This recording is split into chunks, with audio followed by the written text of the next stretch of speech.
V2 Chapter 501 A Mess of the Ministry of Magic. On the last night, Percy returned to the burrow early. He looks tired, but extraordinarily sultry. It's really a mess.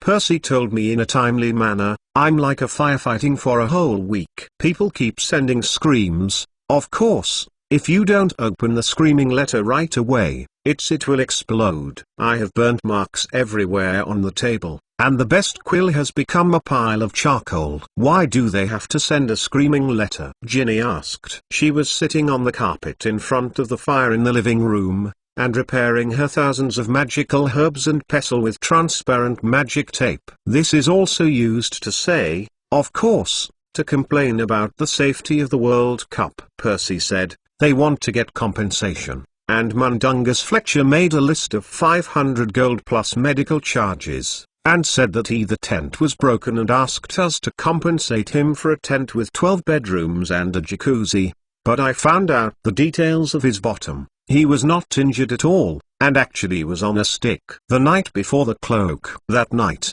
while the vampire was attacking in the stadium, the camping area was also attacked. Many people have been embarrassed, especially the tents near Crouch's house, which is the hardest hit. The vampires probably thought that little Batty Crouch was hiding in the tent, so he raided the area. Of course, they did not find anything, but they caused a lot of witches to suffer heavy losses. You know, in order to show up in the World Cup, the wizards took a lot of good things in the tent. Mrs. Weasley gave them a few drinks and glanced at the old clock on the corner. It's a magic clock. If you want to know the time, it's completely useless, but it can provide you with many other situations. It has 9 golden needles, each with the name of the Weasley family. There are no numbers on the clock face, but there is a place where every family member may be. There are home, school and work, as well as road, missing, hospital, prison and so on. At 12 o'clock on the ordinary clock, it is marked life is dangerous. Although the appearance of this watch is not very good, it is a very rare magic item. It was passed down by the Weasley family. No matter how lonely, the pure-blooded wizard family has some treasures at the bottom of the box. This magic clock is such a thing. As long as you put a pointer on behalf of a family member, you can use it. Like the live map, it involves the magic of name learning during production and use. This is a very cold, very deep branch of magic. Only a powerful and knowledgeable wizard can be involved. For example, Voldemort. He cast a spell on his name, as long as the area where the name is mentioned will be perceived, and destroy the simple defensive magic around. The Death Eaters will rush in the first time, so everyone very fearful, afraid to mention the name, but to use the mysterious person to call Voldemort. This is another extreme use of the magic of name learning, and probably only a really powerful black wizard will do this. All in all, this aspect is too rare, and there is not much that Erwin can get from the magic book.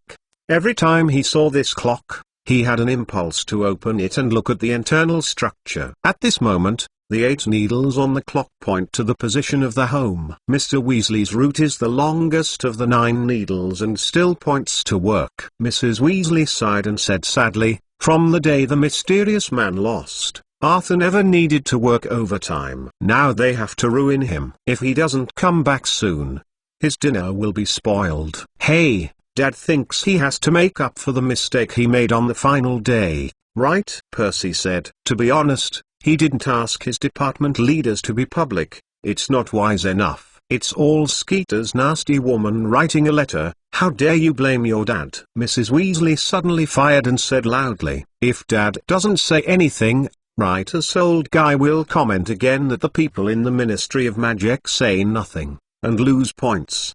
Bill, who is playing chess with Ron, said, Rita Skeeter never writes. Remember the good words of others. She once interviewed all the curses of Gringotts, and then called me a long-haired ghost. Your head is a bit long, dear, said Mrs. Weasley softly. You just let me. No, Mom. Rain hit the window of the living room, and Ivan sat in the ancient magic of the fire in front of the fire. Not far from him, Hermione concentrated on reading standard spells. Level 4. Charlie was tying a fireproof hooded hood, and Harry was wiping his fire arrow. The gift that Hermione gave him on his 13th birthday. The Flying Broom Care Handbook, which is now open at his feet. Fred and George sat in a corner over there, holding a quill, his head on a piece of parchment, whispering about something, a sneaky way to let others know. "What are you two doing?" Mrs. Weasley asked sternly, staring at the twins with her eyes. "Doing homework," Fred replied vaguely. "Don't be a shame, now it's a holiday," said Mrs. Weasley. "Yeah, we are a little dragged," said George. "You shouldn't think about what Weasley magic tricks," Mrs. Weasley pointed out sharply. "Oh, Mom," Fred looked at her, his face showing a painful expression. "If the Hogwarts train crashed tomorrow, both George and I will die. You think of us from you. The last sentence I heard here is an unfounded accusation. What is your taste?" Everyone laughed, and Mrs. Weasley couldn't help herself. "Oh, your dad is back." She looked up at the clock again and suddenly said. Mr. Weasley's needle suddenly jumped from going to work to on the road. After a clock, it trembled with other needles and stopped at the home position. At this time, everyone heard the shouts from Mr. Weasley in the kitchen. "Come, Arthur," Mrs. Weasley said loudly, and hurried out of the room. After a moment, Mr. Weasley took his dinner with a tray and walked into the warm living room. He was exhausted and looked exhausted to the extreme. "Oh, the more out of things," he stole, sitting on an armchair by the fireplace, slouching with some crumpled broccoli on the plate, and said to Mrs. Weasley, "Rita, see, I've been battling around the entire week to find out if there's more confusion in the Ministry of Magic. Now that she's missing the old Bertha's disappearance, it seems that this is the headline of the Daily Prophets tomorrow." Said to Ludo, he should have sent someone to find her. A few days ago, the editor of the Daily Prophets sent a letter to Ivan. The letter said that Rita Skeeter wanted to interview him, but Ivan did not give her a chance and refused directly. He doesn't want the other person to describe himself as a little monster with bad habits, or a black wizard. This woman has been making rumors to attract the public's attention, and Ivan is still a little farther away from her. Of course, if Rita Skeeter provokes himself, Ivan will not be polite, but he knows the other person's handle. To be continued. V2 Chapter 502 Vampire's Horror Shadow. As for the disappearance of Bertha Joggins, it is really horrible. Without accident, people may never find her. After Sirius joined the Ministry of Magic, the ruins of the Mar people were responsible for him. However, after all, it happened in Albany, and the British Ministry of Magic was too late. More than a week has passed since the Special Investigation Team of the International Wizarding Federation, but no substantial progress has been made. The list of specific death wizards is not certain, and the purpose of the vampires to do so is not clear. Everything is a mystery, and the vampires are horrifyingly shadowed throughout the magic world. Carisis and his people have become wanted all over the world, but people simply don't care. Instead, the average public has panicked and feared that the vampires will launch attacks again. They didn't even dare to go to places with lots of people, and the things that restrained vampires were once out of stock.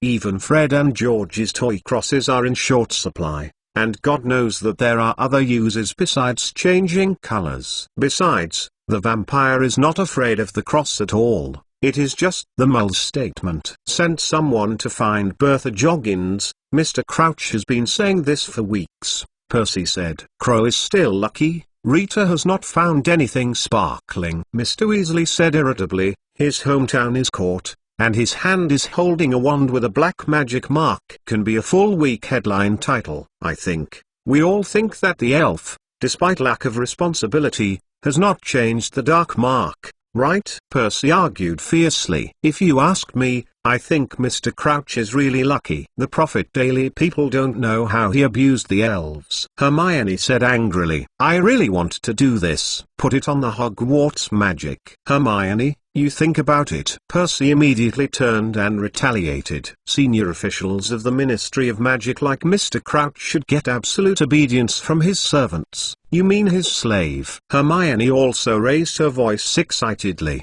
Because he doesn't pay for the glittering money, is he? Okay, Hermione. Avon hurriedly said, you know, Percy doesn't mean that. About the sparkling thing, it has almost become a point of Hermione. During this time, she did not give up and persuaded everyone to be kind to the house elves, and accused Crouch of doing so is not correct. This made her and Percy, who was extremely supportive of Crouch, arguing every time they met, and no one would give in. The relationship between the two has dropped from the best friend to the freezing point. If Ivan and who is such a relationship, he may not talk to that person, far away. But Hermione and Percy are not like this. They can argue every time and try to convince each other. Two people are bothered, but the people around them are sinned. "I think you are still going upstairs to see if your luggage is packed," said Mrs. Weasley. "Go ahead. You should go." Ivan stuffed the parchment, which was full of ancient magic, into his arms, and pulled Hermione, who was still glaring at Percy, to go upstairs. Harry also hurriedly packed up the butterfly broom care handbook and picked up his fire arrow, and followed Ron and Ginny. Hermione and Ginny returned to their room, and Avon and the three of them continued to move upwards. The sound of raindrops on the roof was louder, and there was a whistling whistle of gusts of wind, not to mention the roar of stars from the ghouls living in the attic. In the room, the little owl called the pig started screaming and flew in the cage. It saw those boxes that were half packed and seemed to be a little crazy. Hedwig stared at it dissatisfied, and the big amber eyes were filled with condemnation. "Send the owl food to it," said Ron, throwing a pack of things to Avon. "We'll make it quiet." "I really hope that Hermione and Percy don't quarrel, and Hermione can give up the idea of maintaining a house elf." Harry sighed and said, putting the fire arrow on his march, "These what are you?" "It's all what Mum bought for us in Diagonal Lane, and it will be used in the new semester," Ron replied. He moved a bunch of parcels to the end through the purse and a large pack of socks next to the parcel. After Ivan gave the little pig and Hedwig a little owl food, he began to dismantle what Mrs. Weasley bought for him. Except for the new feather pen, parchment and essential potions, all that remains is. These are all Evan's plans to look at, and there are more than Harry and Ron added. He used the wand to order these books and narrow them down to the size of a palm. "Then stuff it into the bag that you carry with you, and Awen doesn't need to use the suitcase at all. This thing is really convenient." Harry stared at Ivan's cloth and said, "How can it be done with so many things?" "No trace of the curse," Ivan explained. "Depending on the size of the magic, the range of the extended space also changes. This is a very deep magic,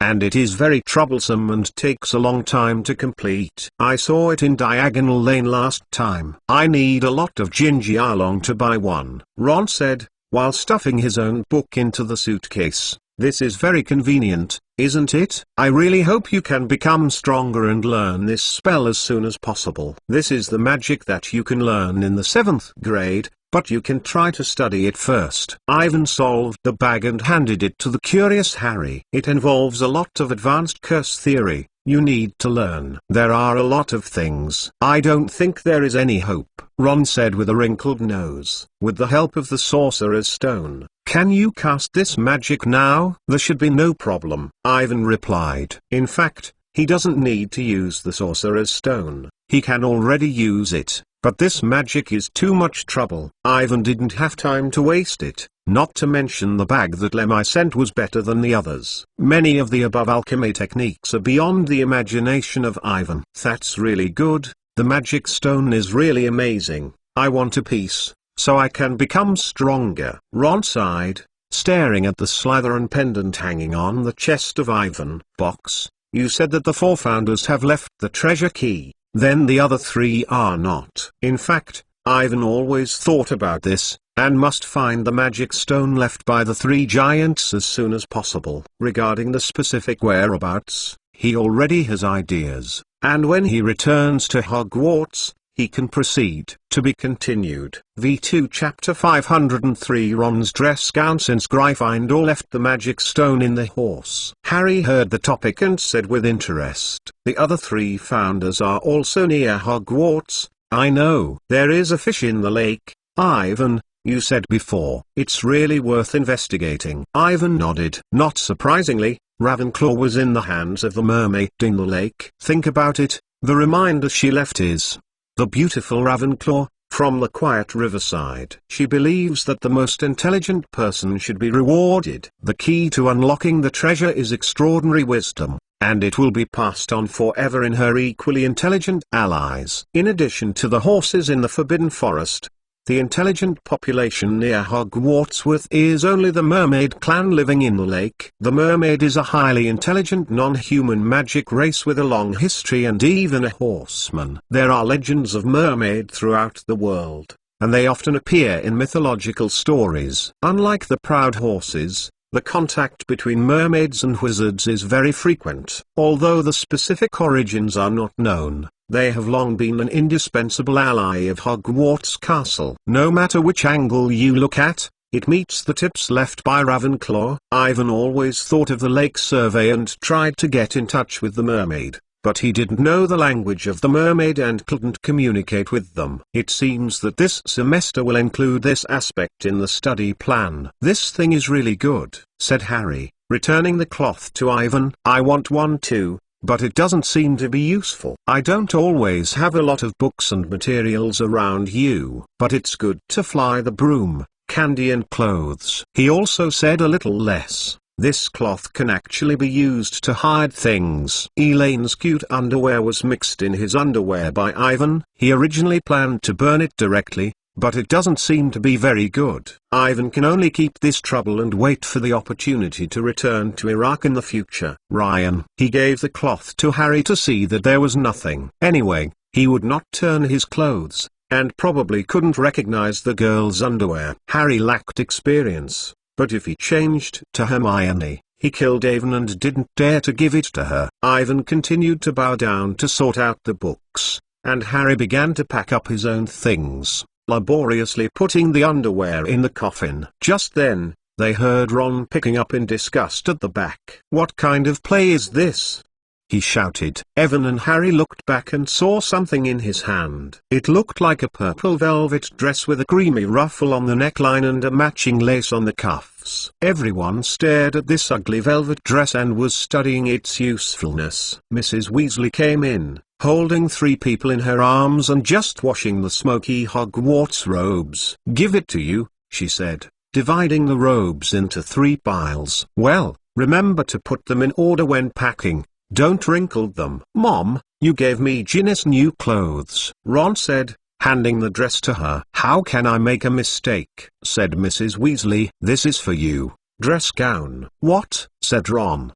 His expression was terrified. Gown robes, said Mrs. Weasley again. The list from your school says that you should prepare a dress robes this year. Are robes for formal occasions. You must be joking. Ron couldn't believe it. I will never wear this kind of clothes. Never. Everyone has to wear. Ron, said Mrs. Weasley angrily. Those clothes are like this. Your father also has a few pieces that you wear when you attend a decent party. I would rather not hang it or wear it, Ron said stubbornly. Don't be stupid, said Mrs. Weasley. You must have a dress gown. Your list is listed. I also bought one for Harry and Ivan, and showed it to him. Ivan glanced at his clothes and there was also a black dress gown. But there is no lace above. It looks like his robes, but the color is not black, but the sky blue. Beside him, Harry also carried a robes of the same style in his hand. The color is dark green. These 2 clothes are very suitable for you, dear, Mrs. Weasley said kindly. Ivan's color is very good with his looks, which will attract the attention of many girls. Harry, this one, I want it. Will set the color of your eyes more beautiful. Ron looked at Ivan and Harry's robes and said, why can't I have one like this? Because, hey, Ron, I have to buy second-hand goods for you, so there is not much room for choice, said Mrs. Weasley, blushing. There was a burst of silence in the air, and everyone did not speak. With so many children, the Weasley family's spending has been caught up and hard to maintain. Ginny's school uniform robes at the time of school were sponsored by Ivan at the time. He did not recommend continuing to sponsor Ron's dress gown, but Mrs. Weasley would certainly not accept it. Fred and George have earned some gingy along recently, but they will not use it for Ron. They need to buy raw materials for new products, expand production, and even rent a shop by themselves. In this way, there is not much money. Moreover, it can't be taken out, or by Mrs. Weasley. She can't let her know that they are still studying mischievous products. The last time Gingy Along was confiscated by Mrs. Weasley and returned to Ivan. In addition, the twins have a lot of troubles recently. They have been writing to Ludo Bagman, urging him to return the bet of the previous Quidditch World Cup win, but the letters are all sinking. Bagman does not intend to pay back. Fred and George cannot really go to the Ministry of Magic to ask for money. I don't care. I will never wear this kind of clothes for a long time, Ron said stubbornly. Never. Okay. Seeing Ron's appearance, Mrs. Weasley seemed to be really angry, and retorted sternly, "Then you are naked, Evan. Harry, don't forget to take a picture of him." Photo. God testified, "I can laugh a lot." She walked out of the room and closed the door. In Kakaka, there was a very strange voice behind them, and the pig was caught in the throat by an oversized owl. "It's not fair. Why are my things all bad?" Ron said angrily, striding over and opening the mouth of the pig. Evan and Harry looked at each other carefully and didn't know how to persuade Ron. To be continued. V2 Chapter 504 Mad-Eye Trouble. The next morning, when Evan woke up, the dwelling was shrouded in a dull atmosphere at the end of the holiday. The heavy rain still slammed the window, and they began to dress and put on the robes on the Hogwarts Express train. Ivan, Harry, Ron, Fred, and George went downstairs for breakfast, and just walked to the corner of the second floor, and saw Mrs. Weasley suddenly appear under the stairs, a distracted look. "Arthur!" she shouted upstairs. "Arthur! The Ministry of Magic has an urgent message." Mr. Weasley ran across them, and disappeared in a blink of an eye. His robes were worn back and forth. As everyone walked into the kitchen, he saw Mr. Weasley looking for something in the drawer anxiously. "I remember there was a quill here." Mr. Weasley leaned toward the fire and was talking. In front of him, Amos Diggory's head hangs in the middle of the flame like a huge, bearded egg. He was talking fast, the flame was flying around it, the flames licking its ears. But he was not obstructed. The moles who lived nearby heard the screams and shouts, and they shouted. "You call them what they call, Ginger." "Arthur, you have to go." "Give you," said Mrs. Weasley, out of breath. She stuffed a piece of parchment, a bottle of ink and a crumpled feather pen into Mr. Weasley's hand. "Fortunately, I heard about this," Mr. Diggory's head continued. "I had to send 2 owls to send a letter and had to go to the office very early. I found that people who forbid the abuse of the magic office were dispatched. He has caused us a lot of trouble. Think about it, if Rita Skeeter takes a big fuss about this, Arthur." "What did Madness say?" "What happened?" Mr. Weasley asked quickly. He unscrewed the lid of the ink bottle and let the feather pen absorb enough ink to prepare for recording. When they heard that, they mentioned Moody, Evan, who was stuffing a piece of bread into his mouth, secretly focused. He probably knew what was going on. Voldemort and the vampires acted, and they attacked Moody last night. "I don't know if there is any problem with Crouch. But even if I don't rescue little Batty Crouch, Voldemort probably will do this after the stadium attack fails. Let others pretend to be a new dark magic defense class." Professor Moody's made a new conspiracy to bring Harry out of school. With the strong help of the vampire, he will take action anyway, which is the key to his return. In the flame, Mr. Diggory's head turned. He said that he heard someone break into his yard. He walked quietly, but he was ambushed by his garbage can. "What did the trash can do?" Mr. Weasley asked, recording the dragon and the phoenix. "I made a terrible bang, and then the garbage was blown everywhere." "I know that," Mr. Diggory said. "Obviously, when Ginger arrived, there was a garbage bin that was still spraying garbage." "What about the man who broke into the yard?" Mr. Weasley made a painful voice. "Arthur, you know the Mad-Eye," said Mr. Diggory's head. "He has been trying to help us investigate the vampires and troubles everywhere. Think about it, someone will sneak into his yard in the middle of the night. Maybe it was a wild cat who had lost the outside and walked aimlessly there, with potato skins hanging on it. But if the person who forbids the abuse of the magic office catches the Mad Eye, he will be unlucky. Think about it.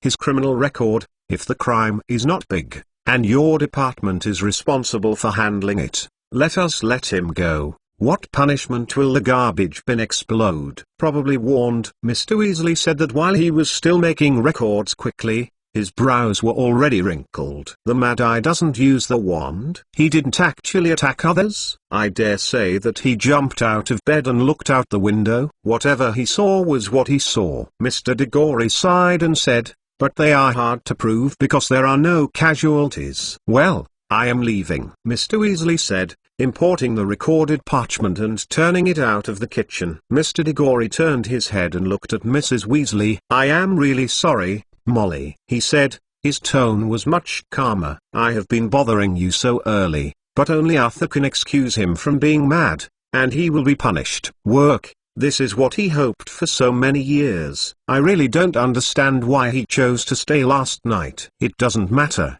Amos, said Mrs. Weasley. Do you want to eat a piece of bread and leave? Oh, okay, said Mr. Diggory. Mrs. Weasley took a piece of buttered bread from the table, grabbed it with a tongue, and handed it into Mr. Diggory's mouth. Thank you, he said vaguely. Then he only heard a bang, and he disappeared. Immediately, Mr. Weasley returned to the kitchen with a briefcase and shouted goodbye to everyone.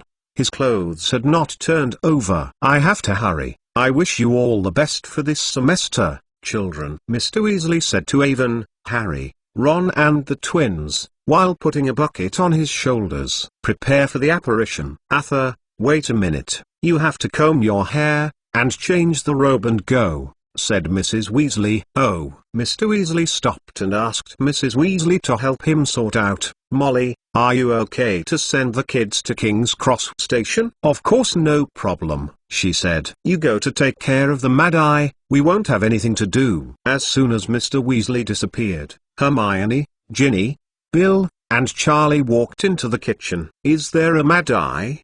Bill asked. What did he do? He said that someone wanted to break into his house last night, said Mrs. Weasley. Mad-eyed Moody? George said thoughtfully, putting a layer of orange sauce on his slice of bread. That madman. Your father is very appreciative of the crazy eye Moody, said Mrs. Weasley. Yeah, Dad still collects the plug, right? After Mrs. Weasley left the room, Fred whispered, they are the same kind of people. Moody was a great wizard at the time, Bill said. He is an old friend of Dumbledore, said Charlie. Dumbledore is not a normal person, you said, right? Fred said. I mean, I know that he is a genius. Great. Who can tell me, who is Mad Eye? Harry asked. He had not seen Moody. He is now retired and used to work in the Ministry of Magic, said Charlie. I have seen him once. Dad took me with him when he worked with him. He is the best one, specializing in the Dark Lord. Master. Yes. Bill added. Half of the cells in Azkaban are filled by him. But he also built himself a lot of enemies, mainly relatives of those who were caught by him. I listened. He said that after he was old, he became more and more suspicious, did not believe anything, and saw the Black Wizard when he went. Yeah. Dad talked to Sirius a few days ago. Ron agreed. The same is true of the head of the era, who is called Rufus Scrimgeour. It is suspicious, and everyone looks like a bad person. But Sirius is very high on him, saying that this is the advantage of era, don't trust others. I don't know, said Harry. But I don't want Sirius to become like that in the future. To be continued. V2 Chapter 505 Departure and Sirius Intelligence. The Mad Eye Moody is very good, although it is terrible, but a good person, said Ivan. He also met Moody at the Ministry of Magic. At the time, Ivan was trying to persuade Mr. Weasley and Sirius to pay attention to Crouch, but they all thought he was crazy. Only Moody felt that Ivan's speculation was very good. Reason. He said that he would pay close attention to Crouch and not know to what extent. Of course, these things and plans were drafted before Awin was unclear about the vampire helping Voldemort. When Avon thought that he would put the little dwarf Peter into Azkaban, no one would help Voldemort. He may be able to delay the return of Voldemort and destroy his conspiracy so that he can prepare himself more fully. But now it doesn't make much sense. With the help of vampires, Voldemort will definitely return. This is already an unstoppable thing. It will happen sooner or later. In this case, it is better to follow the story familiar to Ivan, in order to grasp various emergencies. Mad Eye was attacked, indicating that Voldemort had begun to act. The next thing will be developed according to the scheduled story. What Evan needs to do is to enter the competition, and at the last moment, Harry fled back from Voldemort, who successfully recovered his strength. He is planning this. I hope everything will go well. After half an hour, everyone finished their breakfast and was ready to go. Bill and Charlie are going to the King's Cross station to send everyone, while Percy goes directly to the Ministry of Magic. He said that he couldn't get away from it, and Mr. Crouch had a lot of things to start counting on him. However, Ivan suspects that whether Crouch can remember Percy's name is still a problem. He should now be afraid of his son's affairs and think about how to keep this matter secret. Or more directly, it has been attacked by Voldemort and the vampires, and is controlled by the Imperious Curse. After Percy left, Mrs. Weasley took the courage to go to the nearby township post office to use the Mulphone. She ordered 3 ordinary Mul taxis to pick you up to London and arrive in a short time. Arthur originally wanted to use the car in the department to send us, she said to everyone, but the cars in the department can't come out. They are too busy recently. Looking at the pouring rain outside, everyone is worried about the use of the upcoming Mul taxi. According to the standards of Muls, the environment and decoration here are obviously not normal. In particular, they still have so many pets, and the owl pigs are constantly screaming in the cage. Mul taxi drivers rarely ship these strange guests and irritated owls, hoping they won't see anything. Just then, an old-fashioned dark green car drove into the yard. This is not a Mul taxi, but a car of the Ministry of Magic. Ivan still remembers that they had been in the car last year. In the eyes of everyone, Sirius walked down the car with an umbrella. He wore a black, highly sophisticated suit with a watch, like a successful Mul business person. Sirius smiled with a smile on his face and greeted everyone. Compared with the last time, his looks look good and the whole person is rejuvenating. It seems that Era's job is really suitable for him. Inside the residence, everyone stunned and hurriedly greeted him, and Harry rushed to the front. "Sirius, how come you come?" Harry asked eagerly. "Did you not say that you are too busy before?" "I tried to squeeze out the time to send you. It's not easy, but it's worth it," Sirius said with a smile. "Well, if you don't want to be late, just get on the train and go to London. This car, going to our department, I directly requisitioned it." "Thank God, Sirius, you can help a lot," said Mrs. Weasley gratefully. She asked everyone to quickly move the salute to the car, and they cancelled the appointment of the 3 Mul taxis. The interior of the car is large and has been expanded by magic. Although several people have a lot of salutes, they are all loaded. After half an hour, everyone got on the bus and headed for London. The atmosphere along the way is very good. Once again seeing Sirius, everyone is very happy. Harry, Ron, Fred, and George asked him a lot about the work of Era. He answered them one by one and satisfied everyone's curiosity. By the way, they told them that the Ministry of Magic is currently arresting the vampires. The progress, because of the position. He knows a lot more than Mr. Weasley and Percy. And Sirius seems to have no scruples, and Mrs. Weasley has to worry about reminding him to keep confidential. When getting off at King's Cross Station, everyone felt that time passed too fast. The rain outside was bigger than it was just now, and it was poured over them. They carried the boxes through the busy streets, walked into the station, and were soaked. With the Muls not paying attention, several people quickly passed through the platform. The Hogwarts Express train has been parked there. This is a deep red steam locomotive. It is squirting smoke and looking through the thick smoke. Many Hogwarts students and parents on the platform seem to be black, ghostly. The pig heard the sound of many owls in the smoke, and screamed and responded more loudly than before. Harry, Ron, Hermione, Ginny, Fred, and George moved their luggage into the car, ready to go first to find a seat. Ivan was called by Sirius, and he had something to say to Ivan. Because you have been reminding me that Batty Crouch may have problems, I have paid special attention to him, Sirius said. We learned from the mouth of the witch living near his home that he seems to have recently. There was a small situation and I felt it necessary to talk to you. What is it? Asked Ivan. One night a week ago, someone heard a loud noise from his home. This was not very good. After the house elf was fired, the house should have only Crouch alone, Sirius said quickly, looked up at the far-reaching farewell crowd. But we have no way to prove anything. Crouch went to work in the department every day as usual, and went back very late. There was no change in the schedule. It seems that it didn't happen. Ivan thought for a moment, and lowered his voice and asked, is it a curse? There is no way to determine. You can't test him. You know his position in the ministry. It's very troublesome, Sirius said with a sigh.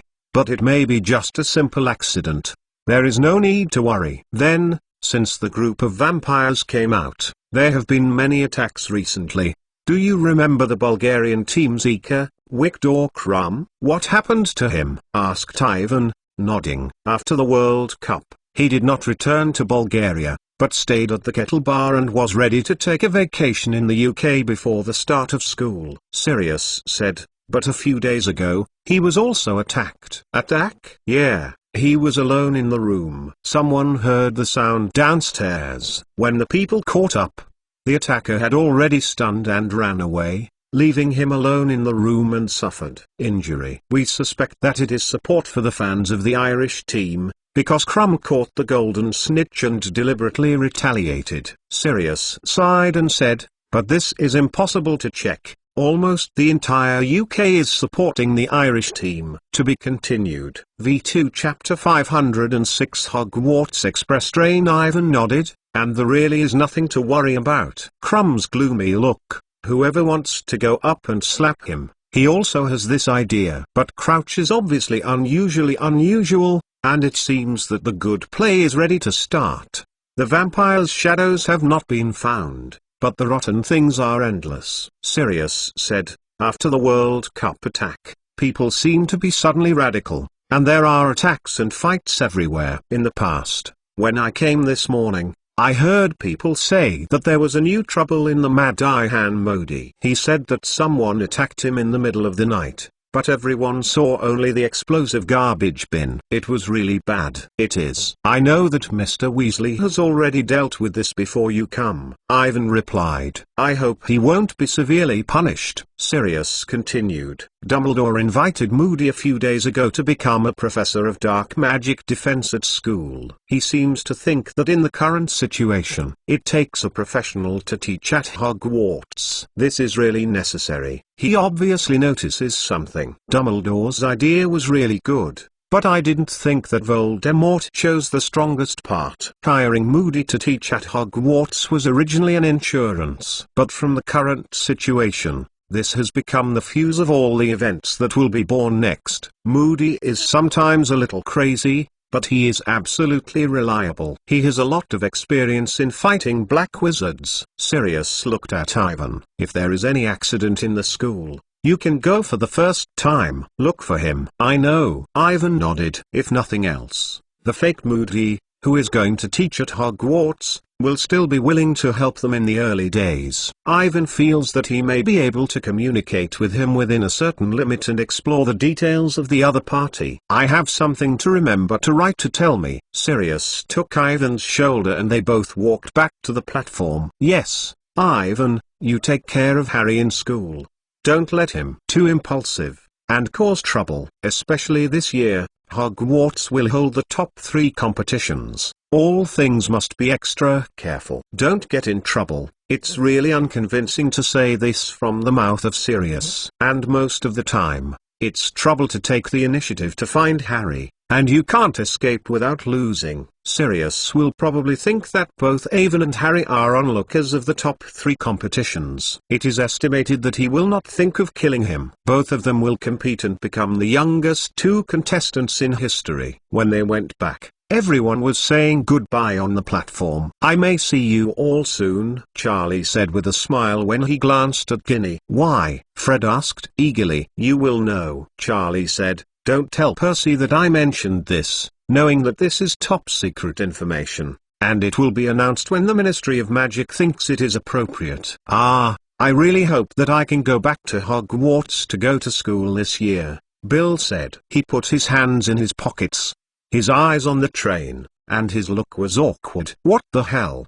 George asked impatiently. "You have hidden a whole summer vacation. You will have a very interesting time this year," Bill said. "I might take time off to watch a part." "What part?" Ron asked. Just then, Evan and Sirius had just passed, and Harry hurriedly asked Sirius what was going on. "I can't say, Harry," Sirius said with a smile. He and Harry hugged each other tightly. "You will know when you get there, and you will definitely be satisfied." This is a rare scene. But Harry still wanted to say something, but the whistle of the train blew, and Mrs. Weasley drove them to the door. "Goodbye, Sirius." "Goodbye, Mrs. Weasley, thank you for staying with us," said Hermione. At this time they had boarded the train and closed the door. She came out from the window and spoke to Mrs. Weasley. "Oh, I am very happy, dear," said Mrs. Weasley. "I want to invite you and Evan, Harry to have Christmas, but I guess you are willing to stay at Hogwarts because of this, or that reason." "Mom," said Ron sullenly. "What is it? You all know. Just look at us." "I guess you will figure it out tonight," Mrs. Weasley said with a smile. "It will be very exciting. Tell you, I am so happy that they have amended the charter." "What charter?" Harry, Ron, Fred and George asked at the same time. "I'm sure Professor Dumbledore will tell you. Well, perform better." No, Fred." "And you, George," Mrs. Weasley shouted. Her words were covered by the loud hum of the motive piston, and the train gradually started. "Come tell us what happened to Hogwarts," Fred yelled out the window. "What charter did they change?" Sirius, Mrs. Weasley, Bill and Charlie waved at them and were eager to go. "That's enough. I want to know what is going on," Fred said unhappy. Evan, Harry, Ron, and Hermione separated from them and entered a cubicle without people. The dense raindrops slammed the glass windows, making it difficult for them to see the scenery outside. Ron opened his suitcase and pulled out his purple tunic robes, which were placed on the Piglet's cage. Its voice was too noisy. "Dad and Mother are not willing to say anything. This year we'll definitely have a big event in the school," Ron said sullenly. "Avon, do you know?" Harry suddenly turned and asked. In his impression, Ivan knows almost everything. There is nothing that can hardly live in Ivan. Since all the charters have been revised, it is not a secret to hold the top 3 tournaments. Ivan just wanted to say that Hermione's cold little hand was pressed against his lips. "Hey," she whispered, pointing at the compartment next to them. At this moment, a familiar dragon drop sound floated in from the open doorway. "Do you know that my father really thought about sending me to Dimstrom, not Hogwarts? He knows the headmaster of that school." "Hey, you know his opinion of Dumbledore. That person is too like mud.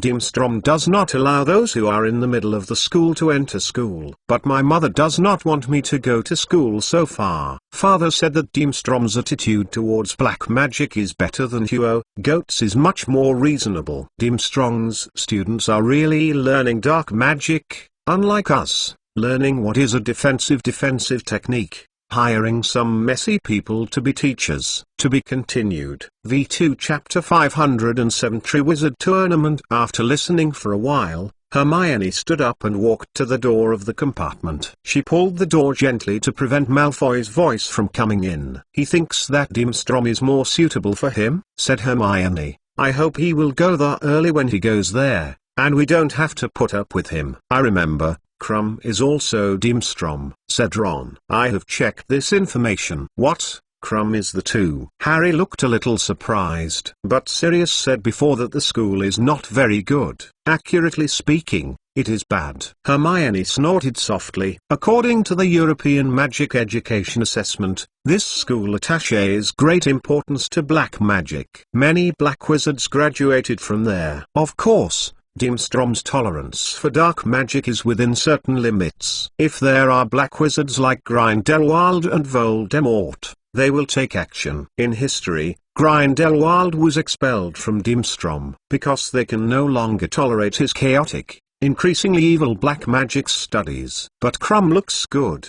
Yes, where is the school? Ron asked. Which country? In a certain area of Northern Europe, I guess it should be near Scandinavia, said Ivan. I have read about the scenery around their school, which is in line with the Scandinavian environment. It is the largest peninsula in Europe and the highest place, with vast forests covered with snow, innocent snowfields and glaciers, and a night sky. Ivan, you are so powerful, you can speculate on so much information. Hermione exclaimed, I just speculated that Deslang is probably far from the north, a very cold place, because their school uniforms also include fur cape. It sounds good. Imagine what will happen, Ron said with great enthusiasm. It's not going to be difficult to push Malfoy off the glacier like an accident. It's a pity, his mother likes him so much. You still manage your own affairs, Weasley. When Ron's words were not finished, he saw Draco Malfoy appear at the door. Behind him stood Crabbe and Goyle. They were his buddies. They were terrible and a fierce look. This summer, they seemed to have grown at least a foot high, which is incredible. Apparently, they overheard the conversation just through the door of the compartment. Go out, Malfoy. We didn't invite you in, Harry said coldly. Malfoy ignored him. He looked at Evan, sitting at the window with fear, and his eyes fell on Ron. Ron's words had obviously made Malfoy very angry, and he was not prepared to leave. Weasley, what is that? He asked, pointing to the cage of the pig. There, a sleeve of Ron's gown hangs from the cage. As the train swayed, the lace on the cuffs seemed to be very conspicuous. Ron wanted to hide his robes, but Malfoy's movements were faster than him. He grabbed his sleeves and pulled them hard. Look at this. Malfoy was very happy. He raised Ron's robes and looked at Crabbe and Gore. Weasley, don't you want to wear such clothes? I mean, they are in 18. It was still very fashionable around the 1990s. Let's eat it, Malfoy. Ron's face rose to the color of the gown, and he took the robes from Malfoy. Malfoy made a loud sneer, and Crabbe and Goyle smirked, and the voice was harsh. Why, you want to participate too, Weasley? You want to try your hand and add a glory to your family? You know, this thing has something to do with money. If you win, you have money to buy a few decent robes. What are you talking about? Ron asked angrily. Do you want to participate? Malfoy said again, looking at Harry, who was also glaring at him. I guess you will, Potter. You never miss a chance to show off yourself, are you? Either explain your words, or just walk away, Malfoy. Hermione lifted her gaze from standard mantra, level 4 inches, and said impatiently. When she heard Hermione's words, a smile of joy passed over Malfoy's pale face. Do you not know? He said happily. Weasley, your father and your brother are working in the Ministry of Magic. You don't know? My God. My father told me a long time ago. It was listening. Connolly Fudge said. Anyway, Dad is in contact with the top figures of the Ministry of Magic. Probably your father's level is too low. He has no right to know. Weasley, yes, they probably never talked about important things in front of him. Topic of course we know the things of the top 3 competitions. Ivan interrupted him. And we also intend to participate and become the Warriors of Hogwarts. If you have any opinions on this, you can do so. When I heard Evan's words, the look of joy on Malfoy's face came to an abrupt end, and it looked funny. He took a step back and the look of horror seemed to have just been here. For Avon, Malfoy naturally did not dare to have any opinions. Whether it is the experience of the last semester or the horrible and shocking picture of the World Cup, it is fixed in his mind and can never be forgotten. He made a gesture to Crabbe and Goyle, and the three disappeared together. Ron stood up and slammed the door of the compartment shut. He used too much strength and the glass on the door broke. Hermione blamed. She pulled out her wand and whispered, "Repair is like this. The broken glass pieces are automatically assembled into a complete piece of glass and returned to the door frame." "I have had enough of him," said Ron angrily. "What, his dad is in contact with the top of the Ministry of Magic? My father can improve at any time. He just likes the present position." "You don't have to influence your emotions because of Malfoy's words. It's not worth it," said Harry. "He influence my emotions. It won't be," Ron said resentfully. He picked up a sandwich made by Mrs. Weasley and squeezed it into a sauce. "Well, Avon, what exactly is the three-poet hegemony you just said?" Hermione turned to look at Ivan. "They have been talking about this thing?" "I want to listen there," said it. Harry and Ron also concentrated and looked at Evan curiously. To be continued. V2 Chapter 508 Long Lost Hogwarts Castle. You know, at the end of the last semester, Dumbledore took me to Booth Barton. When he was halfway, he and Mrs. Maxima Buzz Barton took time to return to the UK to discuss this matter. Said, "I was also at that time, only to know that Hogwarts will hold the top 3 competitions, which are the traditional projects of 3 famous magic schools in Europe." "Wait a minute, I think of it," Hermione said suddenly. "I saw it in the book European Magic Education Assessment." The three-poet hegemony was founded more than 700 years ago. It is Europe 3, a friendship competition between the biggest magic schools. The 3 schools are Hogwarts, Booth Barton and Dimstrom. Each school chooses a warrior, then 3 warriors compare 3 the magic project. The 3 strong competitions are held every 5 years, and 3 schools take turns to host them. Everyone agrees that this is a great way to build friendship between young wizards in different countries. "Have every 5 years?" Ron said in amazement. "But I never knew that." Bill, Charlie, and Percy had never seen such a game, nor went to the other 2 magic schools, because the 3 Strongs have been interrupted for centuries. "I can't believe they will recover," said Hermione. Next, everyone began to discuss the various details of the top 3 competitions. The sudden excitement and joy dilute the unhappiness that Malfoy brought, and even Ron's mood became better. Needless to say, both Harry and Ron want to be Hogwarts warriors. Only Hermione alone thought that this might be dangerous. The train continued to travel north, and the rain became bigger and bigger. The sky was dark and the windows were covered with water, so the lanterns were lit during the day. "It's awkward. The trolley that supplies the rice is pushed down the aisle, and Avon and Harry bought a lot of cakes and snacks." In the afternoon, people began to flood into this compartment. Most of them are looking at Avon, and everyone knows what Ivan is doing at the Quidditch World Cup. For a while, the small compartment was crowded with people and black. Among them, there is Ivan's knowledge, and he does not know. Almost all the little wizards have come here. They endlessly discussed the magic he cast and the attack on the World Cup with Evan. Hermione seemed to feel that it didn't mean anything. He began to read the standard spell, level 4, and tried to learn a flying spell. When Ivan finally sent Colin away, the train was almost ready for Hogwarts.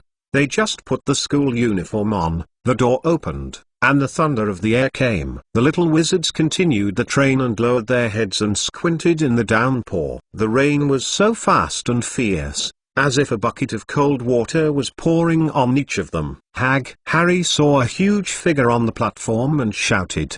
Behind Harry, Avon, Ron, and Hermione also rushed to say hello. "Hello," Hagrid replied in a loud voice. "If we are not drowned, see you at the party." By convention, the first-year freshman was ferried by Hagrid from the lake and entered the Hogwarts castle. Ivan watched Hagrid gather some very small children to the side and led them to the dark lake, because in the first grade, he and Harry, Ron flew in the car. All did not experience this tradition. "Oh, I can't imagine flying across the lake in such a weather." Hermione shuddered and said excitedly. They walked a little bit with the flow of people and walked through the dark platform. Outside the station, 100 horsey-drawn carriages are waiting for everyone. Ivan, Harry, Ron, Hermione, and Neville quickly climbed one of them, and I felt relieved. The door slammed shut, and after a while, with a violent bump, the long horsey-drawn team ran down the path leading to Hogwarts Castle, splashing water all the way.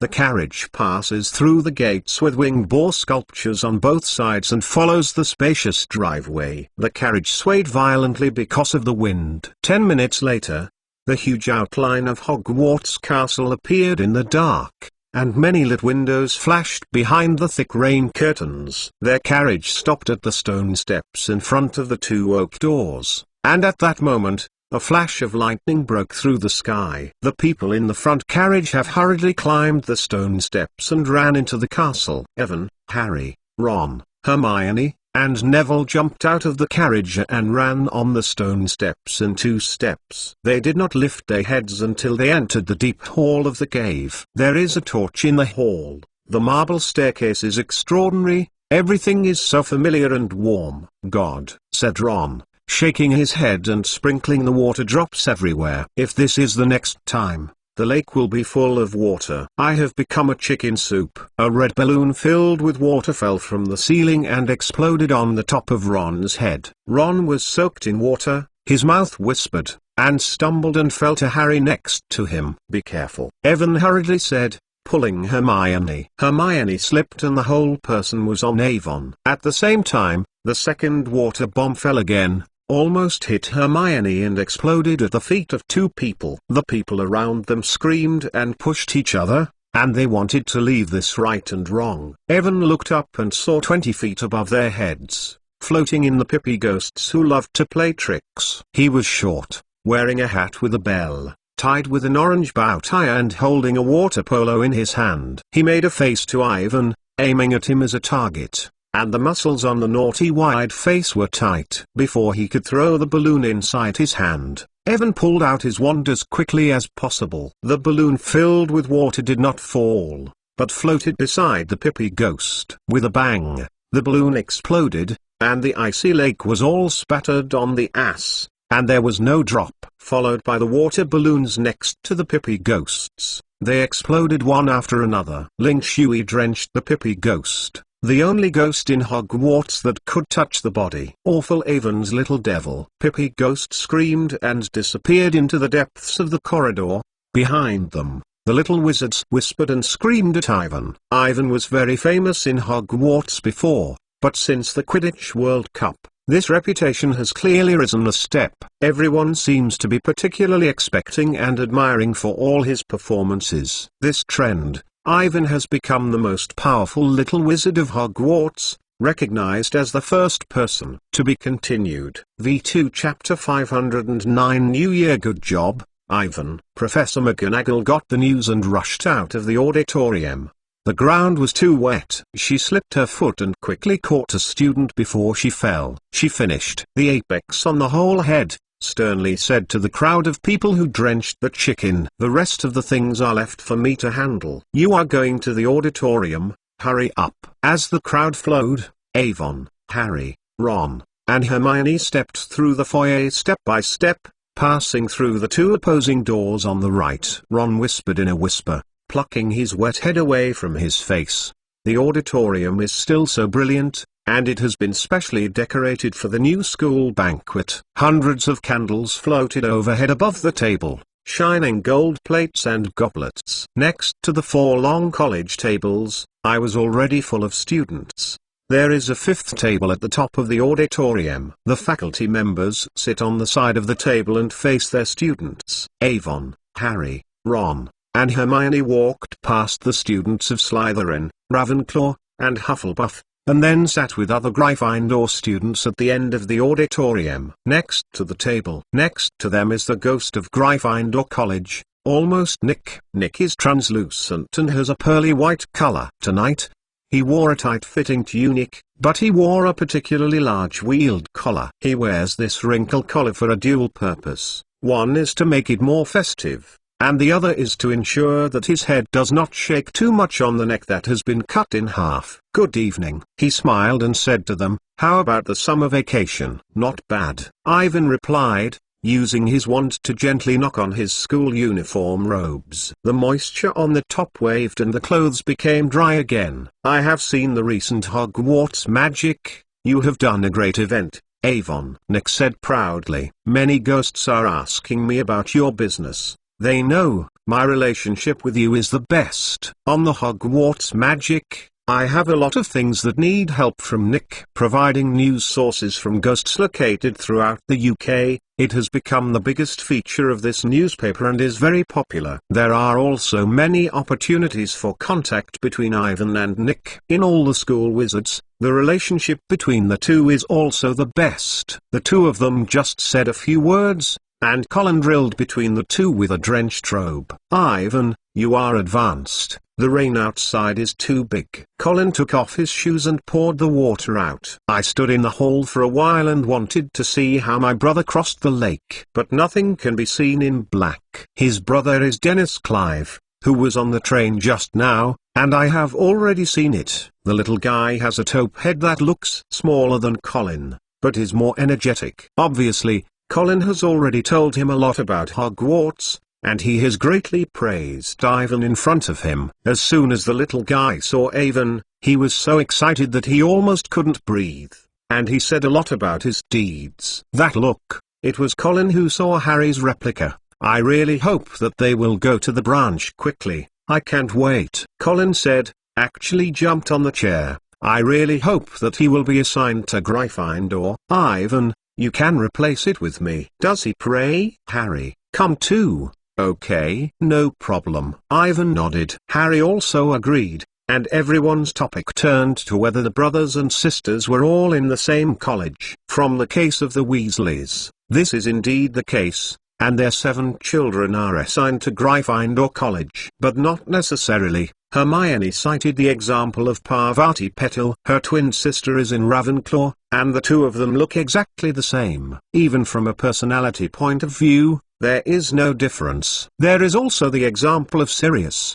The Black family tradition is Slytherin, and only he is assigned to Gryffindor. This made Colin nervous, and he kept his hands together and prayed to let Dennis get to Gryffindor. Ivan's eyes turned to the central position of the auditorium. Since the entrance to school, he has not watched the branch ceremony on the spot due to many accidental factors. It seems that this year will not be missed. In front of the faculty desk, there are more empty seats than usual. Hagrid is struggling to cross the lake with the first-year freshmen. Professor McGonagall is in the foyer to let the ground dry, to prevent the Pippy ghost from coming out, and Professor Snape is not there. Only Dumbledore is as usual, sitting there. As before, Dumbledore's flowing silver-white head and beard sparkled under the candlelight, and many stars and moons were embroidered on the luxurious dark green robes.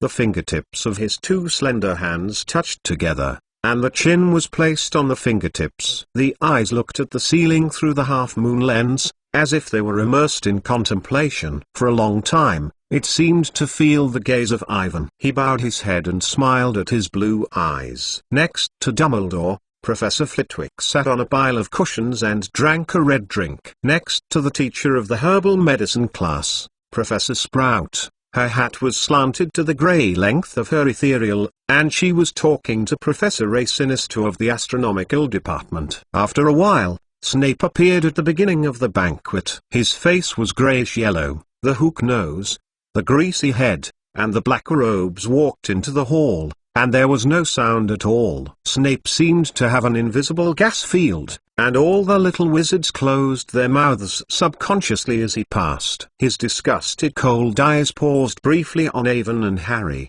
and then quickly removed. "Look at the teacher's seat, there is still a place in it," said Harry, following Snape's footsteps to the classroom. "It's the new teacher of the defense against the dark arts." "Why didn't he come yet?" "Know who it will be?" None of the black magic defense teachers had been able to stay for more than a year, and the position was cursed. Ivan knows that this year's defense against the dark arts teacher is Mad-Eye Moody. To be precise, it is a fake Moody, faked by little Batty Crouch. He didn't know what he was doing, and it hasn't appeared until now. "I don't know who it is, but I hope to hurry up.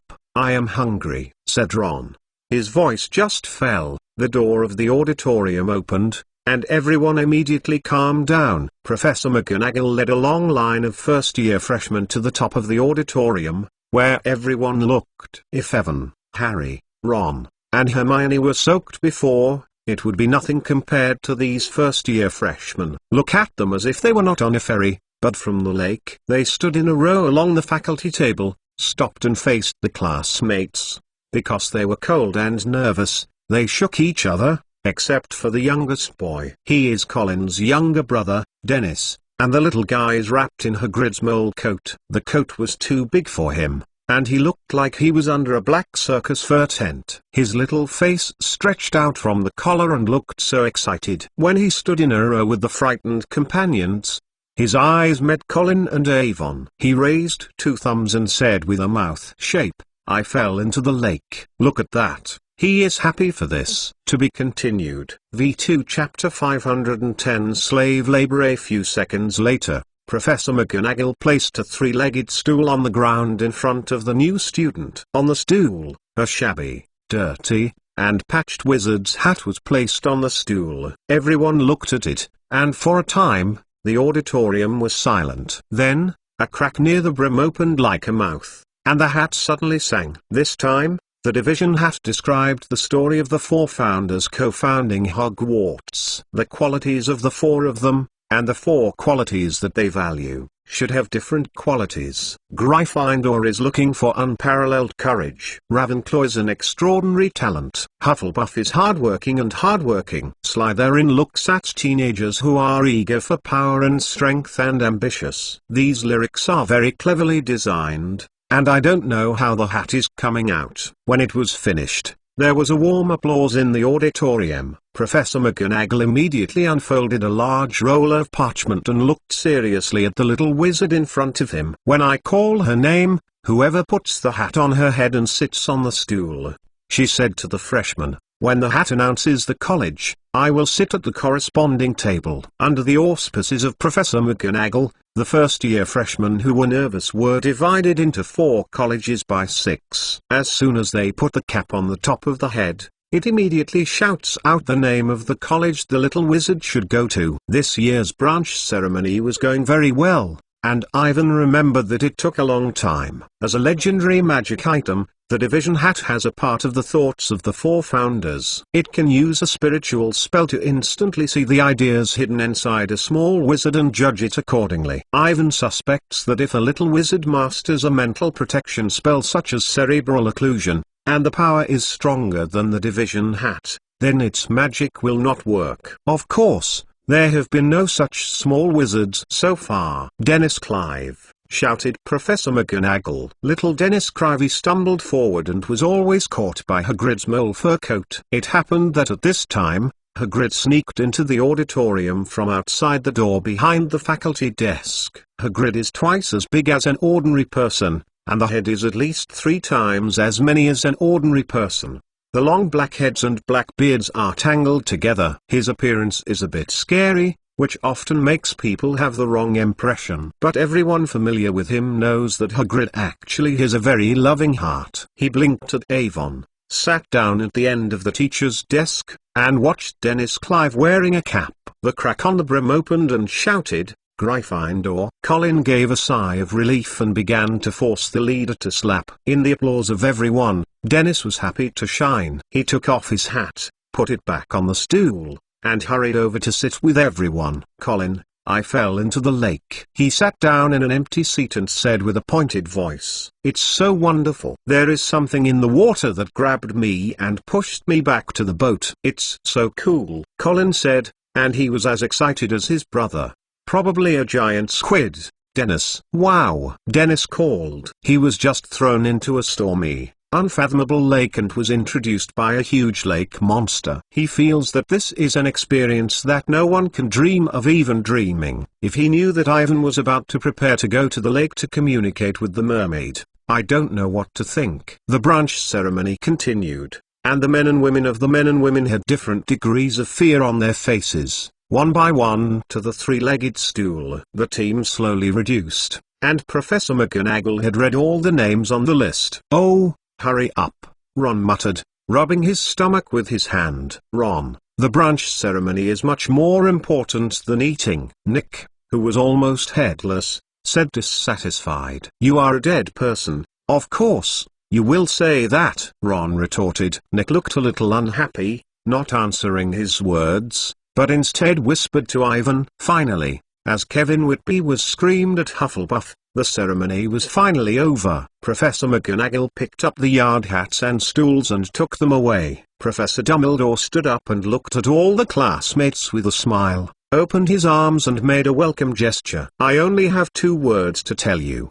His thick voice echoed in the auditorium, eat. In the next second, the empty plate in front of everyone suddenly filled the food with magic. Every little wizard began to eat, and Nick sorrowfully glared at them to put the food on the plate. Ron's words seemed to be very touching to him. He has not tasted the food for hundreds of years. You are lucky. The banquet tonight is almost ruined. Nick stared at the big steak in front of Ivan. The kitchen was out of trouble earlier. Why, what's the matter? Harry asked vaguely, his mouth full of food. Nature is the Pippy ghost messing up, Nick said, shaking his head, which made his head shake dangerously. He quickly pulled a wheel wrinkle up a little and covered his neck. For that matter again, quarreling, you know. He wants to attend the banquet. Hey! This is impossible. You know that his deeds are completely uncultivated. When you see something you eat, you throw it around. We have a ghost meeting,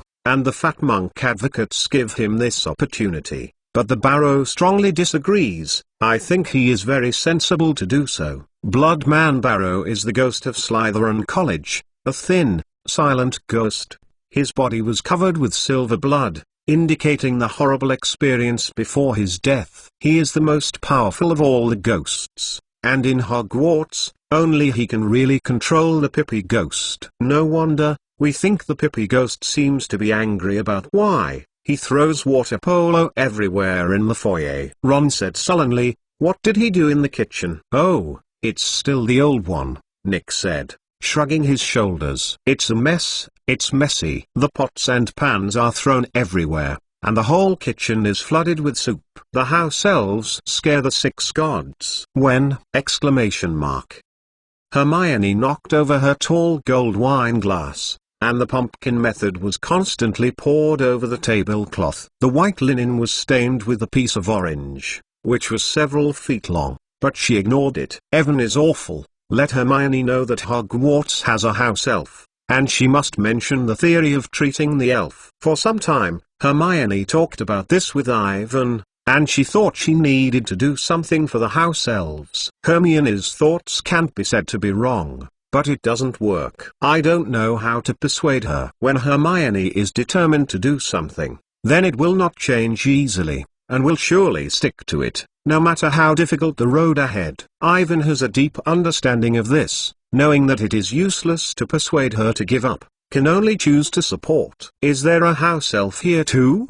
Hermione stared at Nick in horror. Just in Hogwarts? That's still to say. Nick was a little surprised by her reaction. There are no more elves in any house in the UK. There are more than 100. I have never seen it before. Hermione said incredulously. I thought there was only more than it was. Hey, they rarely leave the kitchen during the day, don't they? Nick said. Come out and clean up at night. Look after the stove. I mean, you shouldn't see them. A good house elf. The sign is that you don't even know his existence, right? Hermione stared at him, her eyes widening, as if Nick said something terrible. But are they taking the money? She asked. Do they have holidays? Also, they have sick leave, allowances, everything? Nick giggled, and he smiled too much. The wheel wrinkled and the head rolled down. I was hung by the dead skin and muscles that were still attached to the stomach 1 or 2 inches. Sick leave and allowance?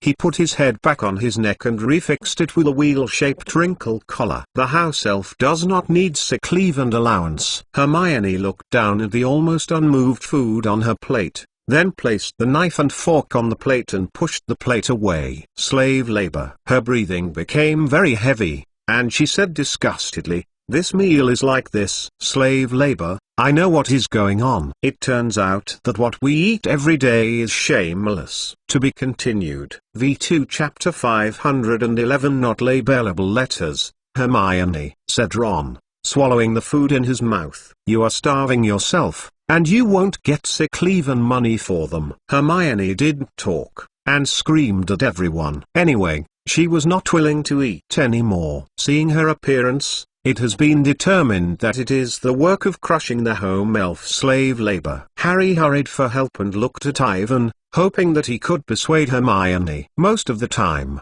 he is the only one who can convince Hermione. But Ivan doesn't know what to do. He and Hermione have discussed this topic many times, and there is no possibility of persuasion. Seeing that Hermione looked at herself like this, he felt that he couldn't eat anymore. Well, I don't eat anymore. Ivan sighed and said, there are people who will accompany you. You are right to do this, Evan. These foods are obtained through shameless slave labor. We must resist. Seeing that Ivan stopped, Hermione nodded with satisfaction and turned to stare at Harry and Ron. The two of them did not do as Ivan, and they could only try not to look at Hermione. Harry and Ron lowered their heads to destroy the food in front of them, and their faces were weird. In this way, the heavy rain outside hits the tall, dark windows intensively. Another thunder burst, the glass window creaked, and the hazy ceiling passed through a flash of lightning, illuminating the golden plate. The first food left on the plate disappeared,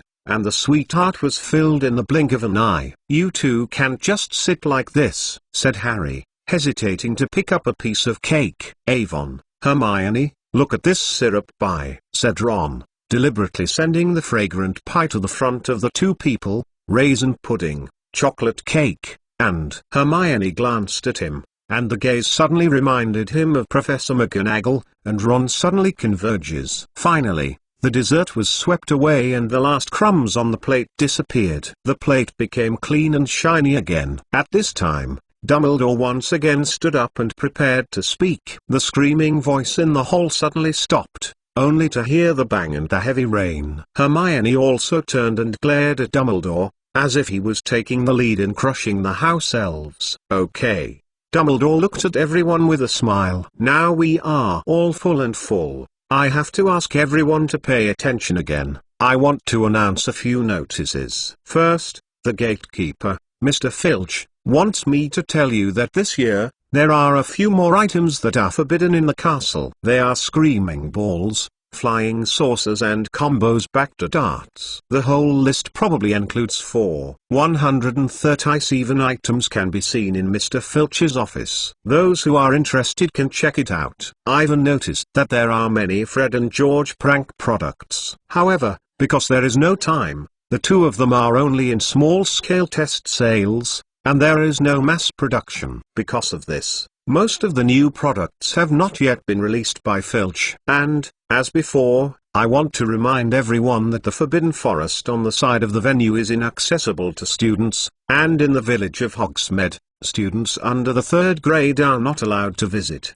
Dumbledore continued. Look, Ivan took a look. Whether it is the Forbidden Forest or Hogmanay, Ivan is a frequent visitor there. In the last semester, Ivan, who was still in the 2nd grade, secretly and Hermione stayed at Hogmanay on Christmas Day, and very unfortunately encountered the most dangerous werewolf Finral Greyback. Hit 1. Ivan left an indelible mark on him, and this guy must hate him now and hate to die. As for the ban on forests, not to mention, in the late night to the Marmar tribe in the depths of the Forbidden Forest, the curse of Voldemort was also in the middle. Because of this, Sirius had to resign to take up most of the responsibility for this matter. I have to be very sorry to tell you that this year will not host the Academy Cup Quidditch. Dumbledore said, this is because a large event will begin in October and continue for the entire school year, occupying the teachers a lot of time and energy. But I believe that you can all get a lot of fun. I am very happy to announce to you this year at Hogwarts. Just then, a thunderous thunder sounded and the door of the auditorium was knocked open. A man stood at the door, carrying a long cane wrapped in a black travel cloak. The people in the auditorium turned their heads to look at the stranger, and a forked lightning flashed across the ceiling, and everyone took a breath. Lightning made the person's face shine, It was a very scary face. It is like carving on a piece of decaying wood, and the sculptor has only a vague concept of how the face should be, and the use of the knife is not very good. Every inch of the skin on the face seems to be scarred. His mouth is like a big, slanting mouth, but the place where the nose should rise is not seen. And the most terrifying thing about this man is his eyes. One of his eyes is small, black and shiny, the other eye is large, round like a coin, and is a bright blue. The blue eyes kept moving, turning around, going up and down, completely irrelevant to the normal eyes. Later, the blue eyeball turned over and got into the man's head. Everyone could only see a big white eye. The little wizards all covered their mouths with their hands, afraid to look at the man who had just entered. His impression is completely in line with the image of the most horrible wicked in everyone's mind, like a dangerous black wizard. "Who is he?" Hermione whispered. "Mad-eyed Han Moody." Ivan replied, "Alastair Moody, once the besterer. God, he is crazy, but why? Because he is our professor of the Dark Defense class this semester. This year must be very interesting." I Weasley stared at the fake Moody from the side of them, trying to see how he differed from the real crazy eyes. But this counterfeit goods obviously has specially studied Moody's style and habits, and only from the outside cannot see the difference. However, Ivan has already been prepared, and he took out the live map that he had borrowed from Harry before. The live map is a magical map made by his father and Sirius, Professor Lupin, and the little dwarf Peter. It shows all the secret passages and characters that appear in Hogwarts. When the castle is adventurous, this map gives them a few maps. Great help, especially in the last semester, in the event of saving Sirius. It is even more unimaginable. Ivan spreads the live map on his lap and blocks the sight of others. He stared at no one, and gently tapped the map with his wand. In the next second, Hogwarts Castle, painted in ink, appeared on the top, and there were dense names. Now, everyone is concentrated in the auditorium, the names are all superimposed. It seems very hard. Ivan squinted and his fingers slowly moved to the teacher's seat. Fake Moody is shaking hands with Dumbledore, and Ivan sees the name of Dumbledore, but opposite him. Ivan blinked. He thought he would see the name of Little Batty Crouch, but only saw a small black dot. The name of the guy in front of Dumbledore is not to be marked! Exclamation mark. To be continued. V2 Chapter 512 The Supreme Honor of the Little Sorcerer. How can this be? Exclamation mark.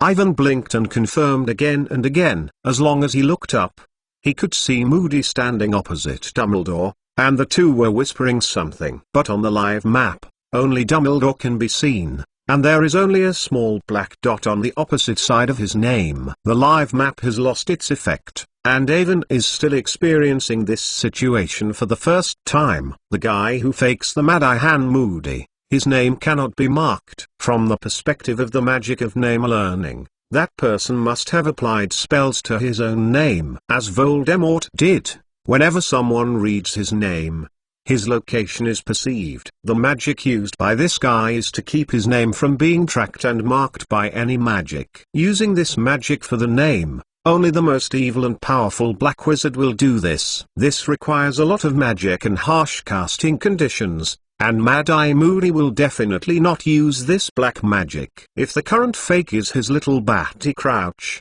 then the strength of Little Batty is completely Irving's expectations. He never thought that the strength of the other party would be so strong. Ivan took the live map and collected it. The sudden change made him have a bad feeling in his heart. This guy is too weird, and he has a faint danger. Ivan began to be uncertain whether there would be unpredictable variables in his plan according to the original story. The chaos in his mind will not clear his mind for a moment. However, since the other party is mixed into the school, it should not be rashly moved until it finds the opportunity to bring Harry out. He will definitely follow the original plot and start at the last moment of the Goblet of Fire. There is still time. Ivan finally decided to find a chance to test the other side. At that time, depending on the test results, it is decided whether to take action or let it go. In the teacher's seat, Dumbledore did not seem to think that the Mad-Eye opposite him would be fake. They whispered a few words, and then Dumbledore motioned him to do an empty seat on his right. Moody sat down and shook his head. He swayed the greyish-white from his face, then pulled a plate of sausage and smacked it to the incomplete nose. Then he took a knife from his pocket, poked it from the end of a sausage and ate it. His normal eyes stared at the sausage, but the blue eyes were still turning around in the eye sockets. I looked at the auditorium and the classmates and stayed on Ivan for a long time. Please let me introduce our new defense against the dark arts teacher. Dumbledore happily broke the silence and said to the stunned little wizards, "Welcome Professor Moody. Under normal circumstances, the new teacher will meet with you and everyone will applaud. But now, apart from Dumbledore and Hagrid, there is no teacher or student applauding." Ivan thought for a moment, followed by the applause, and their applause echoed in the stillness of the auditorium. Hearing the applause, Moody looked up, and the real eyes and fake blue eyes all fell on Ivan. His broken nose moved gently and didn't know what he was thinking. After Ivan, Dumbledore and Hagrid took a few slaps, they let go of their hands. No one else spoke. It seemed that they were all stunned by Moody's quirky appearance, just staring at him. "Ron, do you remember?" Harry said in a low voice. "This crazy eye, Moody, is the one your father helped to help this morning." "It must be him," Ron whispered in fear. "The best are in the Ministry of Magic." "What happened to him?" Hermione lowered her voice and asked,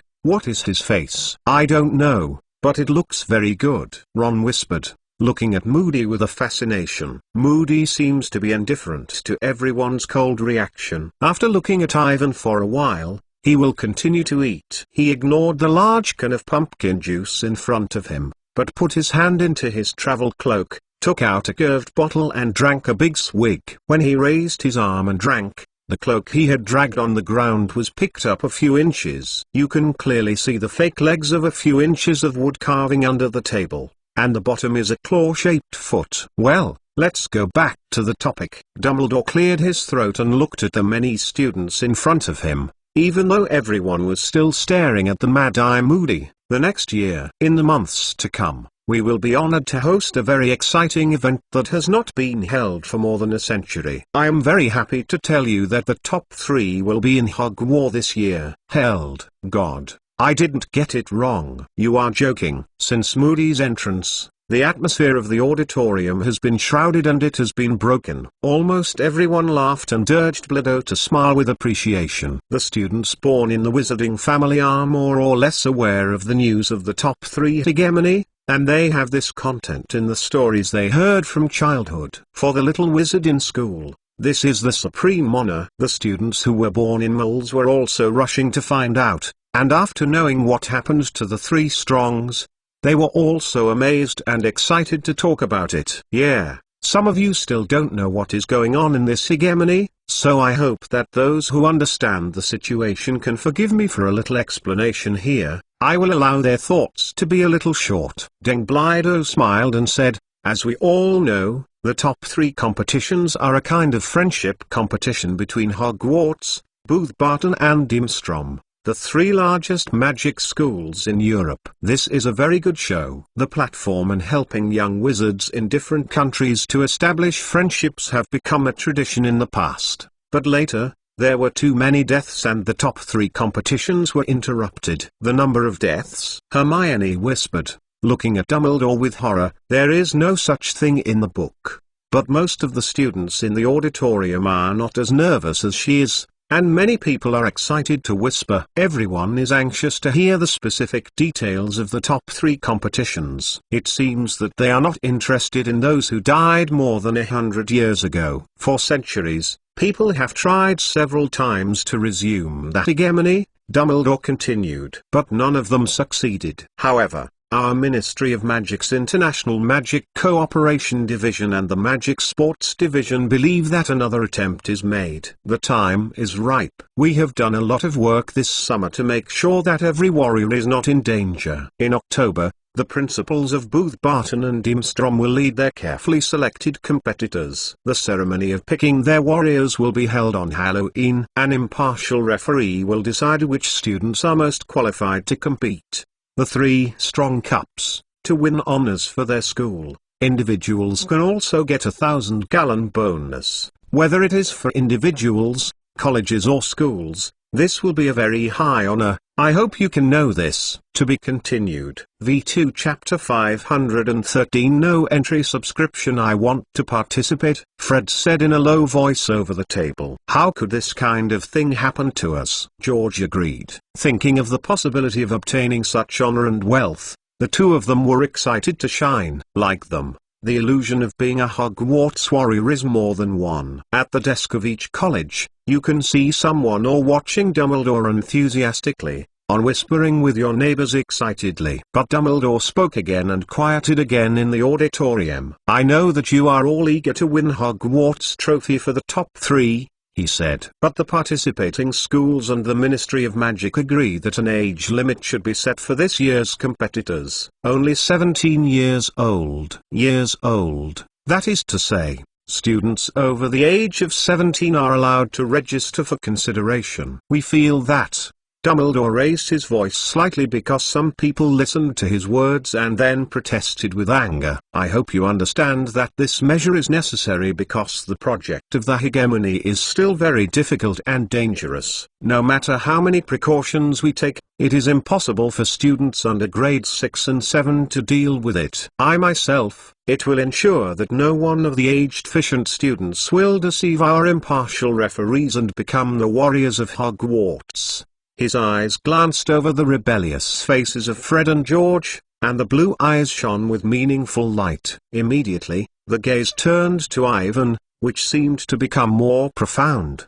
Dumbledore continued, so if you are under the age of 17, I ask you not to waste time applying. The delegations of Buzzbarton and Deemstrom will arrive in October and spend most of the school year with us. I know that when our foreign guests stay here, you will behave warm and friendly, and once the Hogwarts warriors are finally selected, you will support him or her wholeheartedly. Well, it is not too late, so it is very important that you will enter the classroom with a refreshing and clear-headed morning tomorrow. Go to bed. Hurry. Dumbledore sat down and turned to talk to the crazy-eyed Moody. In the restaurant, the ping-pong, the students stood up and flocked to the two opposite doors and entered the foyer. They can't do this. George didn't rush to the door, but stood there screaming at Dumbledore. We are 17 years old next April. Why don't you let us try?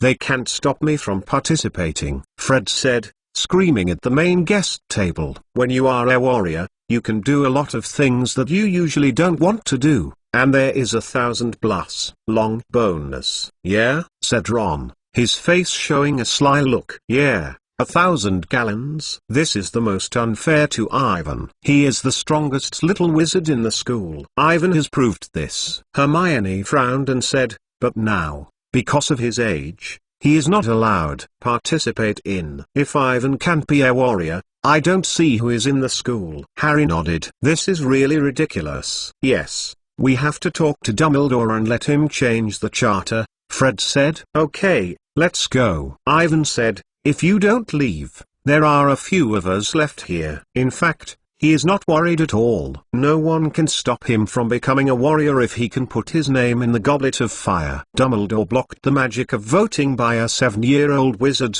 There are several ways in which Evan can crack. Avon, why are you not angry at all? George said. Their restrictions on age are complete. Please come over, Mr. Mason. The principal has something to say to you. Professor McGonagall said seriously, went to a few people and looked at them dissatisfiedly. You 5 hastened to go back to the common room. Don't. This is blocked at the door. Under the supervision of Professor McGonagall, Harry, Ron, Hermione, Fred, and George looked at Evan and walked towards the entrance hall. Ivan went back to the teacher's seat alone, where there is only Dumbledore and Mad-Eye Moody. I have my own opinion about that. Moody suddenly stopped, and the magical blue fake eyes fell on Ivan, and said with a hoarse voice, the second time I met Ivan Mason, I didn't expect you to make such a big scene on the Quidditch World Cup. I was really surprised. He came over and shook hands with Ivan.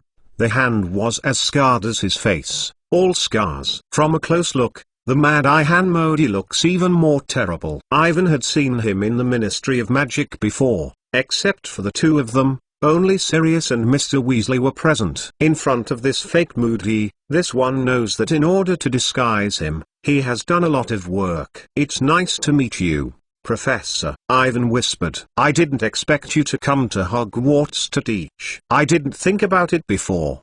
But I only taught for 1 year and helped Dumbledore a favor," Moody said, dumb and laughing. "Yes, only teach for a year, and then renew my peaceful retirement." This is the first time Ivan has seen him smile. He smiles, and the scarred face is more distorted and weird. There are always shortages of the defense against the dark arts class. "It is not easy to find the right person," Dumbledore said softly. "If you can, I hope that you can stay. Your valuable experience is exactly what we need." "I will consider it," Moody said, waving a rough hand. "Well, Ivan, I am sorry to bother you for the rest time, but I have something to tell you," Dumbledore said calmly, turning his eyes to Ivan, "about the 3 strong competitions." "Professor, I hope to be able to participate," Ivan hurriedly said, "and I have confidence. Of course I know that you can definitely break through the age-limiting magic that I have set up. There is no doubt about this," Dumbledore said seriously. "But Booth Barton and Dimstrom specially proposed that they ask us to ban you from participating. The 3 strong competitions. The reason is that your age does not meet the requirements." "Of course, look at what they mean. It seems that they are worried that your magic is too strong. No one will be your opponent." Ivan's previous performance at the Quidditch World Cup was too eye-catching. That huge magic and powerful magical power, don't say a little wizard, even an adult wizard can't have it. In this case, they made a request to restrict Ivan from participating in the competition is not a strange thing. "Hey, the idea of the week," Moody said disdainfully. "Those guys are afraid this is the case, but they use this request as one of the conditions for assuming the hegemony of the top 3. Dumbledore said, watching Evan, "So I am sorry, Ivan, I must ask you to assure me that I will not participate." Competition. To be continued. V2 Chapter 514 Abnormal Mad-Eye. Suddenly, AI was banned from participating in the top 3 competitions by 2 other magic schools.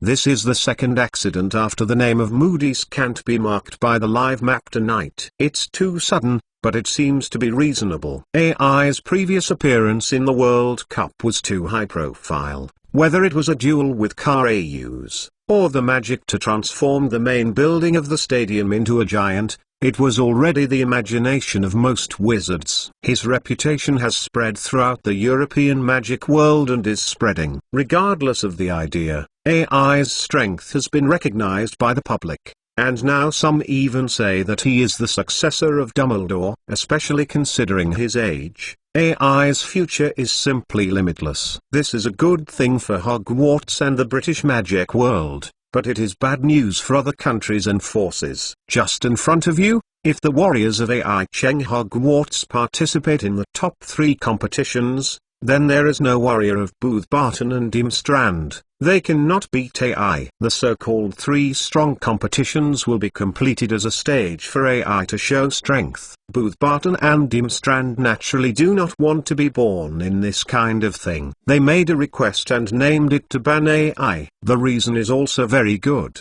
because AI is not 17 years old and does not meet the regulations. In fact, he is only 13 years old now. This age limit was originally intended to protect the little wizards who lacked strength and to avoid losing their lives in vain. It is now used to limit AI's competition, and there is no problem. Hogwarts and the British Ministry of Magic can't refute.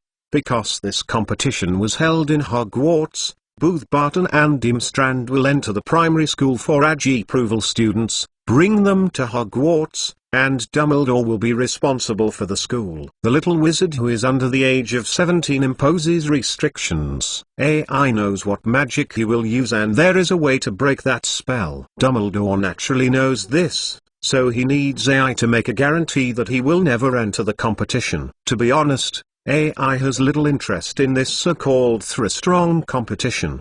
But if you don't play, How can you mix with Harry and not cause Voldemort's attention? No, you must mix in the maze and touch the trophy with Harry. Or think of a better way. Take the opportunity to annihilate the Voldemort who successfully restored the strength. Looking at Dumbledore's deep blue eyes, AI nodded slowly. The other party should have guessed Voldemort's plot now. I don't know what plans he has to deal with! Exclamation mark. Perhaps because of the reason Moody is in, perhaps with his own considerations, Dumbledore seems reluctant to continue talking on this topic. After seeing AI promised, he let AI go back to sleep as soon as possible. After leaving the auditorium, AI walked in the dimly lit hall, thinking about it in his head. It's not fair. They can't limit the wizards who meet the strength. The timid cowards will play these means. Moody's hoarse voice rang after AI, and he followed the auditorium. It has always been the case. Professor, the rules must be obeyed. AI turned and looked at Moody, and said with a slight surprise, I really didn't meet the age of 17. Naturally, I shouldn't break the rules to participate in the game. Dumbledore wouldn't want this. The birth of things. Hey, the students taught by Dumbledore, your ideas are too decent, and those talents don't think so. Moody said dismissively, I have seen too many black wizards. If you are their naive thoughts. Bus Barton and Imstrom are not black wizards. Never use the external performance to make judgments easily. You don't know the past of those people, always be vigilant. Moody's magical eyes turned and stared at AI, with a hint of voice. The meaning of temptation, kid, to be honest.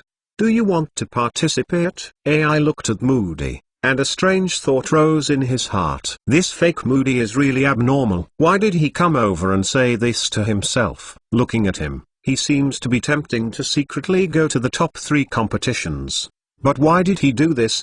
What good is it for Voldemort? Exclamation mark. Does the other person want to bring himself and Harry out of school? Exclamation mark. Or is it that Voldemort has not died on the magic stone of his own body? Exclamation mark. Whether I think or don't want to be important, I have already promised the principal, I have to comply. AI whispered, Professor, you are not encouraging me to secretly go to the competition? Moody's figure is completely hidden in the darkness that the torch can't reach, and AI can't see the expression on his face. For a long time, he said in a hoarse voice, Of course not. I just came to test it. Dumbledore has a high opinion of you. I believe now that you really did not let him down. A qualified wizard must have himself. The bottom line. AI did not answer. There was a silence between the two people. If it's true that Mad Eye is saying this, AI may believe it, but knowing that the other person is a fake. They walked along the dark corridor again, and Moody's office was on the 3rd floor. From the fake Moody around him, AI felt a dangerous feeling that was looming. I received a letter from Lupin and Black a few days ago. They introduced the current progress of the Dark Arts Defense Division. Moody suddenly said, Looks, you have learned how to use black magic animals and master a lot of basic knowledge. Yes, Professor Lupin and Sirius gave us a lot. Very good, but this is not enough. Not enough. Moody said, limping forward. I think you need to learn how to deal with black magic. I am going to let you know what the wizards are doing. Spell. Black magic? AI turned to look at him. You should know that there are many kinds of spells, and their magical powers are different. According to the rules of the Ministry of Magic, I should teach you various cracking curses, and that's all. Moody said, according to them, you still don't by the 6th grade. The school shouldn't tell you what the illegal black magic spell looks like, because you are still young and can't handle this set of things. But in my opinion, the sooner you know the things you have to deal with, the better. If you have never seen a thing, how can you protect yourself in front of it? A wizard will tell you an illegal spell. He will not tell you what he intends. He will not be frank, fair, polite, give you a curse, only. Professor, do you mean to teach us unforgivable curses? It's not taught, just let you see what the real black magic looks like. Moody said, I believe, you will like this course to be continued. V2 Chapter 515 Who is it? Yes, It's a good idea to use the soul of the soul for students. No one can guarantee that fake Moody will not control a student. Even if he didn't dare to do this kind of thing under Dumbledore's eyes, there should be no problem with a few God of God spells. This magic can quickly read the feelings and memories of the cursor, strictly controlled by the Ministry of Magic, and is not allowed. However, fake Moody will not care about this. This is the best chance to get information. By letting the little wizards see the opportunity of dark magic in the classroom, he can use these spells unscrupulously. In addition, there are many evil black magic spells that can be used, and Ivani has a lot of associations. The little wizards are not prepared for these things at all, and he can cast spells unscrupulously. The terrible thing is that there is no way to stop him, and no one will raise an objection, because Moody is like this. It's good for you to see this earlier. You can't stay in school forever. Moody continued, with a terrible smile on his face. Ivan, your strength is far beyond the age of a small wizard. I will see what the real Dark Devil looks like. I am looking forward to your performance. I am in the place and I wish you a good night's sleep. Moody dragged the prosthesis and slowly disappeared into the shadow on the innermost side of the third floor. Looking at his back, Ivan felt even more strange, and the original clear thoughts suddenly became complicated. He passed through a door hidden behind the tapestry and walked up a narrower staircase. As soon as Ivan walked, he was thinking about what happened this evening. This fake Moody's table is too unusual for this evening. What is his purpose? Exclamation mark. It seems that not only Harry, but Ivan is also one of his goals. And the name that can't be displayed by the live map is the guy who fakes Moody's still Batty Crouch! Exclamation mark. If it wasn't for him, would it be? Evan suddenly thought of Carizus, the dangerous vampire, and only he can help Voldemort. And his strength is strong enough to have the ability to use that spell so that his name is not marked by the live map. If he is dressed as a crazy eye mixed into Hogwarts, then things can become interesting.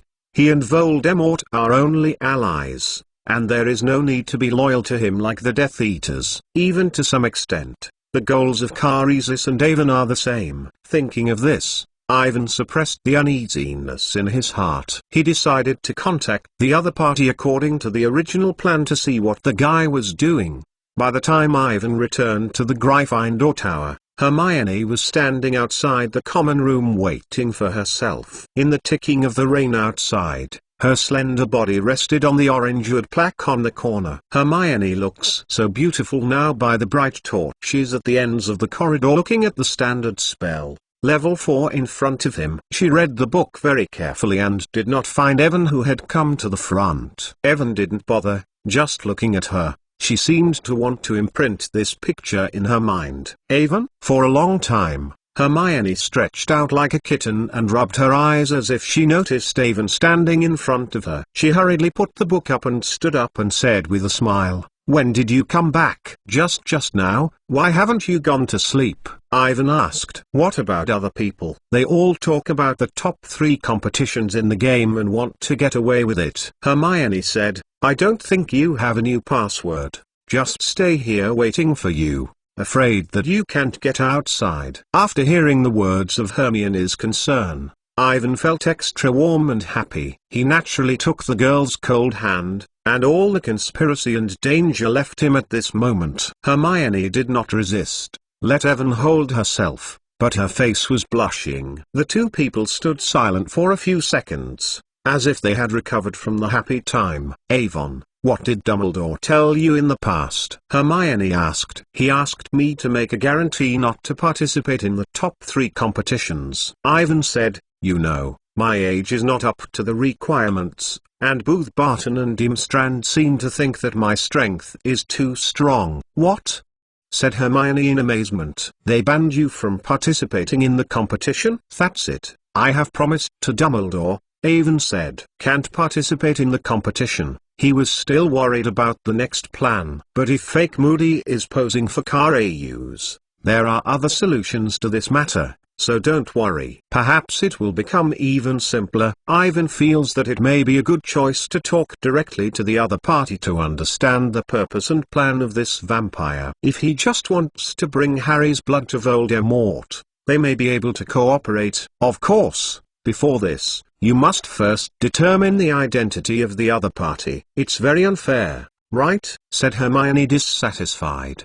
They can't deprive you of your qualifications because you are too strong. I know the game is very dangerous. I have died many people and I don't want you to participate. But the age limit for the contestants is because they don't have enough strength to protect themselves in the game. But you obviously have the ability. Hermione's dissatisfaction with Dumbledore and the Ministry of Magic is clearly increasing, and her topic has naturally shifted to the house elves, and she is still worried about Hogwarts' failure to pay the house elves' salaries. I found out that our school and the magic world are full of invisible discrimination and oppression. This is extremely unfair. Ivan, this is what happened to you this evening. The same is true of the house elves. They are treated as the slaves are crushing. What must we do to stop this from happening? It seems that she intends to write an article for the Hogwarts Magic, ready to seek advice from Ivan. Ivan did not want to discuss this topic with Hermione because he knew there was no end. He hurriedly took the other person to the entrance to the Gryffindor Tower, which was hidden behind a huge portrait with a fat lady wearing a pink silk dress. Password? Asked the fat lady when they approached. No words, said Hermione. The portrait suddenly bounced forward,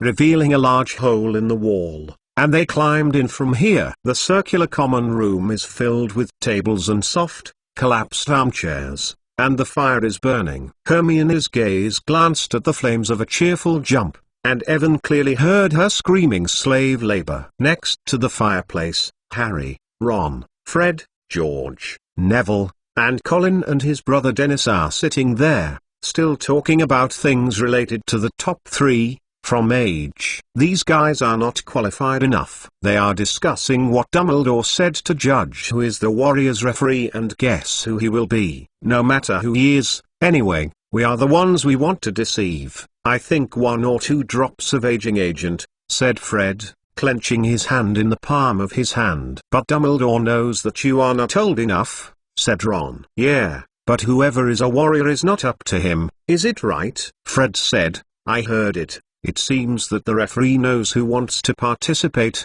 and picks the best from each school. Excellent, he doesn't care how old they are. Dumbledore wants to stop us from signing up. To be continued. V2 Chapter 516 Harry blushing. We have to take risks, or do we have fun in life? George said. Hey, Ron, if we have a way to fool Dumbledore, would you like to participate? Of course, it would be great to be able to participate, isn't it? Ron replied immediately. But I guess they probably want to be older. Don't know that we have enough things to learn. I haven't learned enough, Neville said with a sullen mood, but I think my grandmother must ask me to participate. She always chanted that I should uphold the honor of the family. This is the best chance. I only need you to look at people's AI. His age is 1 year younger than you, but he will participate, and will never say these frustrations. Fred said. It's not the same. AI knows a lot of spells and magic, Ron argued, and stopped immediately. He originally wanted to say that AI has the help of the Sorcerer's Stone is so powerful, but suddenly realized that this is a secret that cannot be said. I haven't waited until Ron figured out how to continue. Everyone saw AI and Hermione enter the common room. Don't think about it, I don't plan to participate in the top 3 competitions, AI said, pulling Hermione away. Several people looked up and looked at him in surprise, and did not seem to understand what he said. AI, are you not going to participate in the top 3 competitions? Harry asked. I didn't get it wrong. You have clearly said on the train that you are ready to participate in the competition and become a warrior of Hogwarts, and your strength. Accurately speaking, I can't participate. Dumbledore just talked to me. They named me to ban me from participating in the competition. I think that my strength is too strong and may damage the balance of the game, AI man said indifferently, taking advantage of Colin. Sit down. I have promised him that I will never go to the competition. This is a pity, You are obviously the strongest, Colin said. It seems to want to comfort AI. In his view, the top 3 competitions represent the highest honor. AI missed this opportunity, and now it must be sad. But in fact, AI doesn't feel at all. He had intended to enter the competition and wanted to go to Voldemort with Harry without causing suspicion. Now there is a simpler method. He does not want to participate in the game, to fight with fire dragons, monsters. Nothing a pity, I was not interested in this game. Yeah, AI is now a world-class celebrity. The future star of the magic world. Fred said, he doesn't need those fame. And he doesn't lack the $1 gold gallon bonus. It's true that the Warriors don't really have him. What does it mean? But this is an opportunity for us, said George. If AI is going to participate, he must be a warrior of Hogwarts. There is nothing for us. Yes, AI is the best. The rest are almost the same. We can only fool Dumbledore now. But I heard that many people have died in the top 3 competitions, Hermione said in a worried tone. Yeah, Fred replied indifferently. But that was a long time ago. The dead people hundreds of years ago. The times have changed, and certainly not happening. Finally, under the persuasion of Fred and George, except for AI and Hermione, everyone seems to want to participate, especially Harry and Ron. They decided that if the twins figure out the method, they would try it out, or then observe the situation and act again. It was not until late that everyone went back to their bedroom to sleep. When AI and Colin entered the bedroom, the other 3 people were already asleep. At the head of the wiki, there is also a poster for the Quidditch World Cup this year, and Colin cut all the photos that appeared in the newspaper and collected them in everything. He now collects photos of AI and Harry. Whether or not less is also attached to the wall next to it. AI, are you really not going to participate? Colin asked, starting to change pajamas. Seeing him it seems that he has not recovered from this shocking news. You know, for the whole night, he was telling his brother about his deeds before, and he predicted that AI would definitely participate and be proud of it. He originally thought that the Warriors of Hogwarts must be AI, his best friend, but did not expect that it would be such a result. Yes, do you want to participate in the hegemony? AI nodded. Of course I think, but my strength is definitely not enough. Colin sighed and said, I still need to learn a lot. You still have time. I will help you. AI changed his pajamas and climbed. After the return of Voldemort, it is necessary to put up the schedule as soon as possible to improve the strength of the little wizards. AI will not be naive to think that he will fight against Voldemort and the entire Death Eater and Vampire. Since Voldemort has Death Eaters and Dumbledore has the Order of the Phoenix, he also needs to cultivate his own power. Although everyone's strength is not strong, but together, it is indeed a force that cannot be ignored. The forklum is very warm, and the warm-handled long-handled charcoal stove has been placed in the middle of the bedding, which is definitely more than done. AI is responsible for all things now, but he does not often see each other. In fact, since the World Cup, AI has never seen too much. The house elves always quietly do everything well and are proud of not being discovered by the owner. He suddenly thought that he should shout out Toby tomorrow. If Hermione has been protesting against the house elves trying to work and not eating, then we need to let Dobby come forward. Just tell Hermione that the food is more than just doing it alone, and AI paid him the money. Although not many, it is not the so-called slave labor. AI lay on the warmth, listening to the storm raging outside, feeling very comfortable. He whispered a few words with Colin, thinking about things related to Moody and Carisus, and the consciousness gradually became blurred. At the same time, in the bedroom of Harry and Ron, this topic is also being discussed. Harry, you know, I might attend. Ron said in a dark sleep, if Fred and George came up with a way to participate in the hegemony, no one can say, right? I'm not sure. Harry rolled over and there were many brilliant pictures in his mind. It's never been seen before. He deceived the fair referee and made him believe he was 17. He became the warrior of Hogwarts. He stood on the field and raised his hands with joy, facing the teachers and students of the school. They were cheering and screaming. He just won the top 3 competitions, and Ku's face was in the blurred crowd is particularly clear, and her face is red and full of admiration and appreciation. Thinking of it, Harry obviously felt blushing and buried his face deep in the pillow. To be continued. V2 Chapter 517 Moody's first lesson subscription. The next morning, the storm that lasted for a whole day stopped, but the ceiling of the auditorium was still a cloud of fog. When Avon and Colin came to the auditorium, the sky above the head was rolling over the large group of blue and grey clouds. Harry, Ron, and Hermione were having breakfast while studying their curriculum for the semester. Of course, mainly Hermione is saying that Harry and Ron are both listening. Not far away, Fred, George and Lee Jordan were separated from them by several seats. 3 people are discussing what magical spells are used to make them older, and then they get away from it and participate in the top 3 competitions. In fact, the little wizards in the entire auditorium are discussing this topic. Those senior sorcerers of the same age are all secretly self-satisfied, and everyone has a good feeling of becoming a warrior. Good morning, Avon, Colin, I just saw your curriculum from Hermione. This is really good, said Harry, greeting Evan and Colin in the past. The first quarter is crazy. Hans' course, that must be great. Yeah. Our course schedule is a little worse. Ron's fingers slid across the schedule on Monday. Look at this morning, Herbal class, and Hufflepuff students together, Protect the Magical Biology class is unlucky, and together with Slytherin. There are 2 Divination classes this afternoon. Harry lowered his head and sighed. You should know that the Divination class is the subject that he least likes except the Potion class. Professor Trelawney always predicted that Harry was going to die, which made him particularly troubled. It's not until Friday afternoon that there is a defense against the Dark Arts class, but after a whole morning of the Potion class.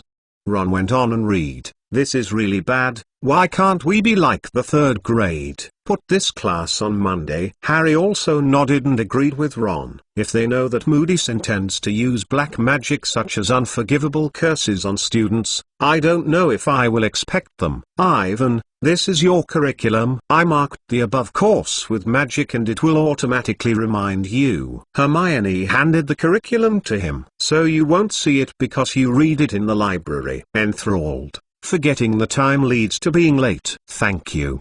Ivan put the curriculum in his bag. Compared with last semester, he also has a lot of courses this year. He took the Divination class, the Magical Biology class, and the Ancient Magic class, and Colin chose the same. Hermione, I am starting to eat again, said Ron, watching Hermione paint jam on her bread. I already want to understand.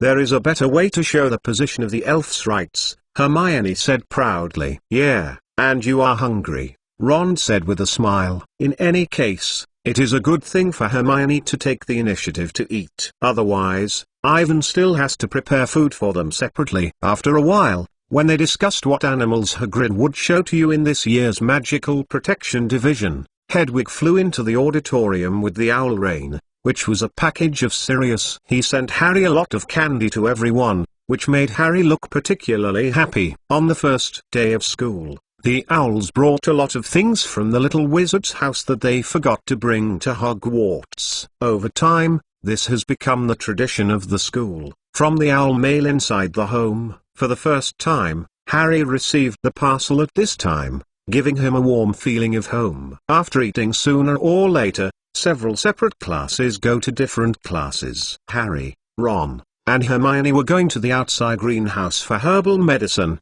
and Avon and Colin went to the dark magic defense class on the 3rd floor. When the 2 of them arrived, the classroom was already filled with people early. Everyone's mood is high, and I am looking forward to Moody's course. This is the first time in recent years. Ginny had already arrived, and she gave them 2 positions in front of the podium, and they rushed to sit down. In the classroom, the atmosphere was exceptionally quiet, and everyone took out their respective dark forces, a guide to self-defense. Soon, they heard Moody's distinctive footsteps coming down the corridor.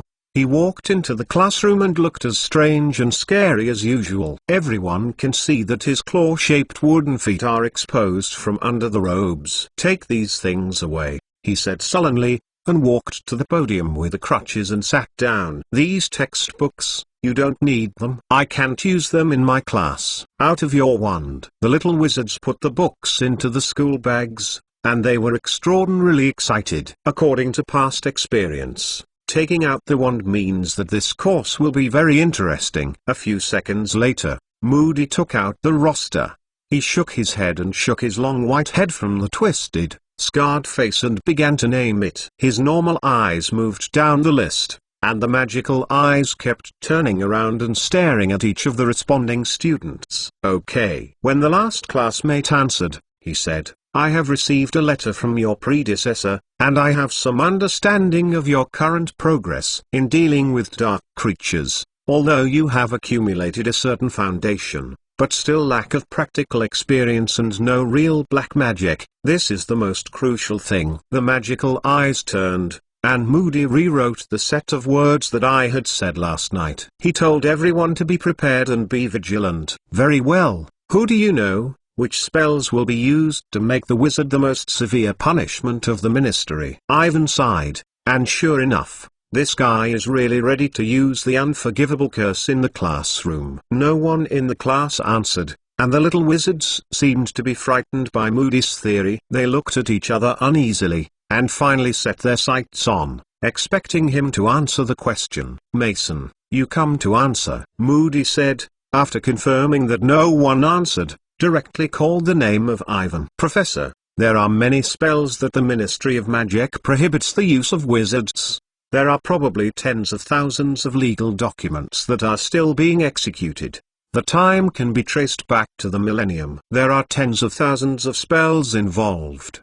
The answer is, the specific content is no longer known, but once these evil curses are used, they will be severely punished by the Ministry of Magic. I have a simple classification of these black magic spells, which can be roughly divided into curses and souls, necromancers, demons, spirits, bloodlines, and magic that directly transforms the body and magical animals. Of course, this is not all, and there are." The classroom was silent, and everyone looked at Evan with surprise, and his mouth was wide enough to swallow an egg. To be continued.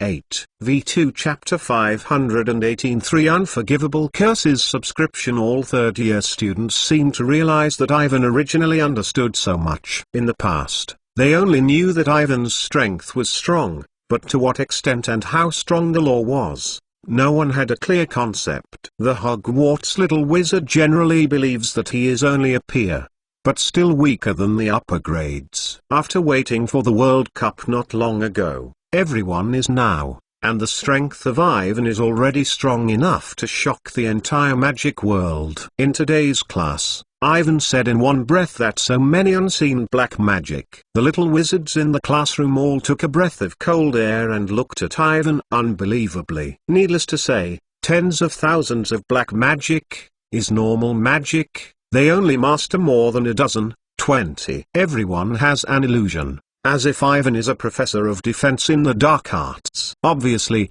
Moody was also very surprised when he heard that Ivan was talking about it. None of the things that Ivan said was the answer he wanted, but there was no mistake.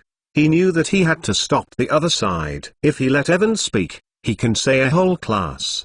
At that time, it goes without saying that the demonstration of black magic, it is estimated that everyone has to faint out. Because of the dead magic knowledge that Ivan now speaks, it has already made everyone understand. Although this is only a very basic thing for Ivan, it may even be impossible to talk about the basics, just common sense. But other people sound like these black magic branches hundreds of years ago and the book. In the end, Moody interrupted Ivan because of his outstanding performance, adding a lot to Gryffindor. Mr. Mason said it was very good, but I think it's imperative that you understand the three spells commonly used by the Dark Wizards, the so-called unforgivable curses, not the black magic of these unpopularities that were centuries ago. Moody said, "Well, can anyone tell me what are the three unforgivable curses?" After a while, Ginny slammed her hand. "There is a soul of the soul, Professor," she whispered. She still remembers Ron's control of the little dwarf Peter last year, who lived in the hospital for a long time. The Weasleys had discussed the whole incident with this spell many times, so Ginny could not forget it. "Yes, Miss Weasley," Moody said with appreciation. "Your father must know the spell. I thought that in the past, the soul of the soul had caused a lot of trouble for the Ministry of Magic." He struggled to stand up with his prosthetic leg, opened the drawer of the podium, and took out a glass bottle. The 3 spiders crawled inside and looked terrible. All the students shrank back to the back of the chair and stared at him intently. Moody reached into the bottle, grabbed a spider, and placed it on the open palm so that everyone could see it. Then he pointed at it with his wand and muttered, "The soul is out." The spider jumped from the palm of Moody's palm, hung a filament, and began to wander around, like sitting on a high swing. It stiffened his legs, then turned back and turned a heel, and the filaments were pulled off. It fell on the table and began to turn around the circle. Moody shook his wand, and he stood up with his hind legs and jumped into a tap dance. "That's right, it's tap dancing." Everyone laughed all at once, and Moody didn't smile. "You think it's fun, isn't it?" he asked with a thick voice. "If I come to you, would you like it?" The laughter disappeared almost immediately, and everyone looked at Moody in horror. "I am completely under my control," Moody whispered, when the spiders got up and began to roll around. "I can let it jump out of the window, drown myself, or jump into you." The throat of a classmate. Many years ago, many wizards were controlled by the Imperious Curse. Moody said that everyone knows that he is talking about the most powerful days of Voldemort's power. At that time, the Ministry of Magic was really busy. They want to distinguish who is forced to act and who is acting according to their own wishes. But this is very difficult to do. According to the magic power of the curse, this spell can last for a long time. When people are now, many times are too late.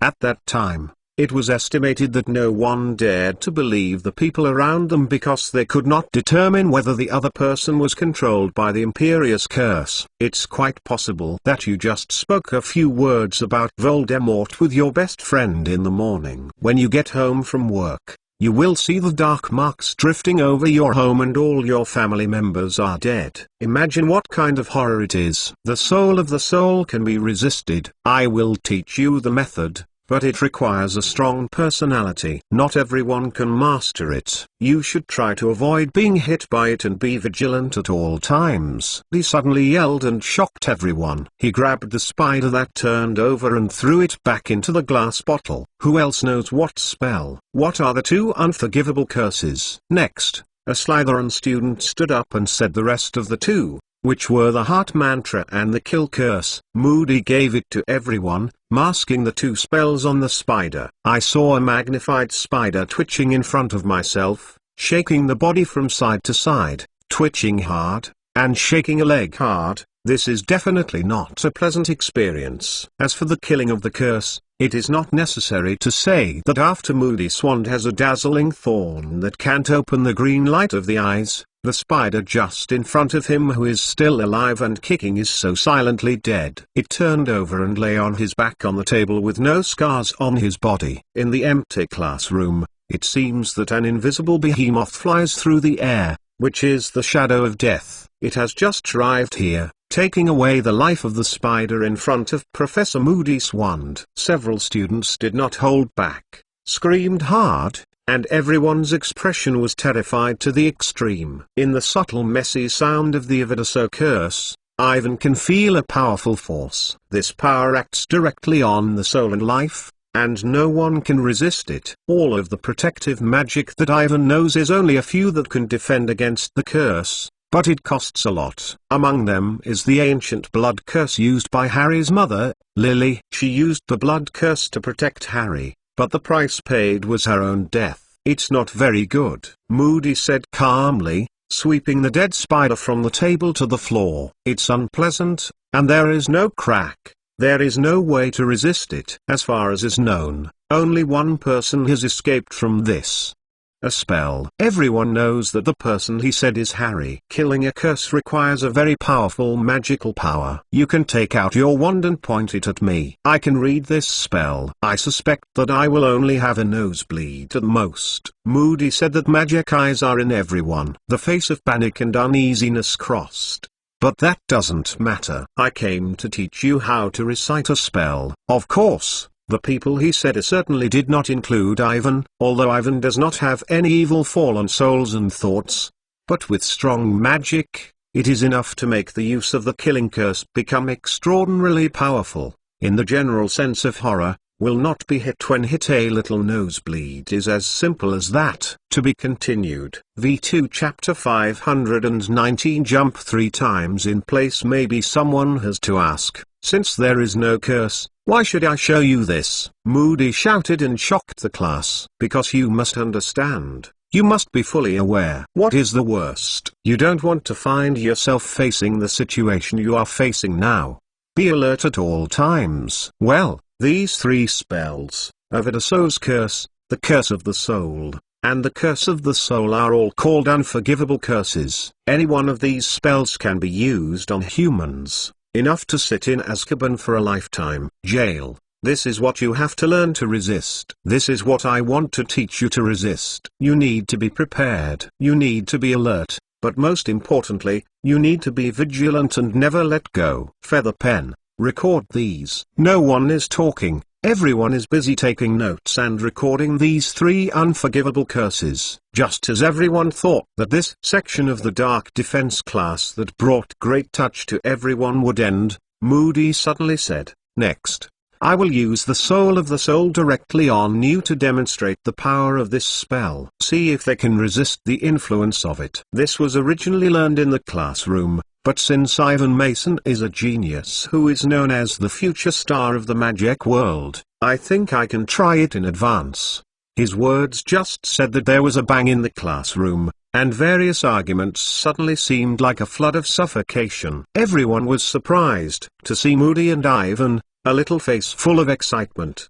They didn't get it wrong. Mad-Eye Hamady actually wanted to use the soul of the evil god. This is absolutely crazy. Everyone is excited and terrified, looking forward to what will happen next in uneasiness. As for the Slytherin students, don't even say it, one by one, gloating to see Ivan suffer. Moody's just took control of what the spider did, and it was still vivid. If Ivan came to a tap dance like this in front of everyone, it would definitely be a big news that made the whole school sensational. Everyone is talking about it. Only Colin, Ginny and other students with good relations with Ivan are worried. They are afraid that Ivan will suffer, and it is definitely not good for the evil black magic of underage little wizards. Ivan did not feel anything. The other party told him in advance last night that he was prepared to do so. I just didn't think that this counterfeit goods would be so eager to wait. Mason, come out. Moody waved his wand, and the desks were on the sidelines,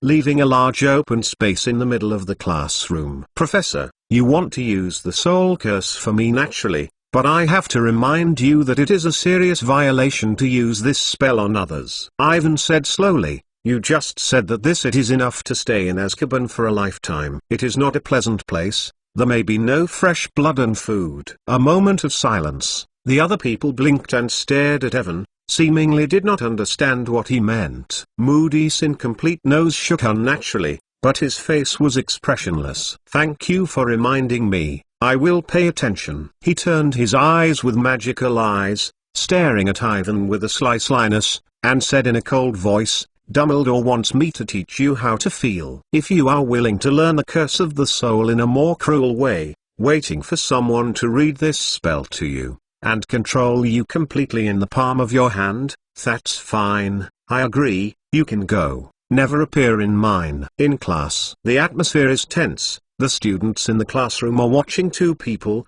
it seems to see if Ivan will leave. Of course, Ivan can't be scared away, It's too embarrassing. He has confidence in his brain closure. Since the opponent has made up his mind to use the soul curse on him, then try it and see who is at the end. Ivan stood up and patted the school uniform robes gently. Under the intense gaze of everyone, he went to the middle of the classroom and walked to the open space where Moody had just moved out of the desk. Moody lifted his wand and looked at him in disgust. The expression seemed to swallow vanishing. "Professor, you can start," Ivan whispered. Moody was not polite. He raised his wand directly and said, "The soul is out." In the next second, Ivan felt that her soul had become light and fluttering.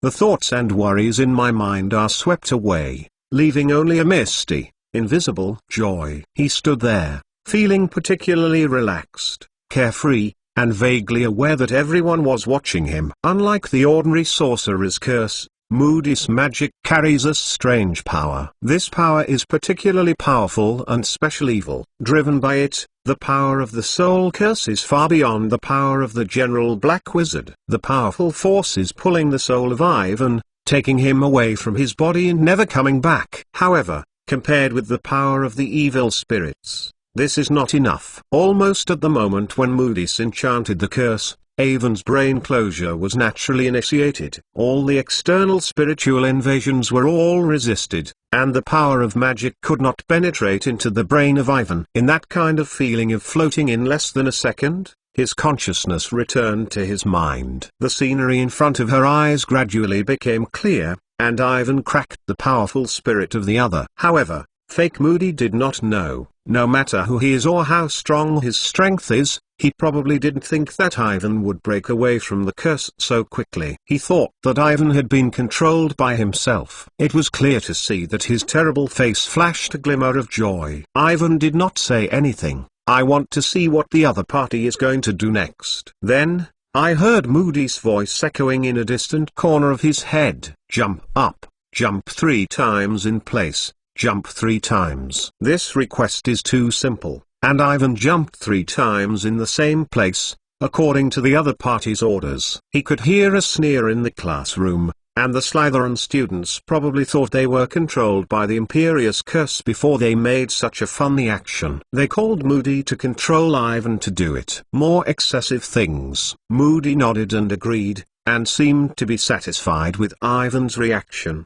The next second, the voice in Ivan's mind was once again remembered. This time is no longer a command, but a godsend. As Ivan envisioned, after the guy controlled him, he couldn't help but start exploring his memory. To be continued. V2 Chapter 520 Terrible Nightmare Subscription. In the classroom, Moody looked at Ivan and stood still. He knew his magical spell was successful. He has successfully controlled Ivan, can order him to do anything. He did not even feel resistance. Everything was extraordinary and smooth, and his heart was ecstatic, not even convinced. He originally thought that Ivan's will would struggle to resist his invasion. He originally thought that he would not succeed without giving up all his strength. After all, this child is very good no matter where it is, so people can't be underestimated. Moody's intended to make Ivan ugly, but since Ivan has been completely controlled, he suddenly found out that this was a rare opportunity, and he decided to take a look at the secrets in the child's head. Although this may expose yourself, chances are rare. Moody stared at Ivan's eyes. He raised his wand and takes the gods.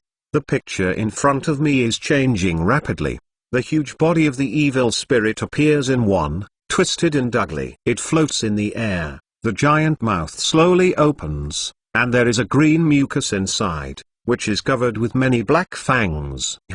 Moody still didn't understand what he saw, and he saw the opposite boy pull out his wand at the fastest speed. "Army bodyguard!" Ivan shouted. Moody snorted and stepped back, fell to the ground, and his wand flew up. In the next second, Ivan's mind was full of strange memories. It is an endless abyss. The surrounding stones are all black, stacked in layers. At the highest point is the darkness of the end. Immediately, when his eyes gradually adapted to the darkness, he realized that there was something there. It is a huge alien monster, like a mixture of the world's most terrifying creatures. It appears dark purple, combined by a bile of rotten meat biles. The center position is a humanoid creature. It can't be seen. It can only be faintly identified. The dense linen is full of barnacle-like things. The irregular holes are one after another, which makes people look numb. Further up, it is a colorful orange-hued hair,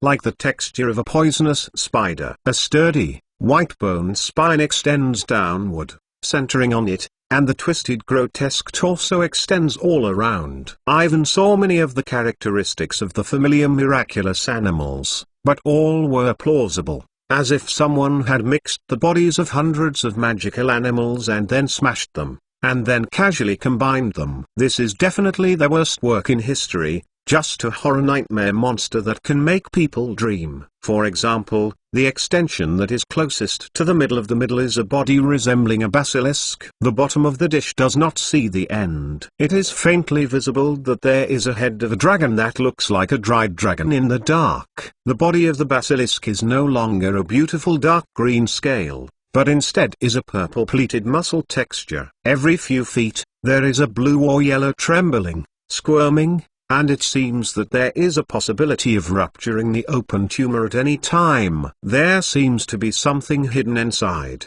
and I can't wait to rush out. Ivan didn't know what the guy who faked Moody had experienced. Why is there a memory of this terrible alien in his mind? Does this thing really exist in this world? Exclamation mark.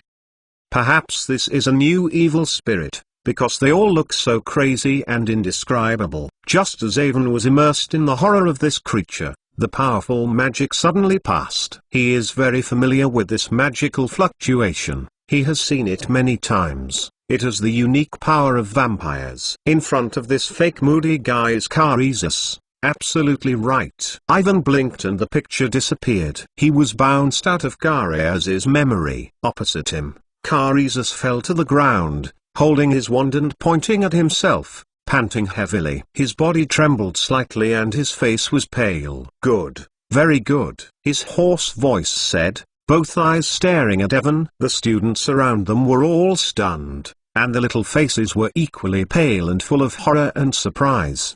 They didn't know what had just happened, only to see that Ewan, who was originally controlled, suddenly took out his wand. Then Moody was thrown backwards and the wand fell. They don't understand what is going on. Can they say that Moody's spell has failed? He was defeated by Ivan? Exclamation mark. Shocked, everyone is wide-eyed and can't think about what is going on in front of him, whether it is not believed or not. This is really happening. They can even conclude directly that Ivan is even stronger than Moody, who defeated Moody. Although Ivan is now famous, what happened today is enough to add to his legendary experience. A 13-year-old wizard defeated the bestra of the Ministry of Magic, and this matter can be discussed for a long time. Only Ivan himself knows that he did not beat the other side by strength. Carius's last powerful power still left him with a lingering fear. This guy was only blinded by his brain closure, thinking that he controlled himself with the soul curse, the greedy use of the gods to explore the memory of their own, only to reveal the flaws, let Ivan's counterattack succeed in one fell swoop. Therefore, greed is the original sin. Another point, as he has been repeating, always be vigilant and never let go. Very good. Mr. Mason successfully resisted the Imperious Curse and completely defeated it. Moody said, stumbled and stood up. You can ask him for experience so that others can't easily control you. The rest of the class was spent in a strange atmosphere. The classroom was quiet. No one spoke. Moody sat on the chair next to the podium and stared at Irvine, as if thinking about something. The other little wizards didn't dare to ask questions. They all looked down and seemed to record the 3 unforgivable curses, but actually they passed on small notes, and occasionally looked up and looked at Ivan and Moody, and then hurry up and down. Ivan is thinking about the monster I just saw. What is it? Exclamation mark. It was not until the next class bell rang that Moody's announced that he had left the classroom after class and everyone reopened. How did he do that? Did you see it? Ivan defeated Moody. This is incredible. Moody's Imperious Curse does not work for Ivan. He is the strongest, even stronger than those black wizards. Ivan is a warrior of Hogwarts. He will represent the school in the hegemony. I can't think of anyone who is more qualified than him. But he is under the age of 17. He must have a way to break through Dumbledore's restrictions. As the discussion continued, Ivan did not listen. He and the equally excited Colin walked out of the classroom. The news spread with the students who took part in this class, and soon everyone in the entire castle will know about it. To be continued. V2 Chapter 521 Explosion in the Metamorphosis class subscription. The next section is the Transformation class. Although everyone is immersed in what happened just now, want to discuss Moody's practice, the 3 unforgivable curses, and finally Ivan defeated Moody's, but no one dares do this in the Metamorphosis class. Professor McGonagall is stern, and people who don't have to listen to it will be invited directly by her. She checked everyone's summer homework and revisited what she said during the last semester and the principles of defamation. Then everyone is assigned to a teapot, which is turned into a turtle before class. For the little wizards of the 3rd grade, this is very difficult. They may need to spend a full semester to learn to master this skill. The best student in the classroom is just to make the teapot mouth change. Except for Ivan, he just tapped his wand and gently knocked on the tea party. A slowly crawling turtle appeared in front of his eyes.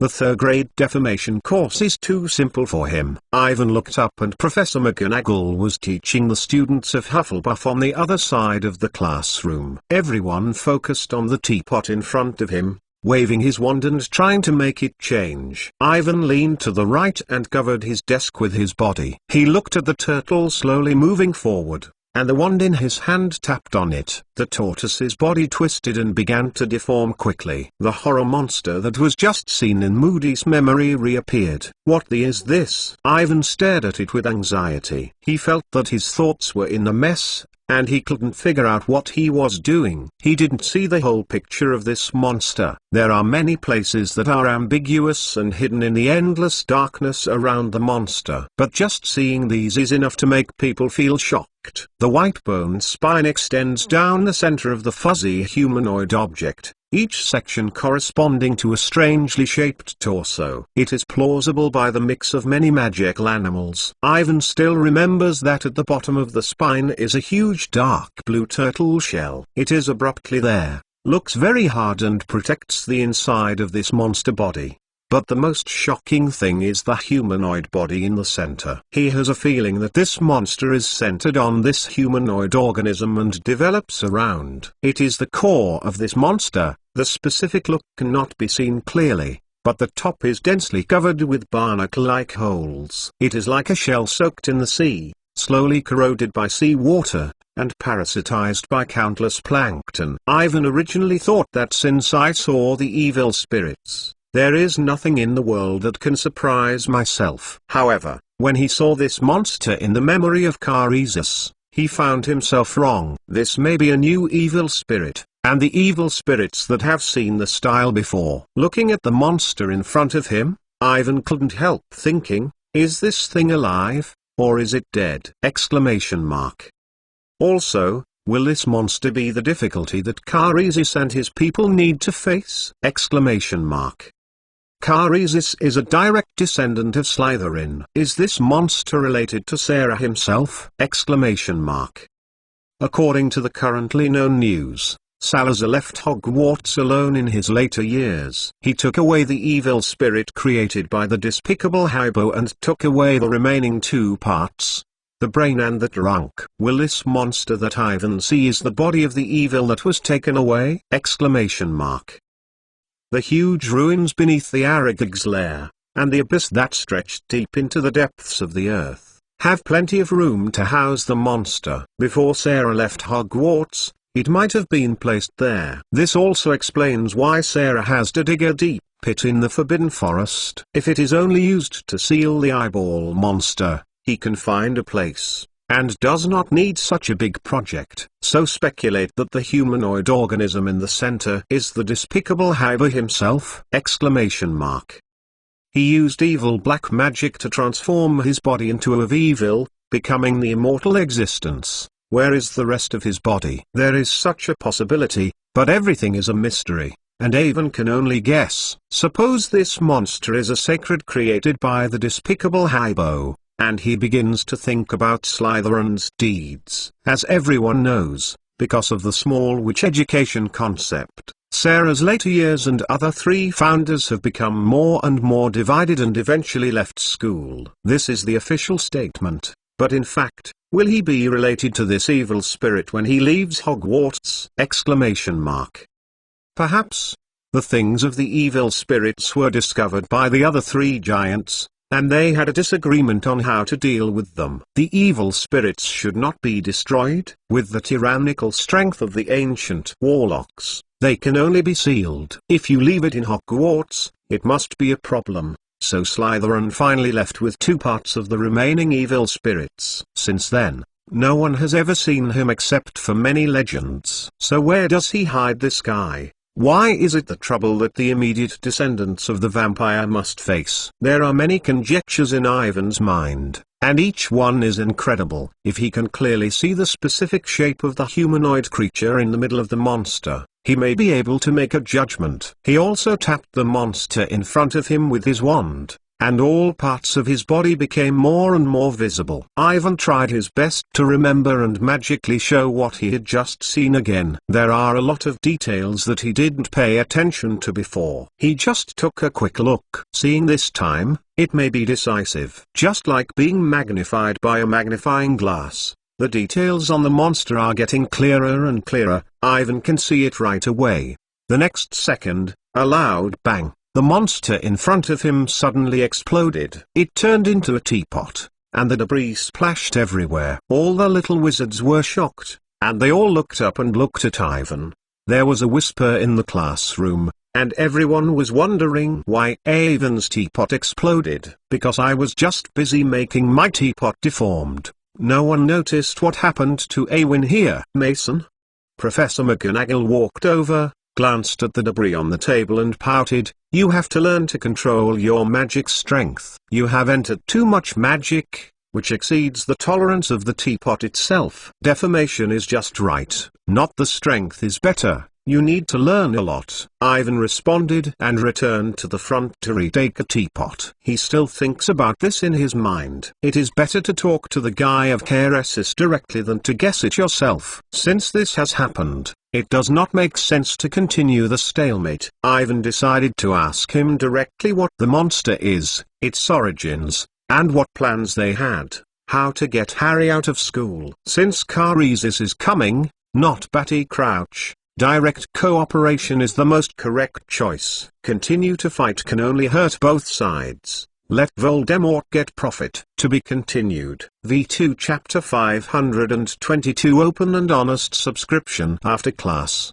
Ivan and Colin walked to the auditorium and prepared to have lunch. Ivan has made up his mind to talk to Keresis, who is posing under Moody's. After the birth of this morning, he could not hold it in front of Ivan. When I first came to the next day, I made such a big move. I have to say that this guy is really a failure pretender.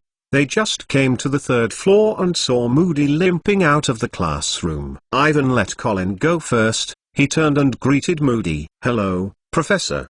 Do you have time? Ivan said with a smile. I want to talk to you about the things that have just happened. Moody turned and his long white head hangs down the twisted, scarred face. The normal eyes look at Evan coldly, and the magic eyes turn to the back of the head, watching closely from the stairs. The little wizards who walked down. Everyone looked at it curiously and wondered what Evan was saying to Moody. Of course, if you don't have time, I can ask Professor Dumbledore about this question. Ivan continued, a wizard like him is so experienced in dealing with vampires. Coming, Moody said in a hoarse voice, a sullen expression on his face. Ivan followed Moody into the office. After both of them entered, Moody closed the door. He turned to look at Ivan, and the magical eyes and normal eyes stared at Ivan at the same time. What do you want to say? He asked softly. Just talk casually, such as the terrible monster I saw in your memory, and the purpose of your coming here,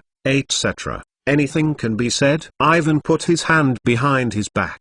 But before that, Professor, I hope that you'd better remove your hand from your wand. You know it won't succeed. You have already tried it, and the soul curse doesn't work for me. That's hard to say. Moody stared at Evan carefully. We can try to forget the curse or other magic. Of course, vampires have a lot of special magic, and they are very effective, but it is so obvious that Dumbledore can perceive your magical fluctuations. Ivan looked at him with interest. You are not, I hope, to be seen by the principal now? Moody did not answer, but the right hand did not move away from the wand on the waist. I don't think I went to the principal's office directly, but I came to see you, and I can show my sincerity. Ivan said, I am grateful to you for a few months ago, in the remains of the fallen horses in Armagna. Help me. And my relationship with Elaine is also very good. From this point of view, you should be my elder.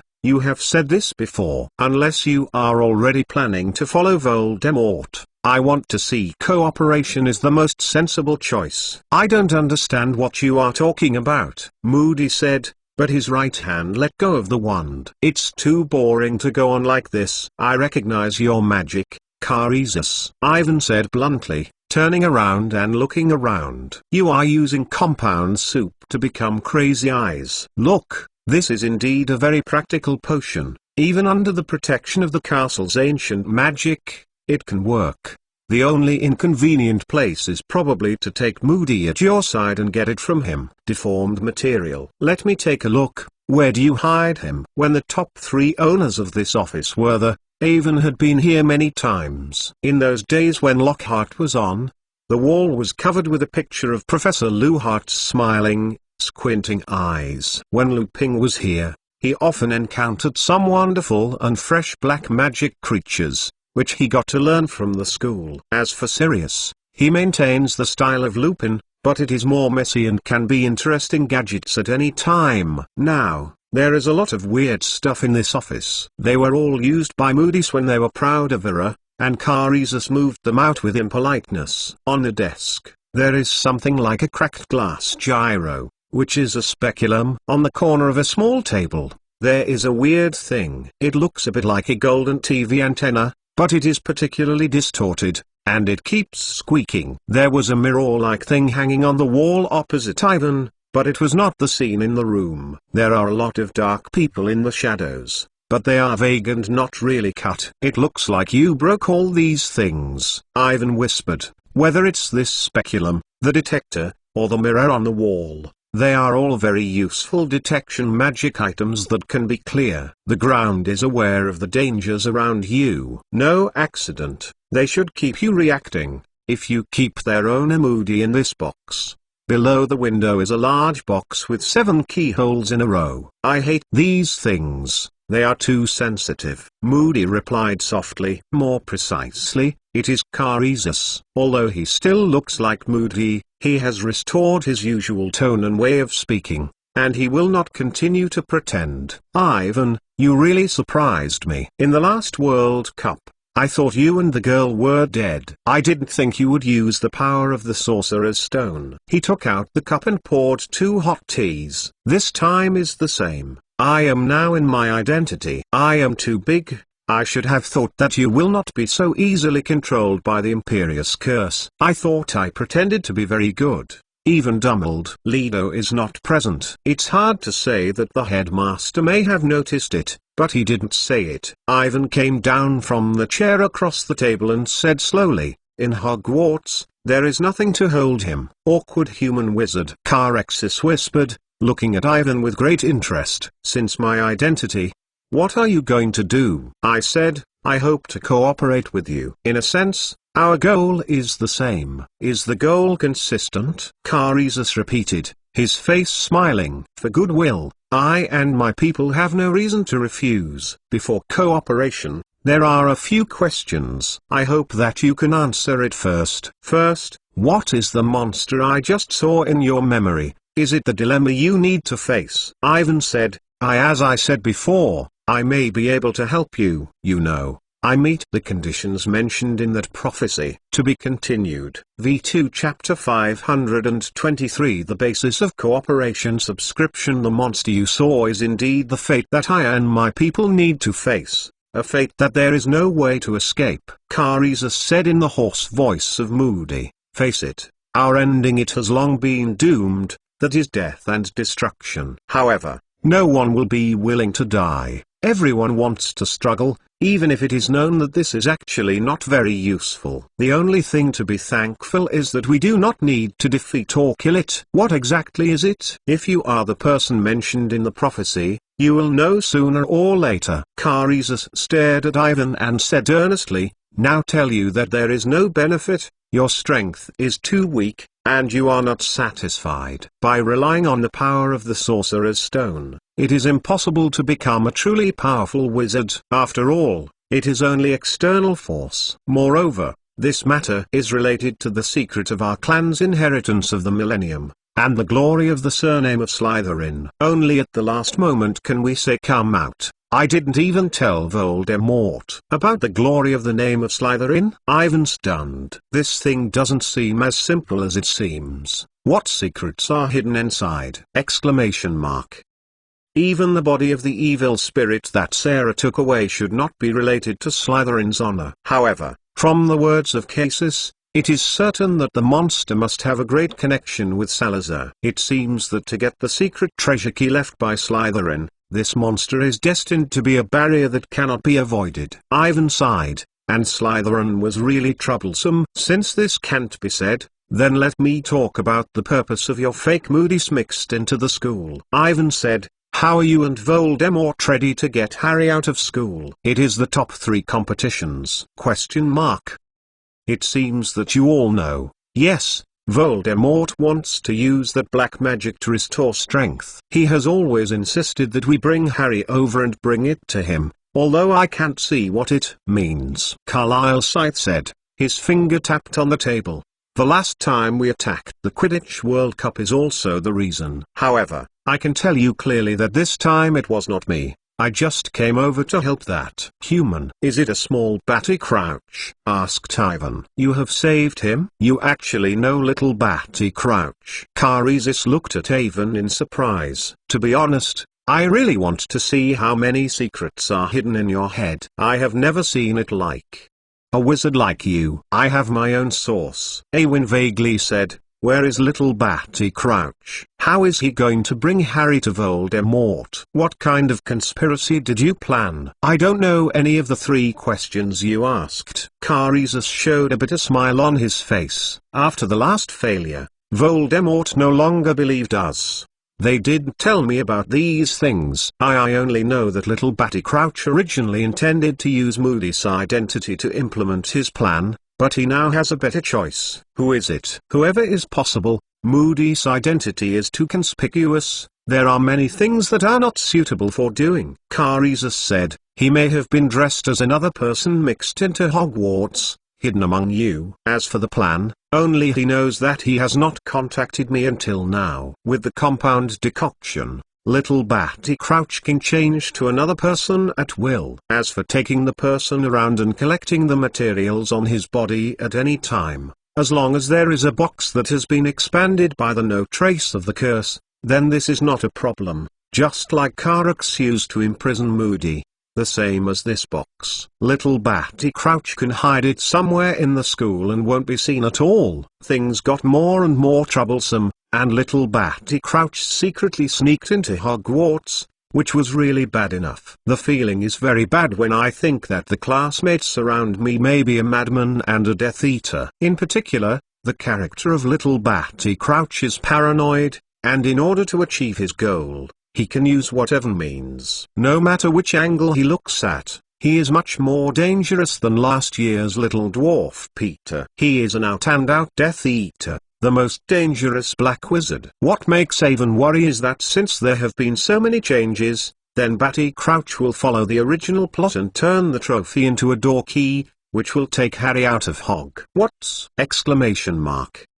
He should be planning to start with the hegemony. We have got all the information from the 3 games of his father Batty Crouch. I want to get through Dumbledore and only have a chance at the hegemony, said Carius. This is true, otherwise it is unrealistic to take out a door key in the castle out of thin air. There is a strong magic protection here, and the magic will only be unlocked when the venue is set. From this perspective, the final labyrinth project is the best time for Barty Crouch to start. It is also the only chance that he will bring Harry out of the castle. The best chance. Your question should have been asked before I cooperate. I have a few questions to ask you. Triwizard looked at Evan and said with interest, since you already know these things, what are you going to do? Is it to tell Dumbledore, or is it a way to stop the plot of little Barty Crouch to take Harry out? Obviously, Ivan's answer will determine whether he can work with Triwizard and even walk out of the house safely. Triwizard's right hand was placed on the wand around his waist. If Evan's answer didn't satisfy him, he would definitely use magic to him.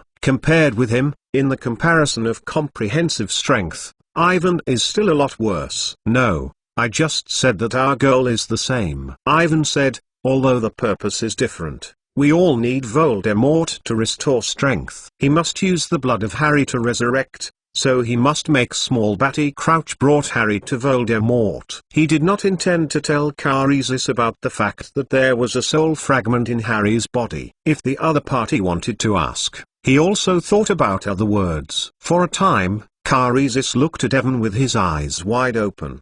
The expression seemed to think that he was crazy! Otherwise, how could he say such a thing? Actually prepared to help Voldemort. This is incredible. Then, Triwizard suddenly whispered out, I believe that you are telling the truth, Ivan. Look at it, we do have the basis for cooperation. He whispered. Did not ask why Ivan did this, although it seems very abnormal. Okay. Pick up. Let's talk about how to cooperate. To be continued. V2 Chapter 524 Camouflaged Moody for subscription. Just as Evan and Triwizard negotiated specific cooperation content, a dispute was taking place in the foyer on the first floor. Harry, Ron, and Hermione came out of the castle to the foyer, which was crowded with people who were waiting to eat. Have you heard what the Hufflepuff students said? Ivan defeated Moody in the defense against the dark arts class. Harry said excitedly. This is really unbelievable. How did he do it? I don't know, but I hope that Ivan doesn't get into trouble. Hermione said worriedly. Moody is the besterer, he may. When Ron's words were not finished, he heard a shout from behind. Weasley, hey! Weasley. When they heard the sound, they turned and looked around. Malfoy, Crabbe, and Goyle stood there, as if they were all happy. What? Ron asked in a hurry. Your father is in the newspaper, Weasley, said Malfoy, waving a Prophet's Daily. The voice of the speech was deliberately loud, so that everyone who was crowded in the hall could hear it. Listen, the Ministry of Magic has made a new mess. It seems that the troubles of the Ministry of Magic are not finished yet. This newspaper special correspondent Rita Skeeter wrote. Recently, the Ministry of Magic failed to maintain effectively in the Quidditch World Cup order, and the failure to explain the disappearance of one of its witches officials has been criticized. Yesterday, due to the ridiculous act of ban the abuse of the Mulgoods Division's Arnold Weasley, the Ministry of Magic was caught in a new awkward. Malfoy looked up and looked at Ron with a malicious look. Weasley, they don't even write your father's name. He's just an insignificant little man, isn't he? He said loudly. At this time, everyone in the hall was listening to him. Malfoy erected the newspaper like a play and continued to read. Arnold Weasley was commanded to own a flying car 2 years ago, and yesterday was involved in a dispute with several Mole law enforcers. It is for a large number of extremely aggressive bins. Mr. Weasley seems to be helping the Madahan Moody, who was once an Auror, when the Madahan Moody can no longer distinguish between ordinary handshake and deliberate murder. When he was different, he retired from the Ministry of Magic. Sure enough, when Mr. Weasley arrived at the heavily guarded house of Mr. Moody, he found that Mr. Moody was again a false alarm and sent a false alarm. Mr. Lay had to modify the memory of several police officers before he could get out of them. But when the reporter of the Daily Prophet asked him why he should involve the Ministry of Magic in this meaningless and potentially tricky event, at the time, Mr. Weasley refused to answer. There is still a photo, Weasley, Malfoy said, turning the newspaper over and holding it up high. A photo of your parents, standing at the door of your house. God, you actually managed this. Call the house. If your mother can reduce the fat, it looks like it's okay, right? Ron trembled and the people in the hall looked at him. You dare to say my mother, I want to kill you, he shouted. Get out, Malfoy, said Harry. Don't be angry, Ron. Oh, yes, Potter, you lived with them this summer, didn't you? Malfoy said sarcastically. So please tell me if his mother is really fat, or the photo is a bit distorted? Shut up, Malfoy. Harry and Hermione grabbed Ron's robes and slammed him away from Malfoy. Weasley, you can kill him because someone else tells the truth. Malfoy laughed smugly. So your mother, said Harry angrily. The expression on her face is like a big dung under her nose. Is she always the expression, or is it because I am with you? When he heard Harry, Malfoy's pale face became slightly red. How dare you insult my mother? Then close your fat mouth, Harry said, turning to stop Ron. Boom! Exclamation mark. Several people screamed and Harry felt a white hot thing rubbing his cheek. He quickly reached into his robes and licked his wand, but it was too late. Malfoy hit the next magic in Harry, and he flew backwards. Hermione screamed loudly, without Harry's blocking, and Ron rushed past Malfoy across from him. Gore and Crabbe stopped him. They twisted together and added their fists. Ron was not their two opponents at all. They screamed with pain and their eyes were blue. He roared and wanted to fall over Malfoy, but he couldn't do it at all. Looking at Ron's miserable appearance, Malfoy sneered in front of him, very proud. Everything happened too quickly, and the hall was in a mess. In the next second, a powerful magical force flies up the stairs and separates the few people who are twisting together. Ivan ran down with his wand. He had just come to the hall with Carisis and saw this scene. He waved his wand to separate several people and was preparing to teach Malfoy a meal. However, Carisis behind him is faster than him, only to hear another loud noise. Hee hee! Exclamation mark. Then, a snoring echoed in the foyer. No. This kid, Carisis roared and walked past Ivan. He is now exactly the same as the Mad-Eye Moody, and it may be more appropriate to call him with Moody. Ivan had just reached an agreement with him. In the school, he would keep his secret, not telling anyone about his fake Moody, and helping him complete Voldemort's mission, which in turn would provide information to Irvine, and the necessary help. In order to show sincerity, Carisis also said something between him and Voldemort. They used magic to make an agreement. Carisis used magic to help Voldemort restore strength, and Voldemort helped him and his people do one thing. After that, they have nothing to do with each other. Although Avon is very skeptical, Voldemort will not fulfill the agreement and let go of these vampires. However, from the current situation, it is still the same sentence. He and the case's goal is the same. There is no conflict. In the future, there may be more in-depth communication. Cooperation between the two sides is the most sensible choice. Despicable coward. 3 people fight 1 person, and there is a sneak attack. Moody limped down the marble staircase, holding a wand in his hand and pointing to a white chalk.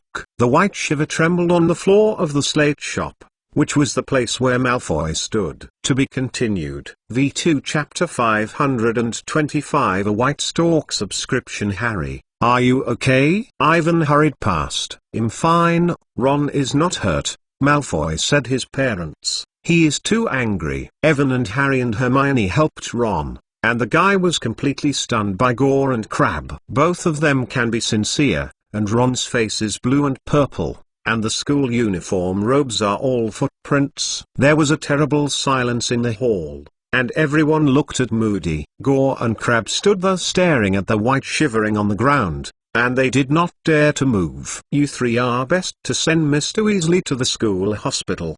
The things here are handled by me. Moody said that the normal eyes smashed into Ivan and the other eye got into it. Inside his head, Ivan and Harry struggled to raise Ron. When they had not come and left, they heard a roar around them. Don't touch it, Moody shouted. Crabbe was about to pick up the day, but he heard Moody's shouting and was scared to stay where he was. Moody limped toward Crabbe, Goyle and the white cockroach, slamming his wand in his hand. The white screamed in horror, escaping and ran towards the basement. "I don't believe this evil," Moody yelled and pointed his wand at the day. The white cockroach suddenly rose to the midair of 10 feet high, and slammed into the ground, and then suddenly rose up. "I don't like to attack others in the back," Moody said with a rough voice. When the day was getting higher and higher, he screamed in pain. "There is more to bully. This is the dirtiest way. Despicable is the behavior of cowards." The white scorpion went to the air, and the 4 feet and the tail swayed desperately. "Yes, no, this, do," Moody said. Every time he fell on the slate floor and suddenly picked it up, he took out a word. "Professor Moody," said a surprised voice. Professor McGonagall is coming down the marble staircase and holding a stack of books in his arms. "Hello, Professor McGonagall," Moody said calmly, while making the day higher. What are you doing?" Professor McGonagall asked, her gaze moving along the white horse jumping in the air. "Lessons," Moody replied. "Lesson? How, Moody? Is that a student?" Professor McGonagall exclaimed, and the book in his arms was scattered to the ground. "Yes," Moody said. "God!" Professor McGonagall screamed, hurried down the stairs and pulled out his wand. A moment later, with a loud bang, Draco Malfoy recovered. He huddled, lying on the slate floor, and his slippery yellowish hair was scattered on his red-faced face. After a while, he stood up and looked awkward. "Moody, we never use defamation as a punishment," Professor McGonagall said weakly. "Professor Dumbledore must have told you? Probably mentioned it." Moody casually scratched his chin and said, "But I think I have to scare and see what they are doing to the child." Professor McGonagall seemed to see Ron, who was standing by Ivan and Harry, and she took another breath. "Who can tell me what is going on?" Her mouth was tightly tied together. 3 hit 1, there are sneak attacks. I saw all on the stairs, Moody said in a rough voice. Okay. Slytherin deducted 20, Mason, Potter. You have to send Mr. Weasley to the school hospital. Miss Granger, too. Professor McGonagall turned and looked Moody, frowning, said, Moody, this is what Mr. Malfoy did wrong, but we generally do not use the defamation to punish, deduct points, close the confinement, or report the dean of the college where the party is located. I will do that. Moody glared at Malfoy in disgust. Malfoy's light eyes were still tearful with pain and shame, when he looked up at Moody with a vicious look and muttered something in his mouth. A few of these words are very clear and are my father. Oh, is it? Moody walked a few steps forward with his legs crossed, and the sound of wooden legs slamming against the ground echoed in the hall. Yes, I used to know your father, child. You told him. Moody is paying close attention to his son, so tell him for me. Well, the dean of your college is Snape, isn't it? Yes, Malfoy said resentfully. It's also an old friend. Moody snarled and said, I have been looking forward to talking to the old buddy Snape. Let's go, kid. As he said, he grabbed Malfoy's arm, pointed his wand at Gore and Crabbe, and led them three toward the underground classroom. Professor McGonagall looked at their backs uncomfortably, and for a moment she used her wand to point to the book that fell on the ground. They all rose to midair and returned to her arms. Some of you are going to the school hospital, she sighed and said. The rest of the people rushed in to eat. Don't get together. Avon, Harry, Hermione took Ron to the hospital, and along the way, the three of them were still discussing the matter. I can't believe that Moody's turned Malfoy into a big white, but Ron didn't see it, said Harry. Professor McGonagall said that it is wrong for him to do this. He can't treat a student with metamorphosis. Hermione said, he is likely to really hurt Malfoy. Fortunately, Professor McGonagall stopped this piece in time. That's Malfoy, Hermione. Harry pointed to Ron. They made Ron like this, and it is okay to be punished. But Moody will not control the rules in the school. He has his own principles of doing things. Ivan said, and he is not afraid of anyone. I have to admit that Carizes is really like this guy. That is what Moody will do. As long as he keeps doing this, the whole school's gaze should be concentrated on him. and he can create an opportunity for little Batty Crouch. It is also unclear who the small Batty Crouch is posing and must find him out as soon as possible. It is really troublesome. However, for the little Batty Crouch hidden in the crowd, Ivan is not a little idea. Don't look at the guy who is hiding right now. He wants to take Harry out of school. He will take action sooner or later to show his feet. At that time, as long as you deliberately approach your side, the person with the most abnormal behavior can find it. When they lifted Ron to the school hospital, Mrs. Pomfrey quickly cured his injuries. Ron woke up and everyone told him what had just happened. Even if he heard that Moody's turned Malfoy into a big white ball, Ron didn't feel much better. That's what he deserved, isn't it? Said Ron, slamming his fist. He humiliated my parents so much. I don't want to be penalized. I really want to be stronger. Then the lesson learned. Malfoy, and Gore and Crabbe, turning all three of them into slugs and stepping on their feet. To be continued. V2 Chapter 526 Fried Tail Snail Subscription. It can be seen that Ron hated Malfoy, and what happened just now was really excessive. A series of unsatisfactory encounters recently made Ron's mood very bad. Evan, Harry, and Hermione had to comfort him. Malfoy was punished anyway. Let him turn into a white cockroach,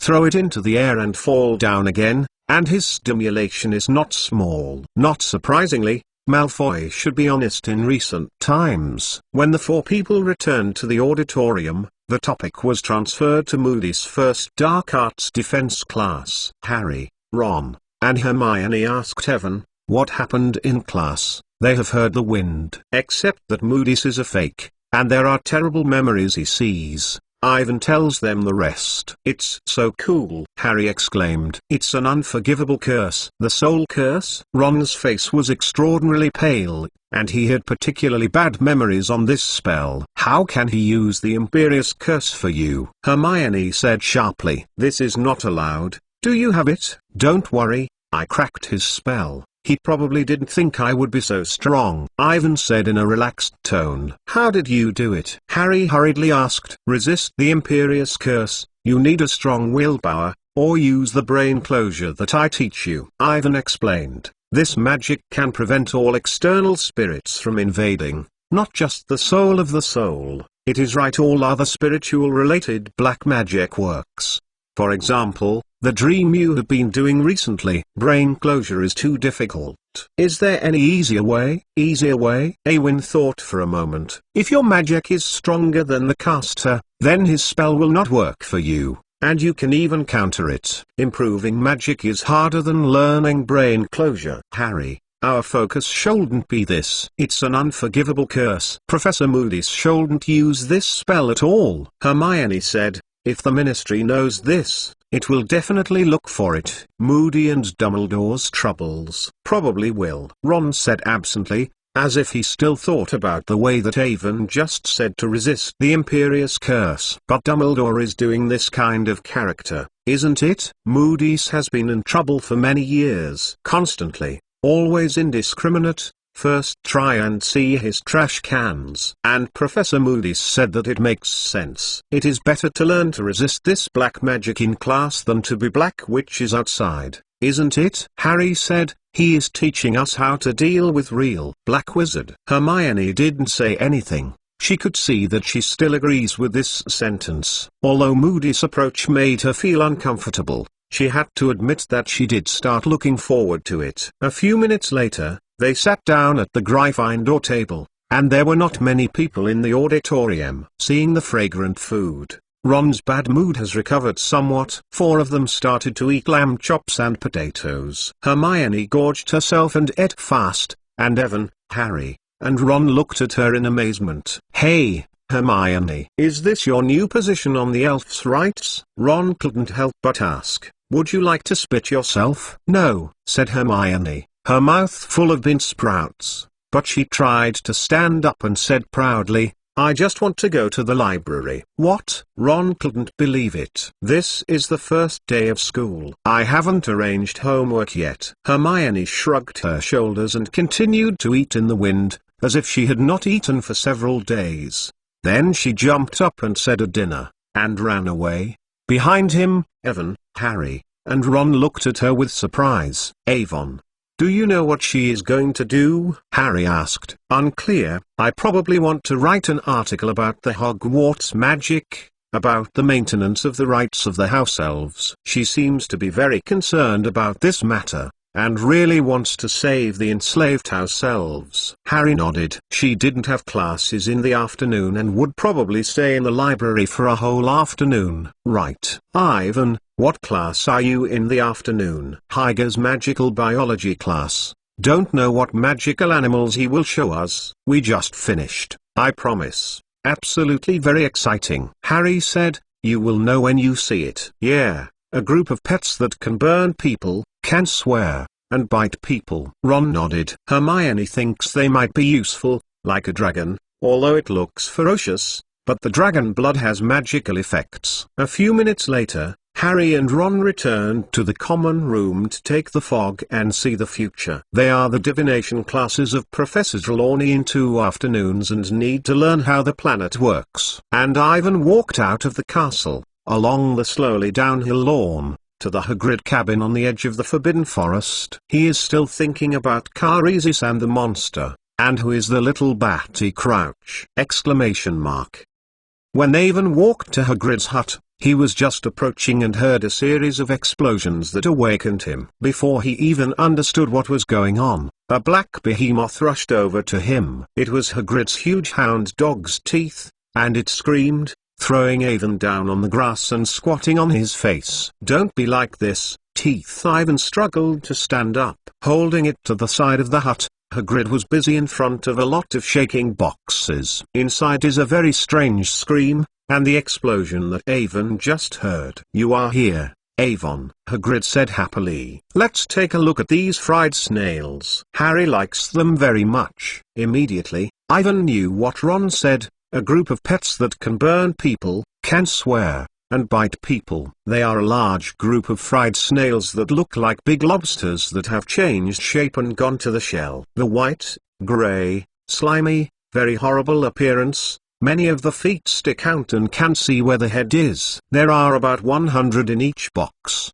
each of which is about 6 inches long and climbs up and climbs together. They stunned and slammed into the wall of the box, and they also smelled a very strong stinky fish. From time to time, some of the sparks will be emitted from the tail of a fragile snail, and then the snail will advance a few inches as the slamming sounds. Disgusting. These things are simply monsters, no worse than the guy I saw in the Memory of Carisis. To be continued. V2 Chapter 527 Temple of Oblivion Subscription. How, Ivan? Harry, Ron, Hermione, they all liked them. They just hatched, Hagrid said proudly. I thought about it. You can raise them personally this semester. Big, we can make a big project. From Harry's and Ron's expression and tone, Avon is very skeptical that they will really like these fried snails. The 3 of them said that they just didn't want Hagrid to be sad. How did you get these fried snails? Ivan leaned over and looked at the group inside the box. The tail of a fried snail suddenly exploded,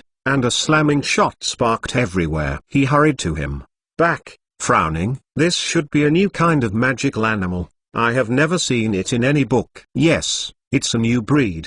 The offspring of the cross between the lion and the fire crab. The name of the fried snail is still named for me. These little guys are very cute, aren't they? Hagrid waved. It seems that I am very happy to ask. I want to know that this is not easy. The human lion body is almost not allowed to get close to any creatures. It is even more difficult for them to cooperate with their offspring. I am probably this summer. It took more than 60 fire crabs to succeed. It's hard to imagine how Hagrid did it. When all the wizards went to see the Quidditch World Cup, a man guarded a human-headed lion and a group of fire crabs. Exhaustion of all means for them to exchange and produce offspring. These fragile snails are not cute, but terrible, and things are terrible. Since the promulgation of the No Animal Breeding Experiment Act, it has been forbidden to cultivate new types of magical creatures. It is necessary to be closely monitored by the Ministry of Magic's Magical Animal Management Control Division. It is illegal for Hagrid to do so. Looking at his happy look, it is estimated that Ivan told him this,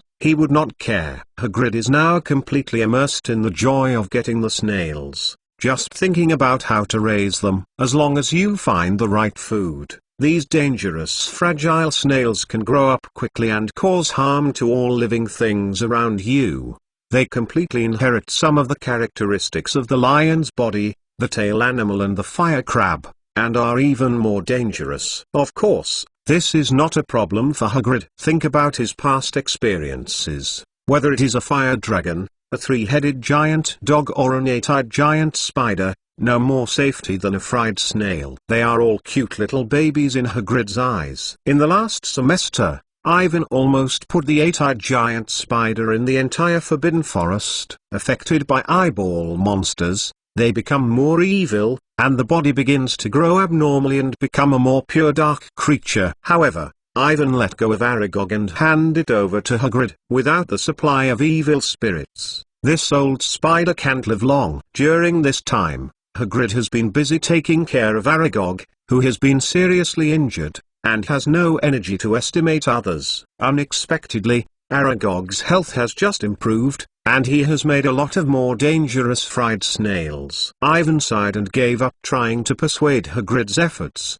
and his attention shifted to what he had just said about the lion's body. "Where did you find the head of the lion's body?" Eowyn asked. "This magical animal is rare." The lion's body is a magical animal with a human head, a lion's torso and a tail of a scorpion. More accurately, it should be a monster with a red lion body, human face, human ears and blue eyes.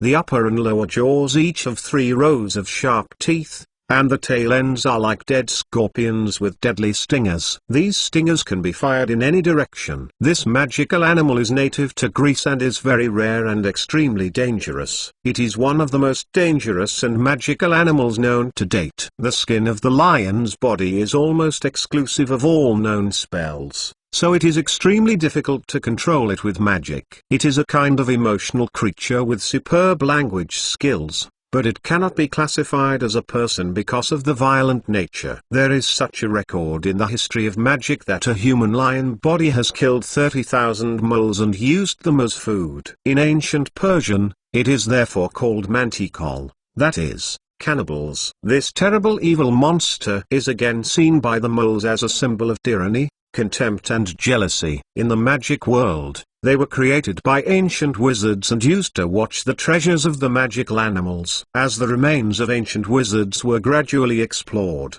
the human lion body was becoming more and more rare. According to reliable records, its last appearance was in 1926. A human lion, a scorpion, smashed a person and was finally let go because no one dared to approach it. Since then, the magic world has never seen the head of the lion. Therefore, Hagrid said that these fried snails are a symbol of the lion's body and the fire crab, which makes Ivan very surprised. He didn't know, where did Hagrid find a human-headed lion?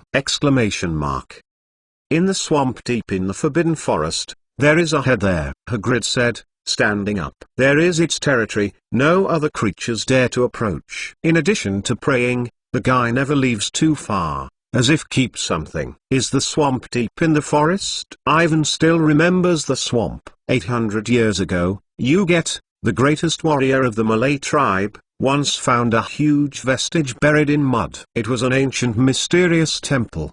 The upper part is covered by a thick marsh, and the interior is a wide, secluded rotunda. The inside is quietly filled with many magical plants, and the marble walls are engraved with complex magic symbols and ancient magic. On the floor are various patterns and spell lines, just like the top of the Moon Temple, but unfortunately absorb the power of natural stars. At the speed of the eyes of the Ma, he had to gallop for more than 20 minutes in this empty hall to reach the center. There are scary statues that can summon the horror evil gods to the real world. Hagrid said that the lion's body-tailed beast may be used to guard this sunken temple. When I think of it, Ivan suddenly thinks that to see it, there may be something left in the place that is related to the evil spirits. Especially in the hands of Voldemort, this kind of exploration is even more necessary. The temple was buried under the marsh silt and was not discovered by the wizards and the Ministry of Magic. Only Ugt had been there 800 years ago, and the place may not have been destroyed, which is of great value. In addition to evil spirits, ancient warlocks may have left other treasures. Even if there is nothing, it is the remains of the ancient warlocks, and it is worthy of Avon to pay a visit. To be continued. V2 Chapter 528 Another Year of Death Prediction Subscription. Next, Hagrid gave Avon a lot of things about cultivating the fried snail. They now need to figure out what the fried snails like to eat, and this is the main task of protecting the magical animals class this semester. In the morning class, Hagrid let everyone experiment with ant eggs, frog livers and green snakes. But it seems to be wrong. The fried snail does not like to eat these things. Hagrid changed a few varieties. Ivan couldn't help but wonder if it was meaningless because the fragile snails looked like they had no mouth at all. After more than 20 minutes, the students came to Hagrid's hut to gather. Undoubtedly, for the third-year wizards who are full of expectations to come to the first section of the life to protect the magical animals. After seeing these terrible fried snails, how much the mood collapsed, and the faces are filled with consternation and disappointment. They repeatedly confirmed to Hagrid to confirm that he is not joking with everyone again! Even if there are no fun animals like sniffing, unicorns and the like, last year's eagle-headed horses have winged beasts that are much better than this. At the very least, everyone can ride them on the sky and turn around the castle, which sounds very cool. But in the face of these fried snails, the little wizard has no other feelings besides nausea. Needless to say, this is simply the worst course of the year. When Colin was feeding, he accidentally burned his fingers and he never dared to approach these guys. For everyone's dissatisfaction and complaints, Hagrid did not notice it at all, but instead shared his new discovery with great interest. Look at the pointed parts of these fried snails. I guess those thorns are public, Mother. There are sucker-like things on my stomach. Yes, I think they will probably blood. Yes, in addition to being able to explode and bite people, these fried snails will also blood, which is indeed a remarkable discovery. Among all the little wizards, the only one who is happy is Luna. She seems to think that these fried snails cultivated by Hagrid are very interesting and ask a lot of details. This made Hagrid very happy and added 5 points to Ravenclaw. This class was with Gryffindor and Ravenclaw. I didn't see a holiday. Luna did not change much as before. The blonde hair of the girl and the waist is longer, and the ethereal temperament that comes out from time to time around the body is stronger than before. Although very beautiful, it is a rare beauty, but it is difficult to make people get close to the idea. Luna's neck is wearing a necklace of butterbeer stoppers and carrot earrings on her ears. She brought Avon the latest issue of Singing and Reversing and told him that there is a new study on resistance monsters. Luna did not go to the World Cup during this holiday. Instead, she followed her father's Singing and Reversing to publish the money that Ivan had sold in the article to travel to Sweden, and by the way, looking for traces of hairy noses. If there is only one person in the school who is indifferent to Ivan's tyrannical performance in the Quidditch World Cup,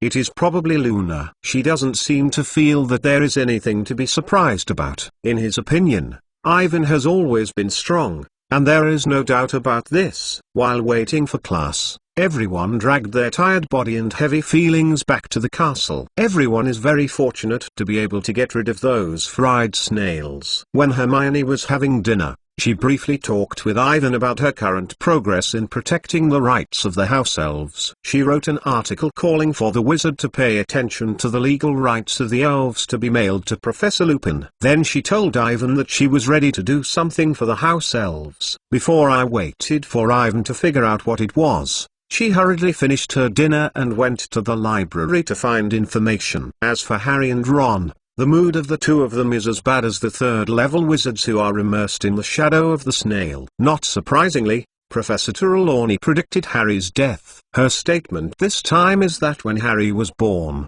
he was influenced by Saturn's ominousness, so he would be so unfortunate. She tells everyone that the movement of the planet and the mysterious signs it displays can only be understood by those who understand the rules of the sky dance. The fate of human beings can be deciphered by the radiation of the planets. To put it simply, it is very reasonable to use planets to predict fate. This sounds a bit like the saying of the horses, a sign from the sky. According to the change of the position of the astrology, Professor Trelawney saw that the days before Harry would be full of hardships and very difficult. Harry's fears would come, and it was faster than he thought. It seems to make sense. Because of those dreams, Harry is worried about Voldemort. But think about it carefully, this kind of thing should be able to guess without prediction. Professor Trelawney is simply scaring him. Then they spend a few hours in filling out a complex circular chart. They have to fill in the position of the planet at birth, which is a boring job. Need to calculate a lot of cumbersome time and angle. In the eyes of Harry and Ron, it is a waste of time. As for the next day, the first quarter of the third grade divination class is as bad as Hagrid's magical animal class. The divination classroom is the same as that of Ivan's memory. The curtains are tightly drawn. There are many lamps in the round room. The lamps are covered with scarves and shawls, so that the whole room is covered in a kind of dot. In the red light, the familiar sweet scent from the fire rang out. And there were a lot of print seats and futons in the room. Professor Trelawney lets everyone drink tea and then interpret the tea in everyone's teacup. Although Ivan had already done it once when I was listening to it last year, this year, Professor Trelawney is unceremoniously predicting that Ivan will suffer disasters and even death. This is her favorite new student. The way Ivan is already prepared, but others don't know. Everyone looked at his eyes strange, as if Ivan could fall down at any time. The sign of this time is not unknown, nor is it an 8-eyed spider, but a horse-shaped monster. God knows how Professor Trelawney saw this magical animal from the cup of Avon. It is said that the horse-shaped water monster can change into a variety of shapes, but it most often appears as a horse or a sea snake, and the broad-leaved cattails act as a mane, enticing a careless person to ride on its back. And then one ant plunges into the bottom of a river or lake, devours people to eat, and makes people's internal organs float to the surface. The correct way to defeat a horse-shaped monster is to use a placement charm to put a bridle on its head, and then it will become docile and obedient, no longer posing a threat to you. But don't let it go. It will hate it. Curse you. The world's largest horse-shaped monster is found in Loch Ness in Scotland. To put it simply, because this underwater creature's monster is a cannibal and particularly dangerous, it appears in Ivan's teacup. The meaning is self-evident, and Ivan is likely to drown in the water, or eat it directly by the monster inside the water. For this kind of nonsense prophecy, Ivan did not pay attention to it at all. He could not see where he could meet the horse-shaped water monster. There is definitely no such thing in Lake Hogwarts, and Ivan is not planning to go to Loch Ness. After the baptism of the past years, he has now completely ignored the prophecy that Professor Trelawney usually made. Because of the warmth in the divination classroom, Ivan suddenly found that it seems to be a good place to sleep. To be continued. V2 Chapter 529 Scared Snape subscription on Wednesday. Ivan and other third-year wizards learn simple Russian novels in the first section of the Ancient Magic class.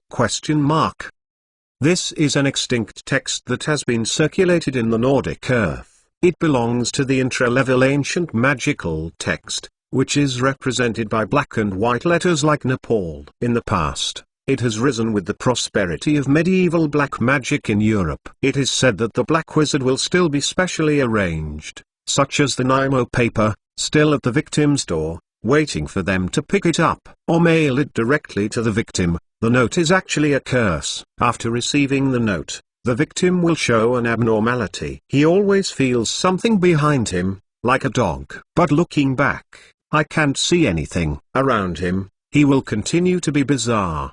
They wrap around the victim until 1 week before death. All abnormal performance disappeared and everything returned to normal. But by then, he can clearly hear the footsteps of the of death. There are many kinds of curses, such as the use of Nehemiah spells, which used to be very popular. This ancient magical text is not used in alchemy, but because it is relatively simple, it is more suitable for beginners to learn. Ivan saw the relevant records in the book, the pictogram symbol that Nick Lean gave him. It was very interesting to learn systematically in the classroom, and gave him a lot of enlightenment. Now, no matter where he got there, Ivan was carrying a piece of parchment full of ancient magic. He is ready to master the simple, such as the Nemo, with the quickest, and based on this, learn the more profound ancient magic. After that, the next few days were flat and there were no accidents in the school. Carius faked Moody more and more like, there was no doubt in the school,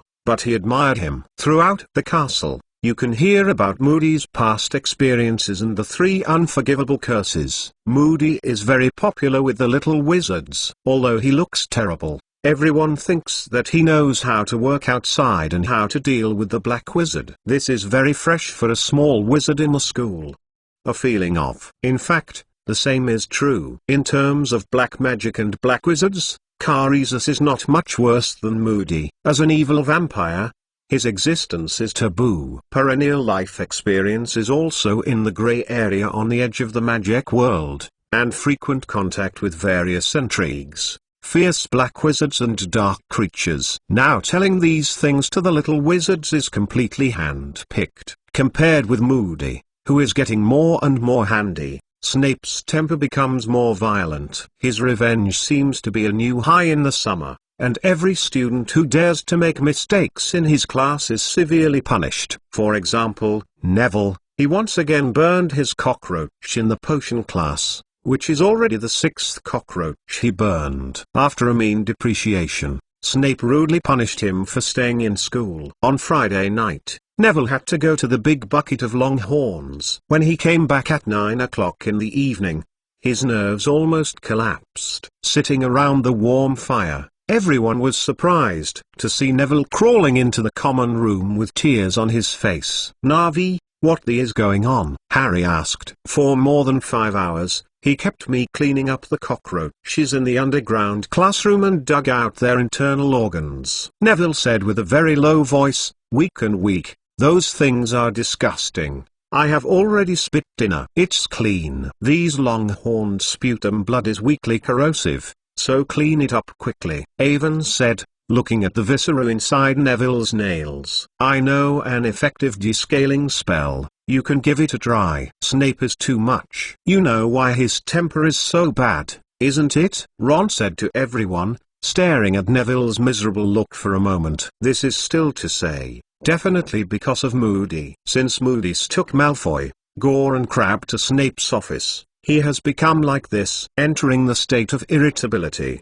all the fire is scattered on the little wizard who hit the muzzle. Everyone knows that Snape especially wants to teach the course of defense against the dark arts. He has not been able to get the job many times in a row. Snape was dissatisfied with the teachers of the previous defense against the dark arts, and wrote this emotion on his face. This situation reached its peak in Sirius, and they shot directly in front of the students. However, for the Mad-Eye Moody, he seems to be extra careful not to let this dissatisfaction stand out. All the little wizards have noticed more or less that whenever Snape and Moody are together, when they are eating or in the hallway, he is trying to avoid Moody's eyes, no matter the one. The magical eye is still the normal eye. It seems that Snape is a little scared of Moody. "I don't understand why Snape is afraid of Moody," said Harry. "It's also used to say that if Moody turns Snape into a long-horned cockroach." Ron looked up and said,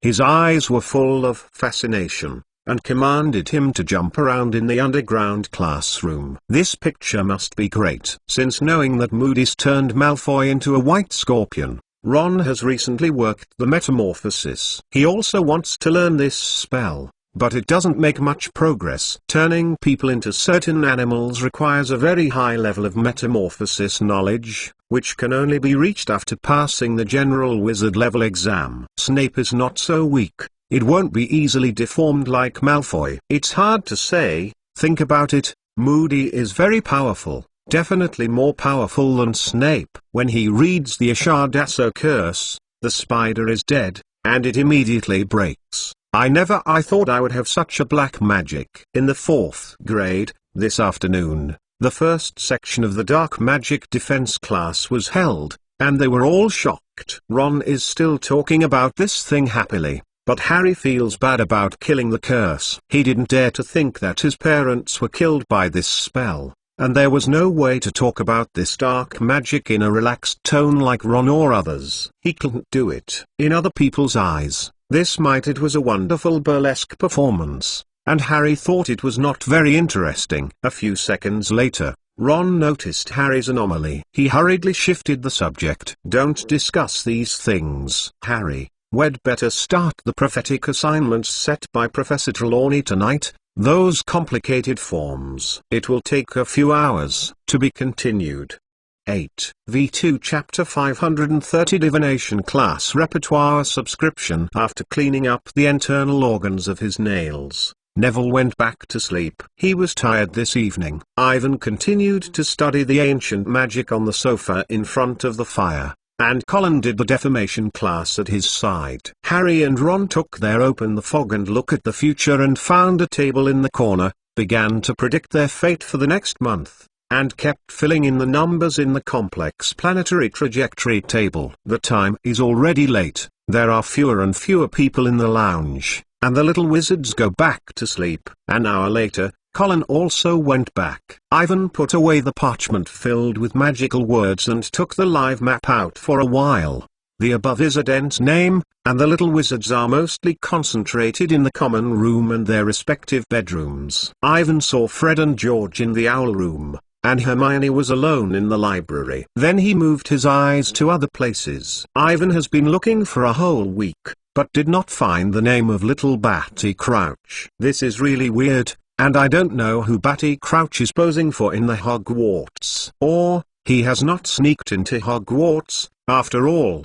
The hegemony has not yet begun. Or, like Carizus, he also enchanted his name and would not mark it on the live map. Ivan can't be sure, but anything can happen. He thought for a while before he collected the live map. It seems that by finding the hope of little Batty Crouch through the live map, I can only find another way. Ivan blinked and stood up, stretched out, and he was waiting for Hermione for a while. She hadn't returned yet in the library. Harry and Ron were also at the small table, whispering something and discussing the prophecy of the divination class. In fact, the two of them did not progress, and the table was throwing a lot of parchment papers filled with numbers and symbols. Harry felt that his mind was still foggy, as if it had been filled with smoke from Professor Trelawney's fire. What exactly does this game mean? I don't have a clue. He looked down at the long row calculation formula. I don't understand it at all, said Ron.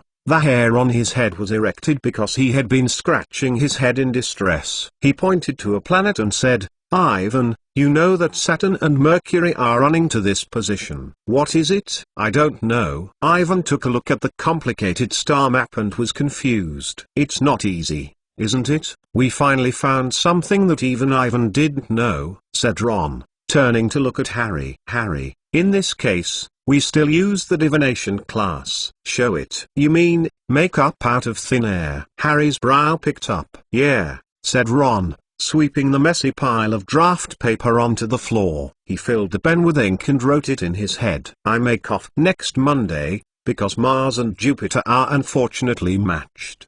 He looked up at Harry and scribbled. You know her, let's try to make some bad things, she loves to watch this. It's the opposite, said Harry, smashing the results he had just thought through and throwing it into the fire. Well, I will meet on Monday, the danger of being burned. It sounds good. I didn't write my divination assignments. We can do it together, Ivan said, quickly took out his divination textbook and parchment and sat next to Harry and Ron. He also needs to predict his fortune next month, and Ivan doesn't want to spend the weekend on tea and tea leaves. Without predicting talent, it is doomed to not make much progress in the divination class. Instead of wasting time making useless predictions, it's better to solve these jobs as quickly as Harry and Ron. Anyway, Ivan has already made up his mind. and he does not expect the Trelawney professor to give him a high score. Seeing that Evan did this seemed to give Harry and Ron a lot of encouragement, and the two became excited. "I may also be at risk of burns next Monday," wrote Avon's parchment, "because I saw the flame in the cup." "Yeah, we all have this danger." Ron nodded and said, "We will see the fried snail again on Monday, isn't it?" "Okay, Tuesday, I will." "You will break the money." Harry turned to open the fog to see the future to find ideas. "Good idea," said Ron, and quickly wrote this article down, because Mercury. "Ivan, someone will slay a death curse for you, because you will see Trelawney again on Tuesday, Professor." As for Harry, "You were stabbed by a man you thought was a friend.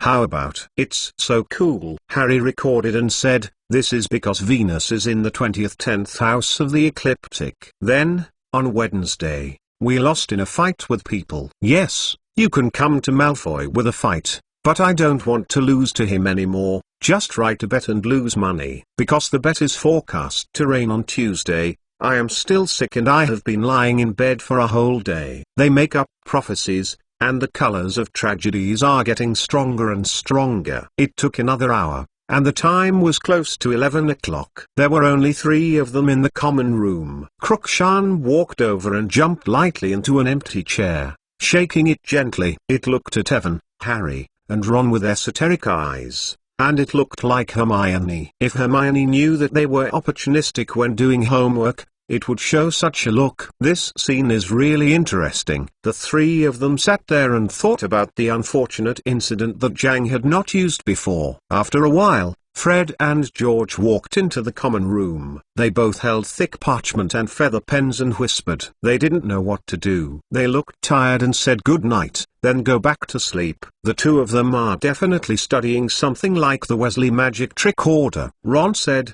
"Remember, soon after the summer vacation, my mother burned their last order. So they have to do something new. But why should we carry us? If it is an order, they will let us participate," Harry said puzzledly. "Who knows?" Ron shrugged his shoulders. "Ivan knows what is going on." The 2 of them actually wrote to Ludo Bagman to bet to win Jinjialong. Although the Quidditch World Cup ended with an attack and a dark mark, they were both right on the outcome of the match. The Irish team won the victory and Crum grabbed the golden snitch. This is a very rare result, and Bagman gave her high odds. This means that he now owes Fred and George a lot of money. However, he did not intend to pay back the money at all. The letters before the twins were all sinking into the sea. The 2 of them decided to write a letter that appropriately threatened Bagman. So late. How did Hermione not come back? She must have forgotten the time in the library. Mrs. Pins does not drive her away. She will not leave. As soon as the voice fell, the hole after the portrait was opened again, and Hermione climbed into the common room. She holds a roll of parchment in one hand and a box in the other. As soon as I walked, the things in the box creaked. Crookshank arched his back and screamed. To be continued. V2 Chapter 531 Domestic Elf Rights Promotion Association. You 3 are here. When they saw Harry, Hermione's eyes lit up. "I am busy." "Exactly, we are too busy," Ron said proudly, dropping the quill.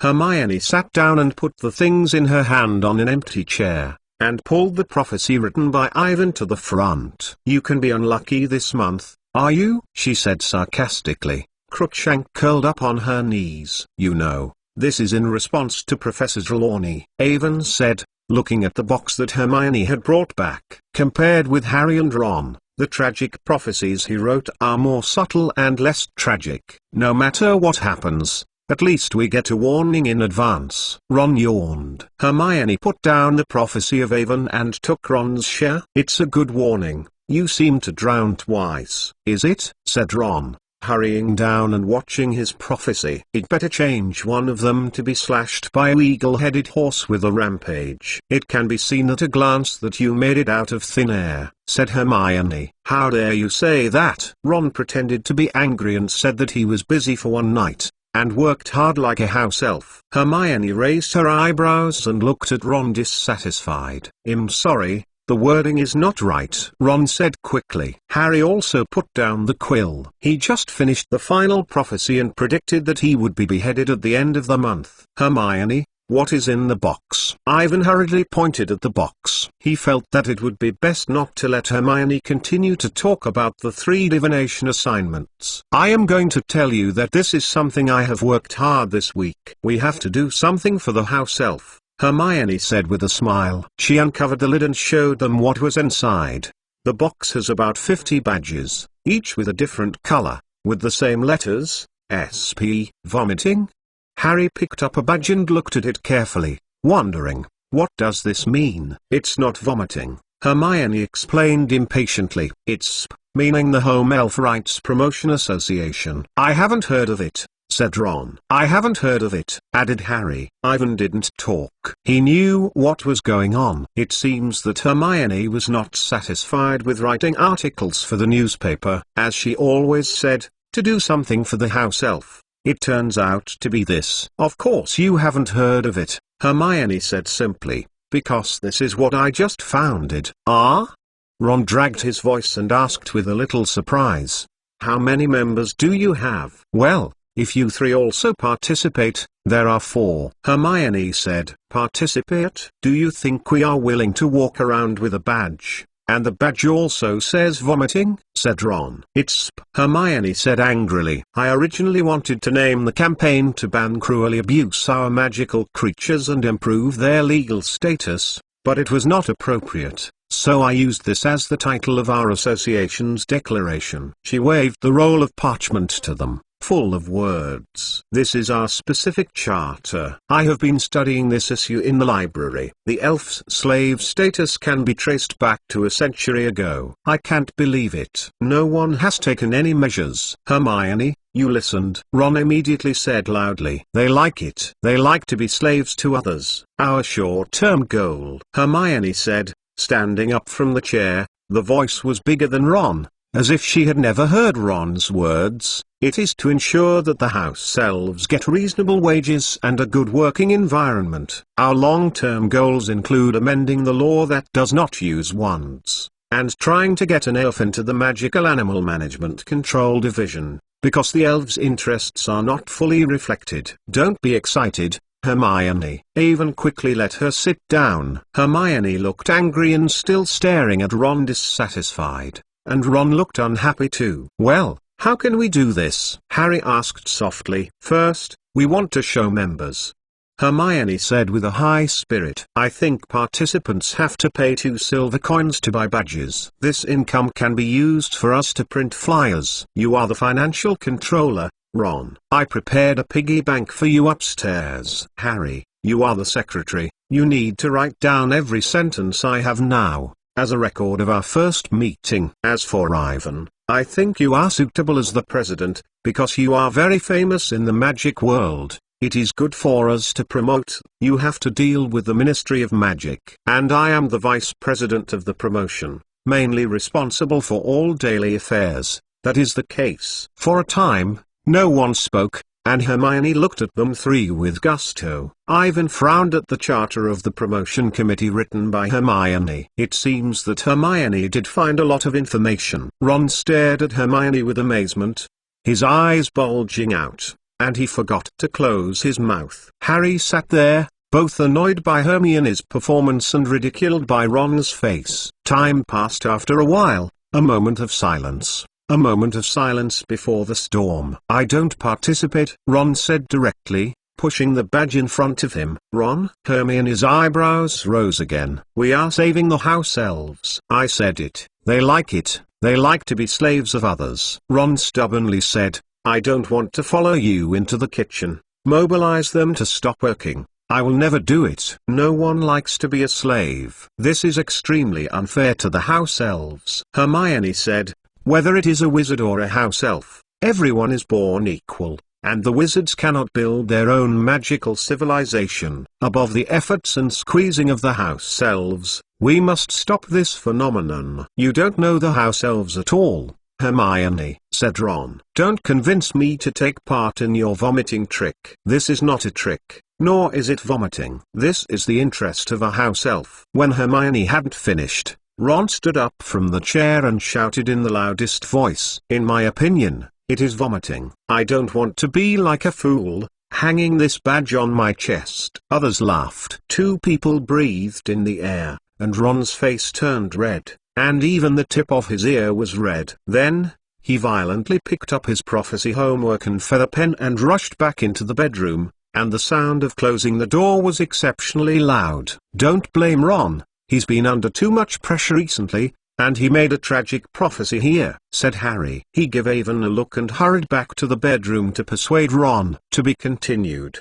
8v2 Chapter 532 Want to push down now. There are only 2 people in the common room, Evan and Hermione. Hermione was still angry, but her eyes were a bit red. Obviously, Ron's reaction to her has been very exciting. Don't look at her usual performance, but in some things, it is actually very fragile. Don't go to heart, Hermione. Harry is right, Ron is just too stressed, he doesn't mean that. Avon said, gently patted Hermione's shoulder. You know, Malfoy insulted his parents a few days ago and made him feel bad. I am not angry, but I am shocked. He actually thinks that the house elves like to be slaves of others. Hermione said, taking a deep breath.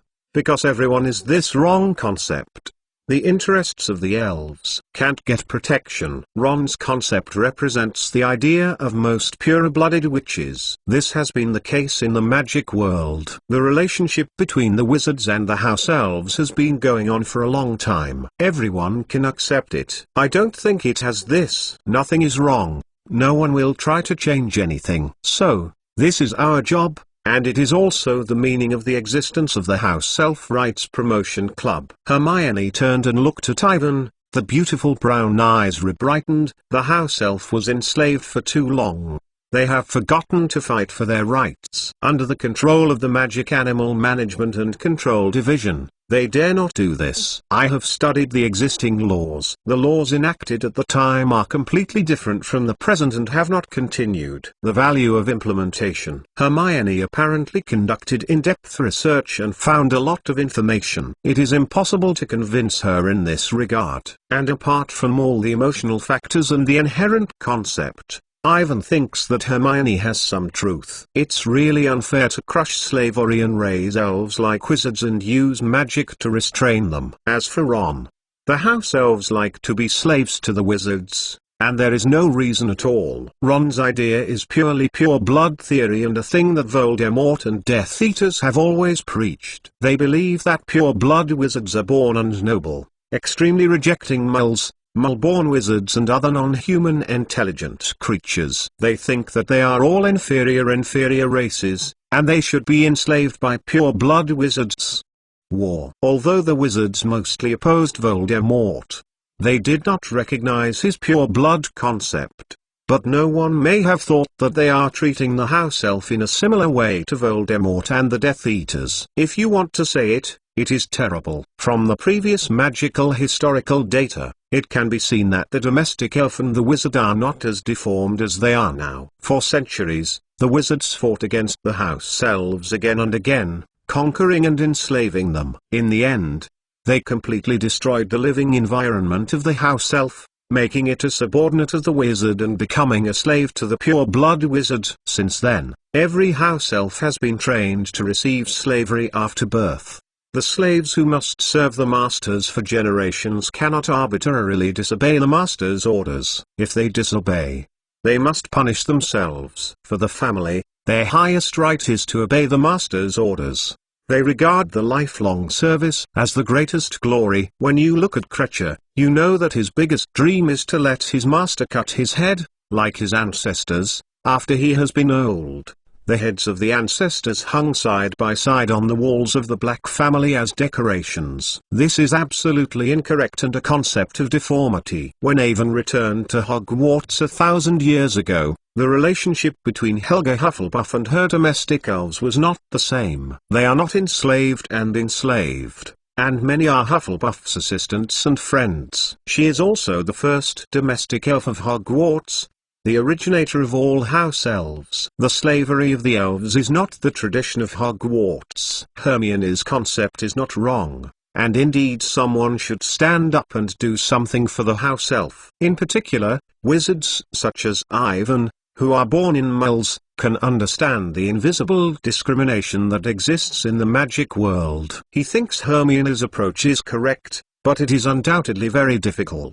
With the power of several small wizards, it is tantamount to want to reverse the mainstream malformation that has been formed in the magic world for centuries. Especially when the wizards and the house elves think this is a matter of course, this is even more difficult. Not all wizards are as responsible as Hermione, and not all house elves like Dobby like freedom. We can't do it because it's very difficult, so don't do it. Hermione looked at Avon, as if she knew what he was thinking. We have to face up. Ivan, think about the current elves' situation. Someone must do something for them. But you should know that this is entirely asking for trouble, said Ivan, looking at Ron's reaction. I know that it is almost impossible to persuade those pure-blood wizards to change their opinions.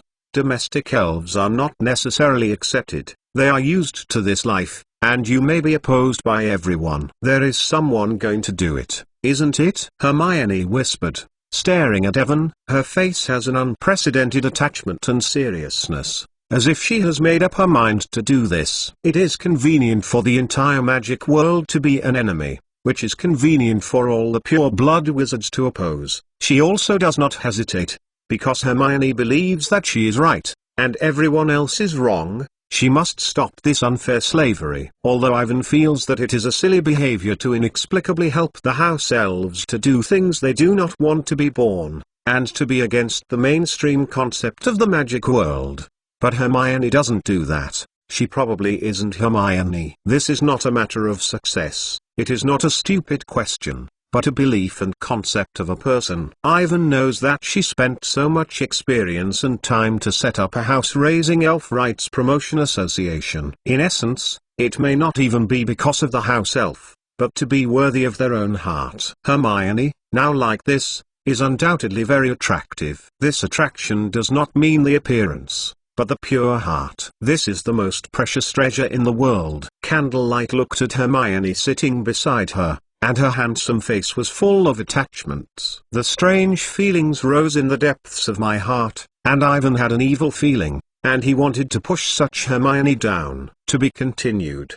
8. V2 Chapter 533 Step-by-step subscription. Finally, Avon accepted Hermione's suggestion and agreed to become the president of the Domestic Elf Rights Promotion Association. Although it seems almost impossible to succeed, I think that I have been doing this stupid thing. Whether it is Voldemort or the evil spirits, it is much harder to defeat them than to maintain the rights of the house elves. If you use the simple strength to judge the results directly, then Ivan still give up quickly. Don't struggle. As long as you work hard, it is enough. It is not a matter of practical consideration to consider the final result. Ivan and Hermione discussed it for a while, different from the idea that Hermione was eager to seek. He thought that this matter should be gradual. After all, it is a concept that has been passed down for centuries in the magic world. It is not practical to change in a short time. Fortunately, with the increasing proportion of wizards and mixed-race wizards from Muggle,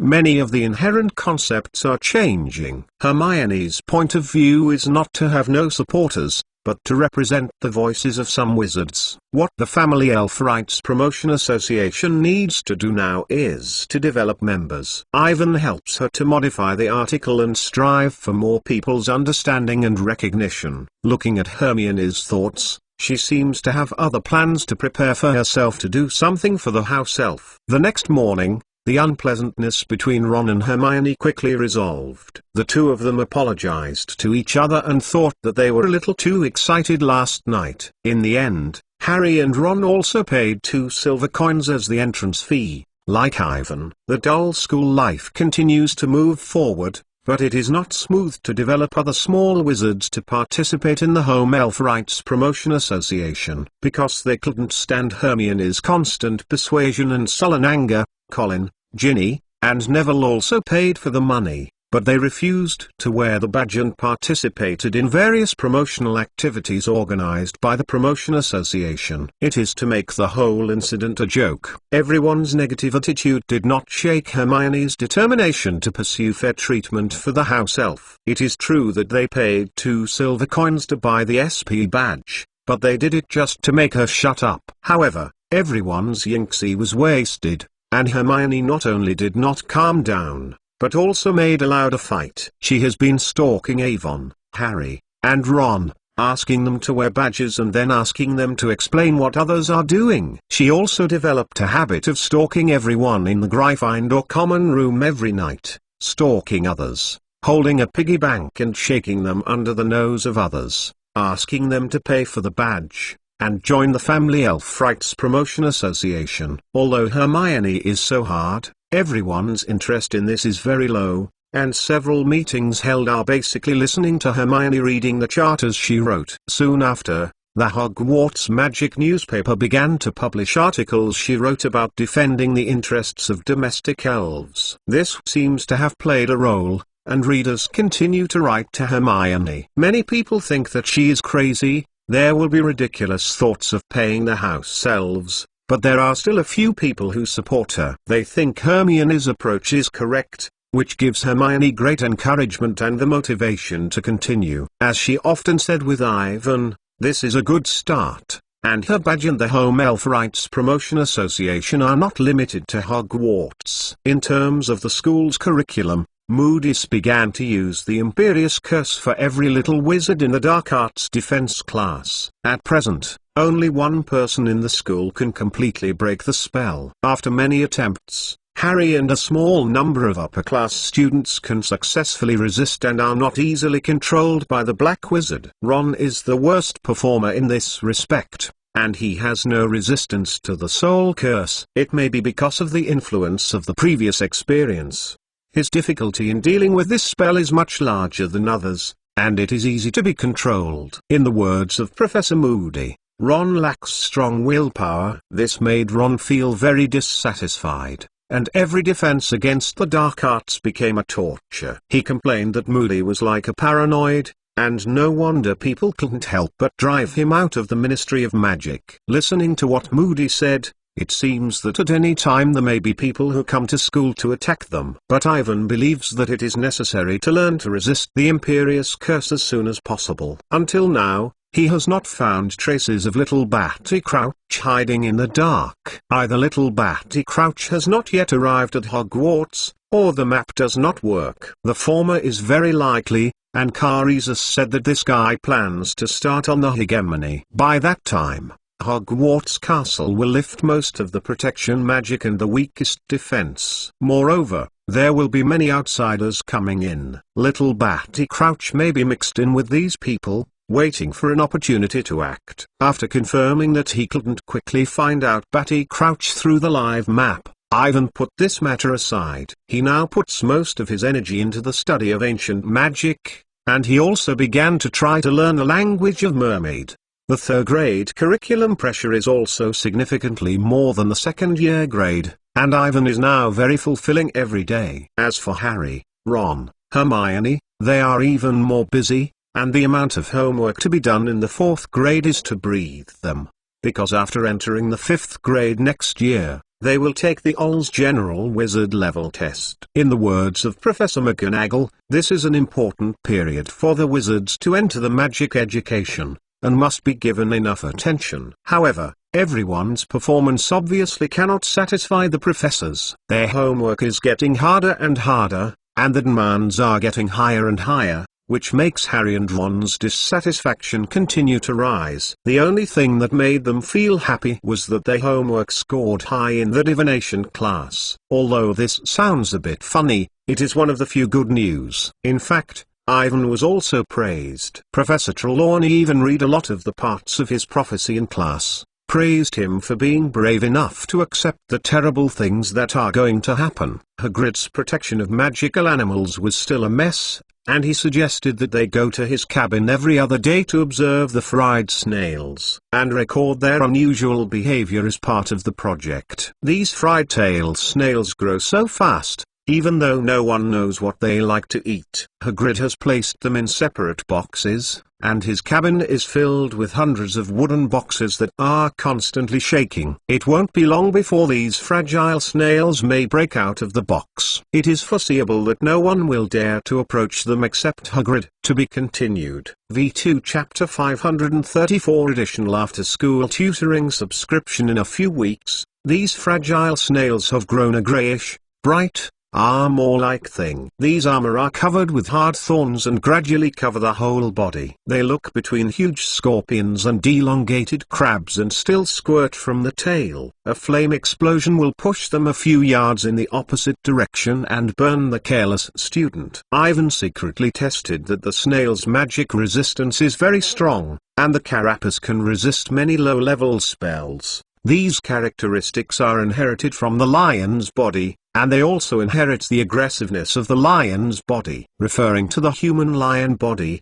you have to say that after several detailed inquiries, Ivan finally knows the specific location of the guy that Hagrid said. Thinking of the mysterious temple built by the ancient warlock covered by mud, he could not wait to go there to explore. Whether it is to pay tribute to the ancient relics or to discover the secrets of the evil spirits, it is worthwhile to go there. Don't delay, the sooner the better. Although there is a dangerous human lion body, the tail animal is there. It is indeed a big trouble. But Ivan has a way to deal with it. He has already known each other's habits from Hagrid and is ready. Moreover, with the powerful Guy of Caeresis, security can be guaranteed. Ivan will not be polite with Caesis. The vampire is very strong. The two sides are now allies.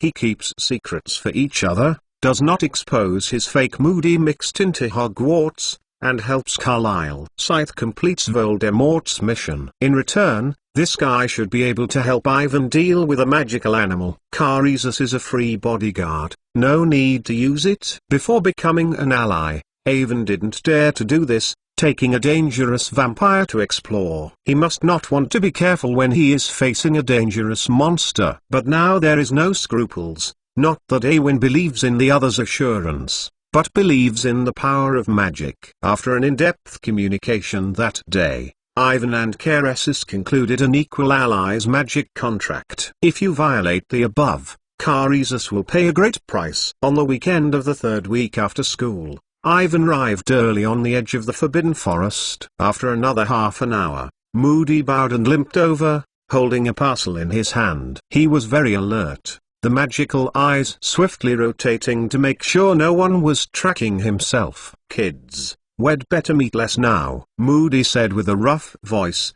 dissatisfied with Evan. "Of course, but I think our defense against the dark arts professor should not mind giving the best students a little extra tutor after class, isn't it?" Ivan said, looking at each other. Have you taken everything you brought with you?" "It's just inside," Moody said dissatisfiedly, shaking his bag in his hand, his eyes twitching, which made his face look more skewed than usual. "After school tutoring. According to my progress, you should practice the sorcerer's curse instead of going inside the ban and exploring what the head of the lion is." "I can already crack this spell." "Your progress is not suitable for me." "It doesn't make sense," Ivan replied. "Okay, we'd better be faster. I found a helper to help us save time." "What? You have found someone else?" He stopped before he had finished. He saw that Ivan was pulling an eagle-headed horse from the bushes with a winged beast and a leather collar around his neck. "This is Buckbeak,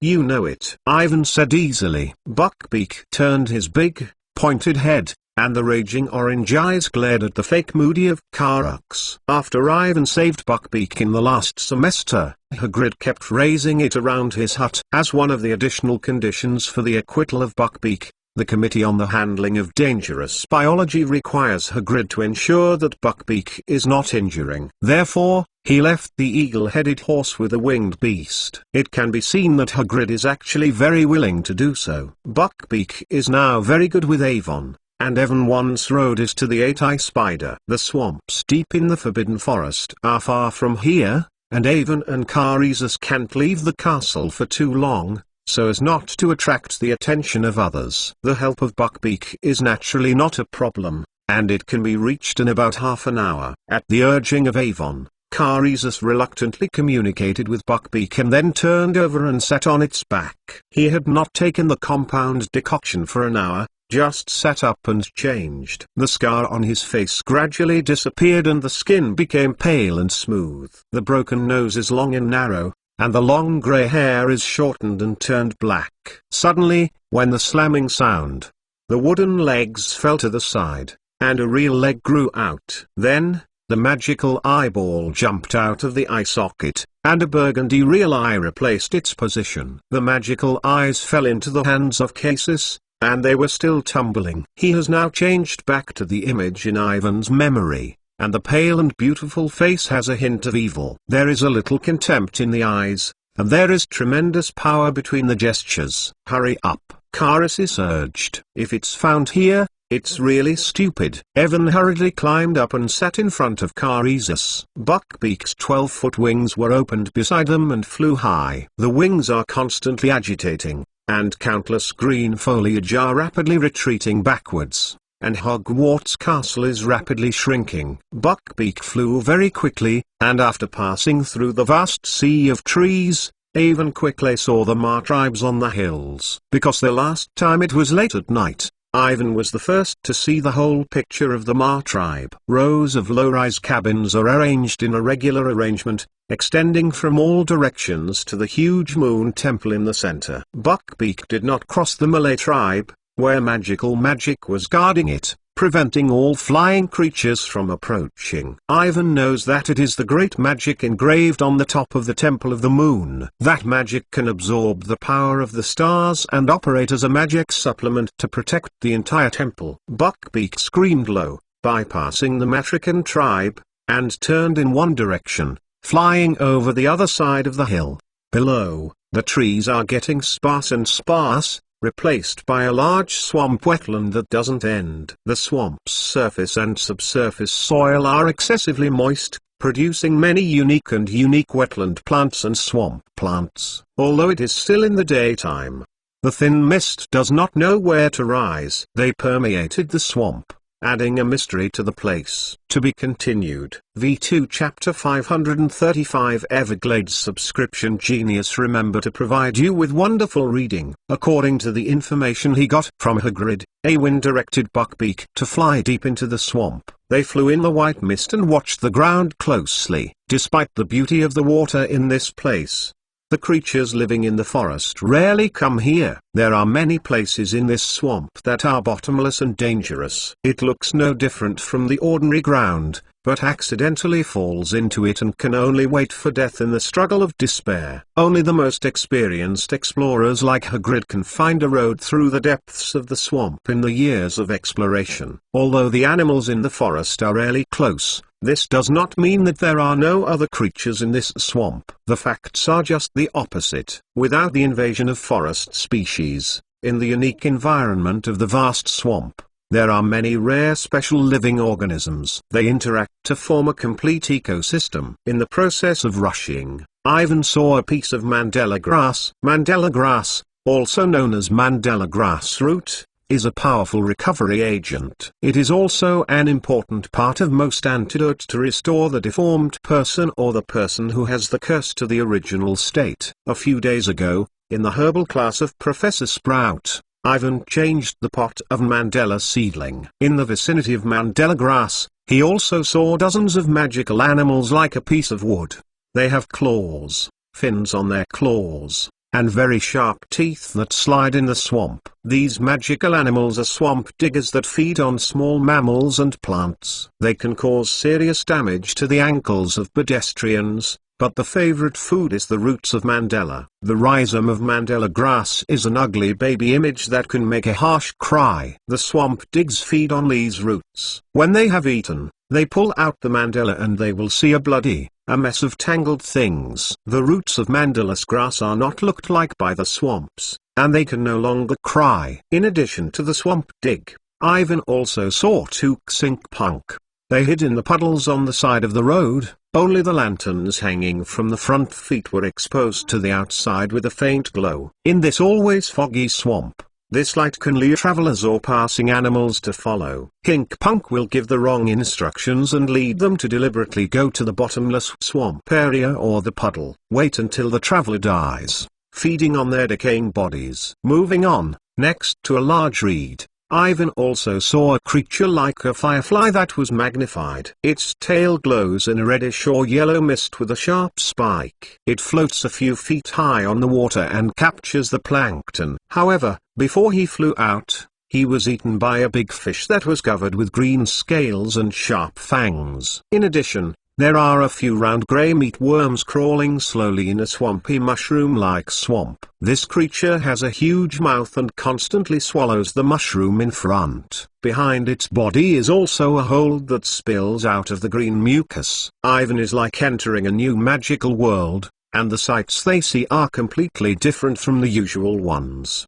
The ancient ruins you said are in this place? Karisus frowned. Hyga is here to meet the head of the lion's body, and we have to go east. Ivan replied, I am absolutely crazy. I will come to you in such a place. And be careful of the human-headed lion-tailed beast that may appear at any time. It is definitely a trouble beyond your imagination, said Karisus. Moreover, I doubt whether the relics you mentioned will have any exploration value. I have seen too many such ancient buildings, which have nothing but gravel. As the place where the statue of the evil spirit was first discovered, even if only the gravel remains, it is worth exploring. I have my own size. You just have to follow the plan we have set before. I asked Hagrid about the habit of the head of the lion. As long as there is no accident, there is absolutely no problem. First, well, even if your plans and traps work, I can only control the guy for an hour. You hurry. Carix stared at Evans sullenly. If an hour has not come out, I won't go in and will save you. I know. Ivan nodded and said, I will pay attention to time. The wizards have long been in contact with dangerous magical animals, and the wizards have summed up a set of effective control methods. For example, use stun spells, special potions and herbs, and catch traps. Like the human-headed lion-tailed beast that is about to face, this monster's skin can immunize most of the magical texts, and it is very aggressive and very dangerous. It is very difficult to defeat it in front.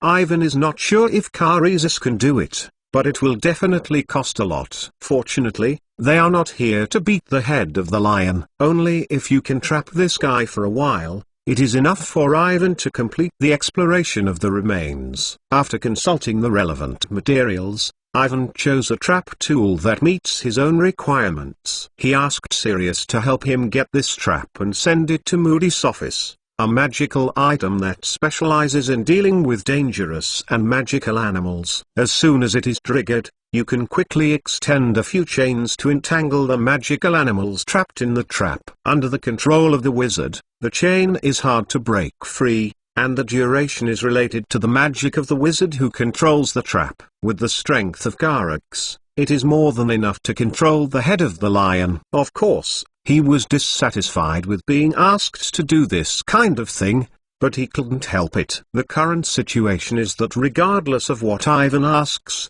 Karisus must try to satisfy it. What's more, this thing is not dangerous at all. Just need Karisus to consume some magic. In the past few years, Hagrid has been providing food to the lion-headed scorpion, which lives in the swamp. From time to time, Ivan learned from Hagrid that the food that this head lion is liked is the flesh of the pig. Dwarf is a magical animal that lives in rural areas of Europe, Russia and the United States. It looks like a stunted pig, long legs, a short tail, and quilted dark eyes. It often sneaked into the pigsty, eating the sow's milk with the piglet and destroying it. If you are not noticed for a long time, the piglet will grow up. The longer the time, the bigger it grows, the more devastating the farm it enters. Ivan also let Sirius get him a lot of dwarf meat, and sent it to Moody's office with the trap. Now, all of these things are in the parcels that are in the hands of Karisus. To be continued. Mobile users, please browse to read a better reading experience. V2 Chapter 536 Swamp Relics and Giant Stone Temple Subscription in the Marginless Swamp. Buckbeak flew forward for more than 10 minutes. The fog around it is getting bigger and bigger, and a large piece of fascination can't be seen clearly. Even the sun is covered. In the terrible fog, the eyes are completely lost, and there is a white everywhere. Ivan can't see anything now, only to hear Buckbeak's voice flapping his wings. Snoring, snoring, snoring. It is slower and slower to flap the wings, and it is not clear which direction the sound is coming from. They are so floating in the thick fog that it seems that there will never be an end. The ominous premonition in Avankson is getting stronger and stronger. It seems that there is a certain monster behind him, and it is possible to rush at any time. Do you feel it? This place is a bit wrong, Cassis said softly. There was a hint of surprise in his voice. What seemed to be happening? Soon, Ivan also felt that the faint magic was pervasive around them, and the feeling of depression came from this. It is a very strange magic, not any kind of magic that Awin is familiar with.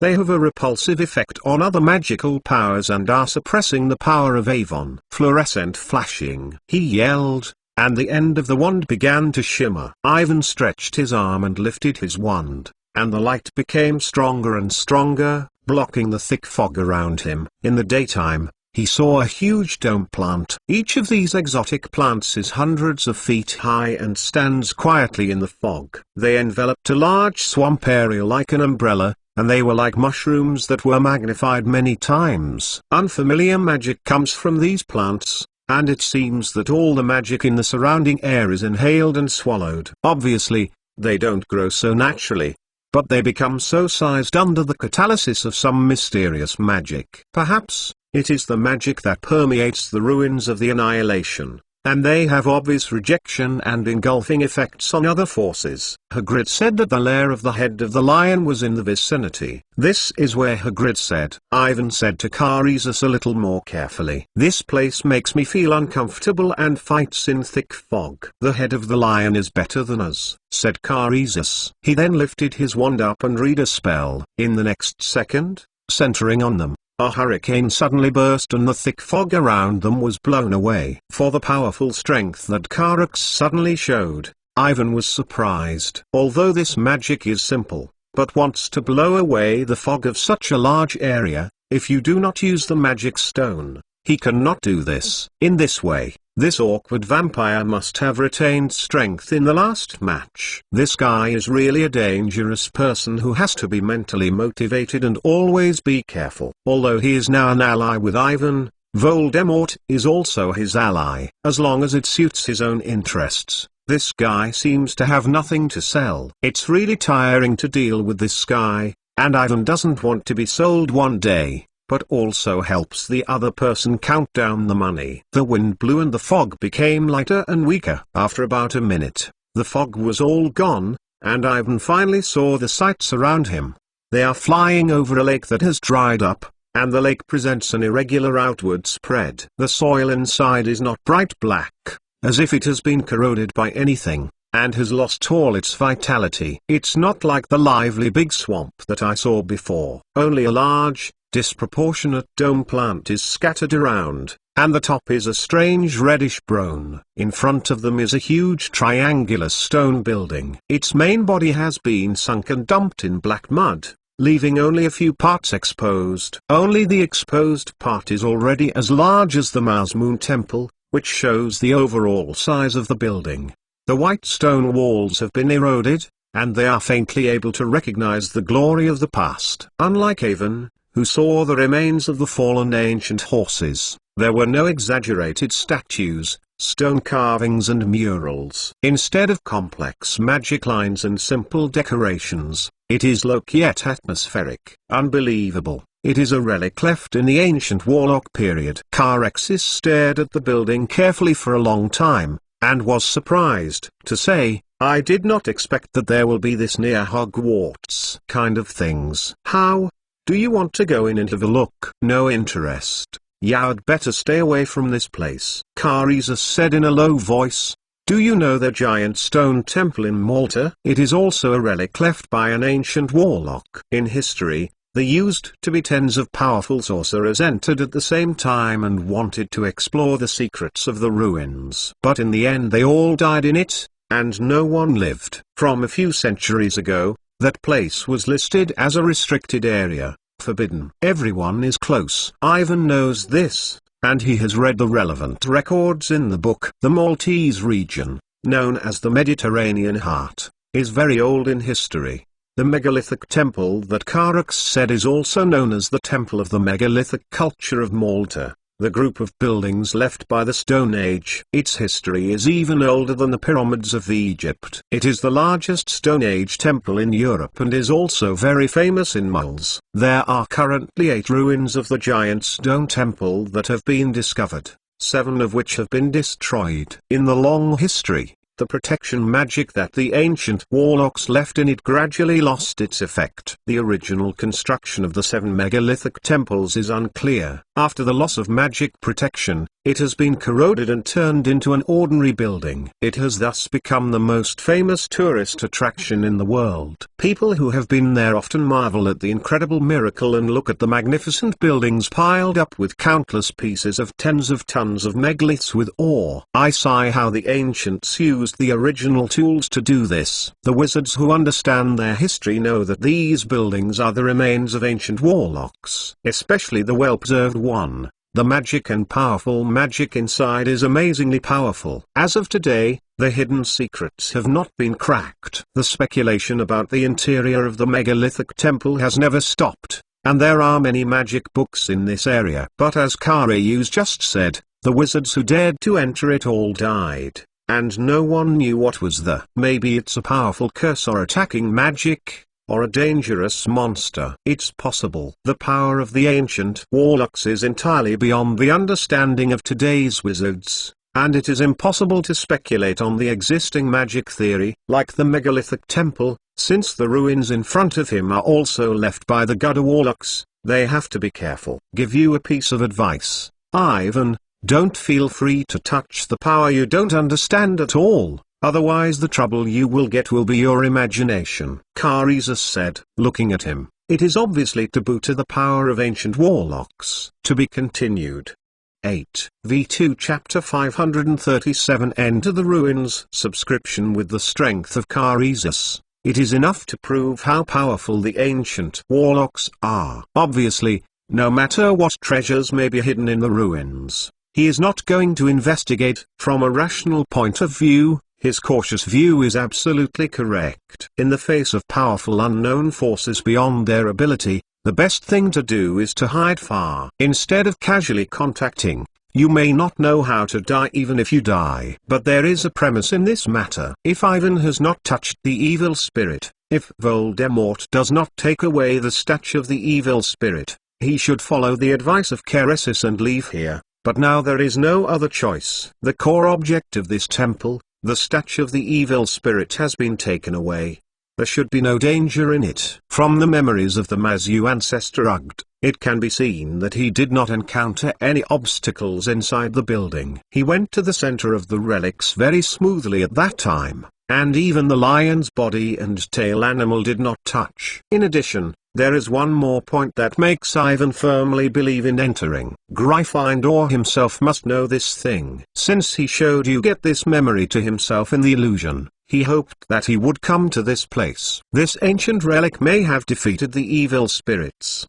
Method. It can be guaranteed that there is no danger beyond the scope of Ivan's ability to cope. Otherwise, Gryffindor will certainly not tell him about it. Thinking of this, Ivan decided to act as planned. Thank you for your suggestion, Karius, but I still want to go in and have a look. We'd better lay a trap here, and then lead the inside of the lion's body. You control it and fight for me. Time. I will be back in an hour, Ivan said, indicating that Buckbeak fell. Hey, you want to go to death? I don't stop you. Karius stared at Ivan with a cold gaze and said slowly, remember, I am only waiting for you for an hour. If you are not when I come back, I will leave directly and I will not inform other people. Ivan didn't answer. He took the parcel from Karius and jumped over and jumped back to Buckbeak to start the trap. The mud on the ground is soft, there is no water, and it doesn't trap like a swamp. Ivan buried the trap trigger device that captures the magical animal under the soil,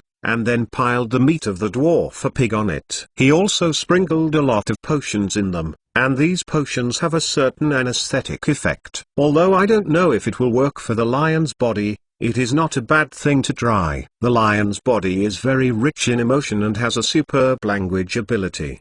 Because of the violent nature, it can't be considered carefully. Most of the time, I will make choices impulsively, obey instinct, and fall into the trap. Ivan climbed to Buckbeak and they rose back into the air and waited quietly. Not waiting for a long time, a huge red lion was drilled from the entrance to the ruins. It looks like the size of Hagrid, and the place where the lion's face was originally is the face of a middle-aged man. Around the head is long red hair, the most striking ugly big nose on the face, above the pair of red eyes. The eyes are red like vampires, but they are neither the deep red of the direct heart of Carisus, nor the crimson of Elaine's faint charm with a touch of charm, but red with violent temper. 3 rows of sharp long fangs grow out of its mouth, telling everyone that this is not a person's face. In addition, there are 2 long black horns above the head of the lion's body. The horns are thick, surrounded by a section, curved backwards, like a male gazelle. But to be more precise, it is like an evil demon. On either side of the ribs is a pair of cyan wings. With the ability to fly, it is no doubt that the head of the lion is becoming more dangerous. At the end of it is a deadly stinger like a scorpion, much larger than the ordinary scorpion stinger. It's like being magnified by the magnifying spell. It's a heart-rending green light. It's very toxic. As long as you are accidentally hit, you will die in a blink of an eye. From the ruins, the lion's body-tailed beast did not find Evan and Carisus. It saw the food and made a soft humming sound. The sound is pleasant and pleasant, mixed with a long magnetic whisper, with some magic. This is his habit of catching the prey to hunt the prey. The creatures who hear the humming sound are all immersed in it. I don't know that waiting for myself will be the arrival of death. The lion's body-tailed beast that came out of the ruins did not stop, and rushed straight to the pile of meat piled like a hill. Successful, Evankson said. Things are going better than he expected. The wand in the hands of Carisus was picked up. The next second, 6 thick chains were drilled out of the ground, shaking in the air with the sound of slaps, from bottom to top, falling into the sky at a very fast speed. The trap, the head of the lion, who is enjoying the food, is tightly wrapped around it. The head of the lion, who was suddenly attacked, seemed to be a little surprised, as if he did not understand what was going on. When I saw the chain that wraps around myself, there is a violent look on the face of the person. The blue wings were all open, and it started with a terrible roar, swaying vigorously, trying to break the control of the chain. The muscles on it were tight, and the eyes burst outwards. The force of the dovetail slammed on the ground and pulled out a huge pit. The chain was pushed to the extreme and made a squeaky sound. The power of the lion's body is extremely powerful, and it competes with the power of the magic chain. With a bang, one of the chains was broken by it. Ivan, who is controlling the whereabouts of Buckbeak, is a bit surprised. This is terrible. These chains are as thick as his arms and the texture is very hard. It is said that there is no problem even to deal with the fire dragon. I did not expect that it was so easily broken. It can be seen that the power of the lion body is stronger than that of the fire dragon. This monster is handed over to me. You hurry up, Carisus whispered. He didn't seem to see that the chain had collapsed and turned and jumped from the back of Buckbeak. The strange red and black circular light flashed. His body disappeared in midair, and then appeared in front of the raging lion's body. Compared with the huge human lion body, the original tall body of Carisus seems to be very small. His pale face was expressionless, and his right hand pointed forward with the wand and pointed a spell. In the next second, countless tiny red chains appeared on the lion's body, and it was firmly trapped. I found the head of the lion, who attacked her target, and made a terrible roar. Although the whole body was entangled in the chain, it still carried the chains and rushed to the front of Carisus, wanting to tear him apart. There was no time to care about the battle between the two men. After Casis went on, Ivan did not stop. He controlled Buckbeak to fly to the entrance of the ruins not far away. It was a huge pothole that had been changed into a nest by the lion's body. The entrance was big and Ivan was very easy to get in. To be continued. V2 Chapter 538 Powerful Magic Subscription in the Darkness. Ivan continued down the tunnel behind the entrance. Most of the ancient remains have been buried deep underground, revealing only the top part of the surface. It was originally a ventilation passage in the ruins, and I don't know where to go. I don't know when it started, and I was transformed into a huge nest entrance and exit by the head lion, like a deep well. Ivan and Buckbeak continued to fly down after entering. Around them are ancient white boulders covered with moss, and there are no other roads. This is certainly not the entrance that the ancestors of the horse, Ugged, entered 800 years ago.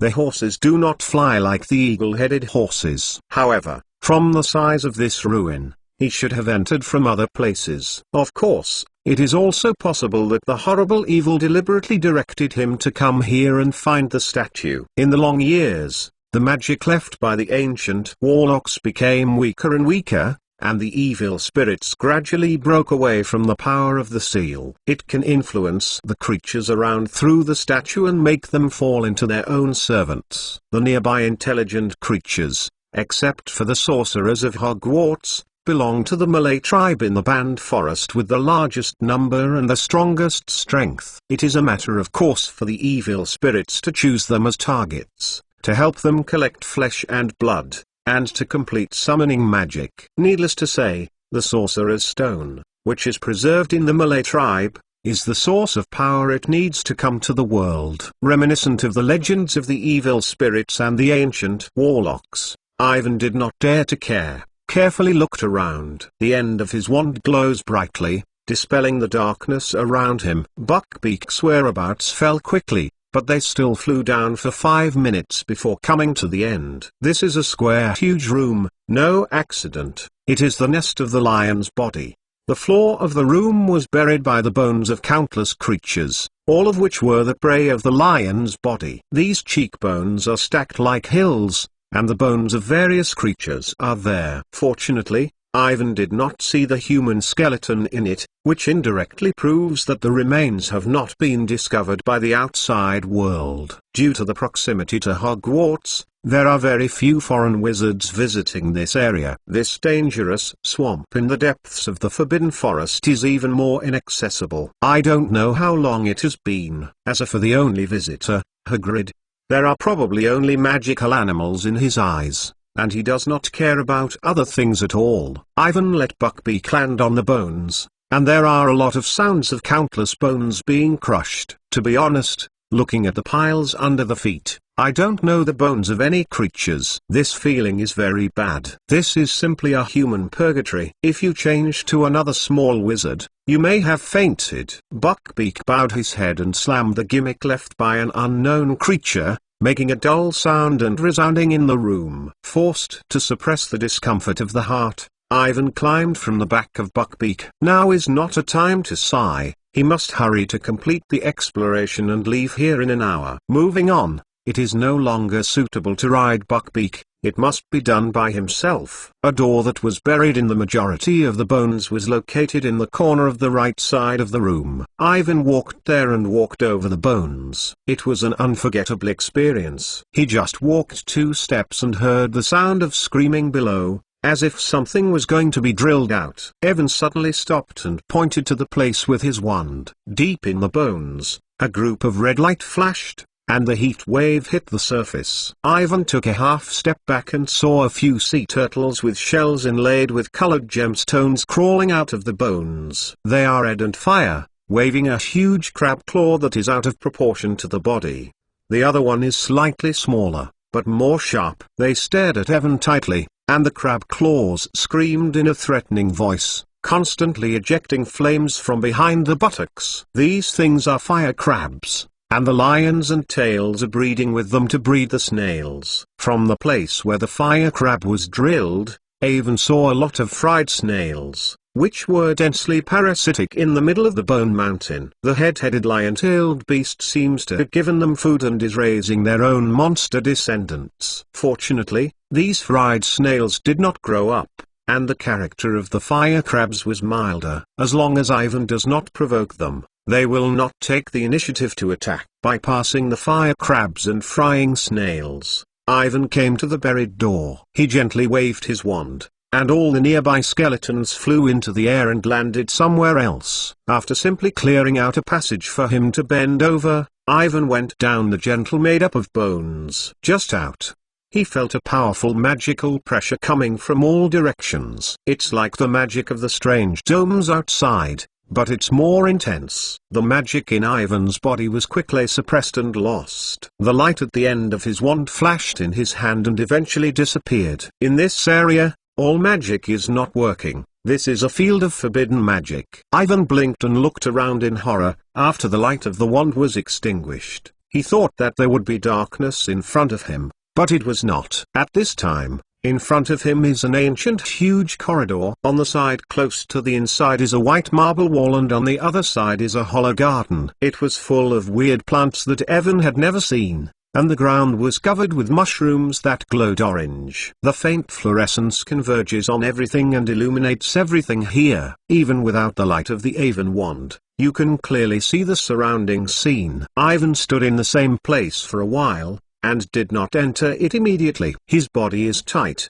his spirit is highly concentrated, and he carefully observes the inside scene of the remains. Not surprisingly, this should be the place where Ugt came to the past. Right in front, Ivan's vision was blocked by countless unknown plants in the central garden of the corridor, and there was no end to the end. The marble wall next to him is engraved with light blue magic symbols and ancient magic. After a few minutes, after repeatedly determining that there was no danger, he began to think about going inside the corridor. In this space filled with powerful, strange forces, magic completely lost its effect. Ivan didn't even feel the magic of his body. He is now like a mole. No matter what happens, he must solve the problem with his own hands and can't rely on the help of magic. Ivan took a few steps forward and recognized it at a glance. The surrounding walls were all ancient magical texts that appeared in the second part of Abraham's book. He hasn't cracked it yet. The number of these mysterious ancient magical words is more than that of the books, and it is more complicated. Ivan carefully observed that countless ancient magical characters and surrounding magical symbols seemed to constitute a powerful spell. Although he could not understand it, he could feel the powerful power contained in it, and the strange force that suppressed the magic in his body came from this. They were portrayed by ancient warlocks throughout this huge building, forming a magic together with the entire ruins. Combined with the information obtained, and the effect it can suppress the magic, this should be the spell of the evil god. Shocking. Ivan has been unable to describe this feeling in words. He has never seen such a powerful magic. To be continued. V2 Chapter 539 Ancient Magic Subscription. The power of the ancient warlocks is indeed extremely powerful, not to mention the other. This is the powerful seal magic that is carved on the remains of the walls. If placed today, it is a miracle that cannot be completed. In this absolutely forbidden field, any magic will be lost. Even the power of the evil spirit cannot penetrate in it. There is such a space to isolate it from the outside world, and it has no way to affect other creatures. Before the ontology did not come, the evil spirits that could not be invaded by spirit meant that the only means of attack was lost. Controlling the evil spirits, the organs outside the ruins and the lions can also block all outsiders.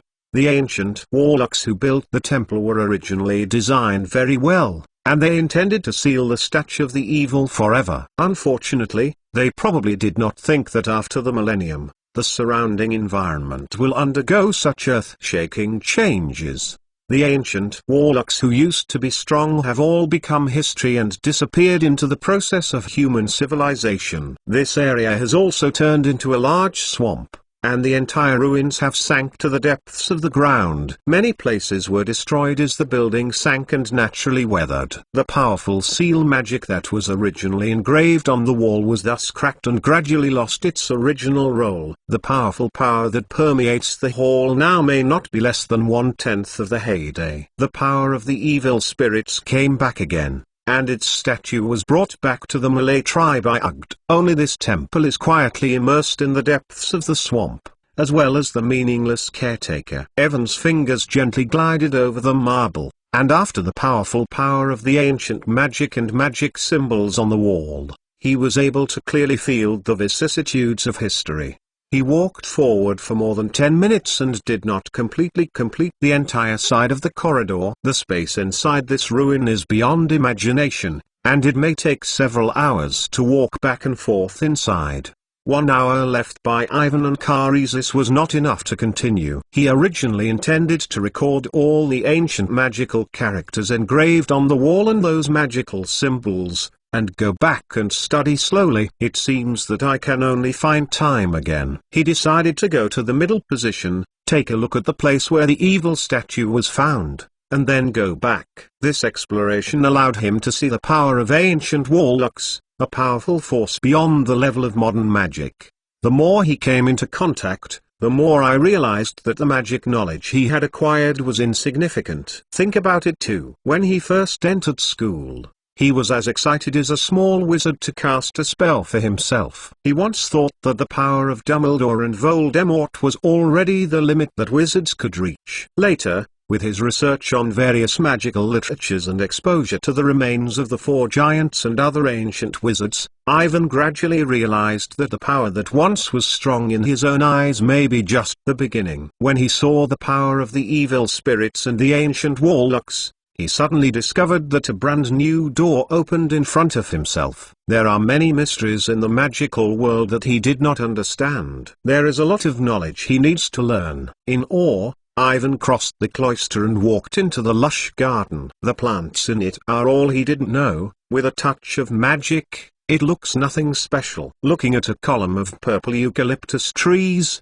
he couldn't help but wonder that, like the huge dome plants outside, the plants around them were actually transformed into magic in this space, so they became so strange. The vine plant is surrounded by the entire garden and spreads directly above it. In the orange fluorescent map, looking at the strange plants around him, Ivan felt himself coming to a strange planet. He walked forward for a long time before he saw a square stone platform. The surrounding ground is rounded by huge brilliance of megaliths, engraved with sophisticated symbolic symbols. The stone platform itself is closely intertwined with green plants, and it is impossible to see its true colors. Ivan remembers that Ugt once said that when he discovered the statue of the evil god, it was entangled in a square stone platform with a large number of withered plants. It should be here, but there is no corrosion of the power of evil spirits, and the surrounding plants are back to life. This is the center of the entire monument and is the strongest magical power in the hall. I carefully observed the surroundings, and found nothing different except that the strange magic was extraordinarily rich. He is moving closer and there is a strange feeling that there seems to be something on the stone platform to attract himself. He used all his strength to remove a shade of vines and saw that the center of the stone platform was an irregular circular groove. It was originally used to place the statue of the evil spirit, and the complicated dark gold spell lines extend around. Following these lines, Ivan kept unplugging the vines that covered it. Then, he made it clear that these spell lines on the stone platform were intertwined to form two ancient magical texts. Ivan knows these two words, which means quiet. Absolutely, they appeared in Nick Lem's Book of Pictograms. Quiet. Ivan repeated it with the pronunciation of the ancient magic. What do these two words mean? Exclamation mark. Perhaps, it is the name of this powerful magic in the remains of the hall. His voice just fell, and the Book of Abraham, which was placed in his pocket, suddenly flew out. It glowed in white, floating in front of Ivan, and the pages were flipping fast. Ivan was surprised to see the ancient book in front of him. The last time this happened, it was still in the fantasy of the evil spirit. The book suddenly flew out at the time, and the horrible evil was sealed at the beginning of the millennium. This time, what is going on? Exclamation mark. The Book of Abraham quickly turned over the first two parts, and briefly stayed on the front page of the third part.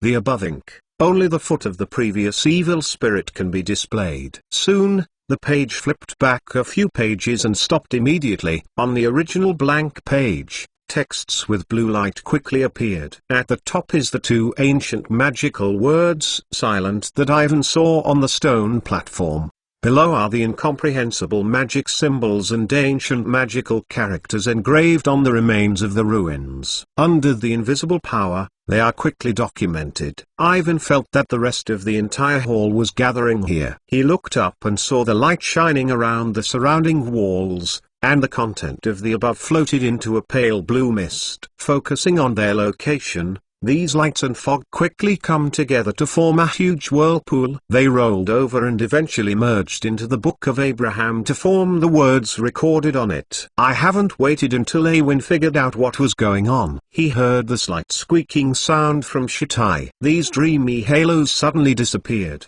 and the Book of Abraham fell on the ground. What happened? Is it recorded? Exclamation mark. Evan hurriedly picked up the Book of Abraham, but the content above was less than an herd. To be continued. V2 Chapter 540 Broken Sorcerer's Stone for subscription. In the end, what happened? Exclamation mark.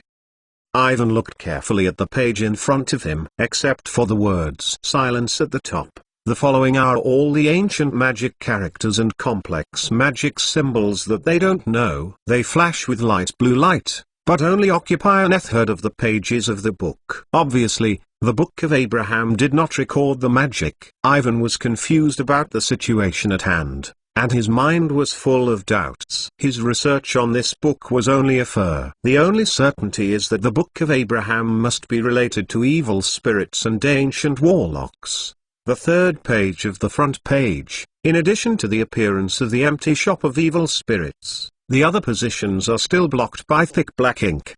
The latter part only records the third of the silent magic, and the rest are all blank. Ivan looked it over again and still had no clue. He sighed and put the book down, and then he felt that the ruins were different from the ones just now. The powerful magic that permeates the air has completely disappeared, and this place has become an empty ancient architectural site. After being recorded in the Book of Abraham, the ancient warlocks left the powerful magic and finally lost its effect. The marble surfaces that have been ruthlessly baptized by the years are full of cracks. Without the protection of magic, they have become the most common stones. And it is still the kind that has been weathered for a long time, and it may collapse at any time. A lot of gravel and dust kept falling, and Ivan could even hear the sound of rumbling from where I didn't know. It is no longer safe here, so you must leave quickly, otherwise there is a danger of being buried alive. However, Ivan is not willing to go so far. His purpose of this exploration has not been achieved, but it has added more questions. Losing the protection of magical power, this ruin is about to become a ruin. By then, all the secrets here and the magic on the walls will be completely annihilated. Damn. Ivan forced himself to calm down. He still remembers that at the last moment, he heard the slight squeaking sound from Shitai. Half of the powerful magical operation that lasted for thousands of years suddenly failed. Will it be related to this? Exclamation mark. His gaze was transferred to the stone platform, and the plants remaining over it were cleared at the fastest speed. After a few tens of seconds, after all the cleaning up, Ivan saw the true face of this stone platform. The center of Shitai is slightly recessed downwards, presenting an irregular circular groove for the statue of the evil spirit. The dark gold spell lines are intertwined with each other, and they are converged into two ancient magical words under the stone platform. On the top, it is a small irregular groove with a black stone inserted. It seems that it is a magic stone. Exclamation mark. Ivan blinked and couldn't believe the stone. Absolutely yes, this is definitely a magic stone. A magic stone that has lost power. Now, the stone is covered with cracks, and there is no magic inside. There is no difference compared with ordinary stones. Here is the core of the entire relic. This magic stone is the source of power of the powerful magic. Ivan also remembers that Nick Lehman himself said that the Sorcerer's Stone is a stone with ancient powers that was made by alchemy with great magic. It was created to give enough magic to the supply of powerful magic.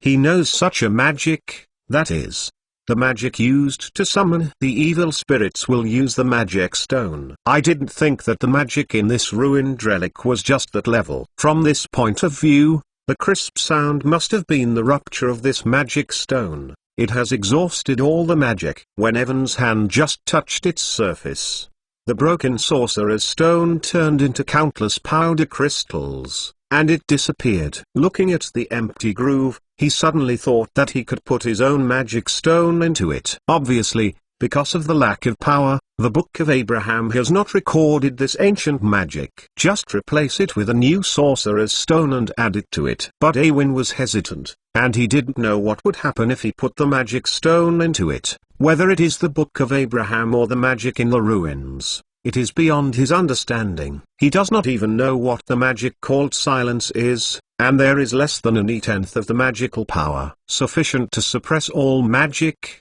if it is complete. No one can guarantee how powerful the ancient warlocks are in the complete state of the magic, and the warnings of Karisis are still in their ears. Don't feel free to touch the power you don't understand at all. Otherwise you will be able to provoke trouble and danger beyond imagination. However, looking at the unearthed magic spell on the page, Ivan hesitated. Intuition tells him that he can't just go, otherwise he will always miss this magic and the opportunity to know the secrets of the evil spirits. In less than a minute, the falling gravel is getting bigger and bigger, and the horrible breaking sound in the ear is getting louder and louder. Ivan shook his fist hard.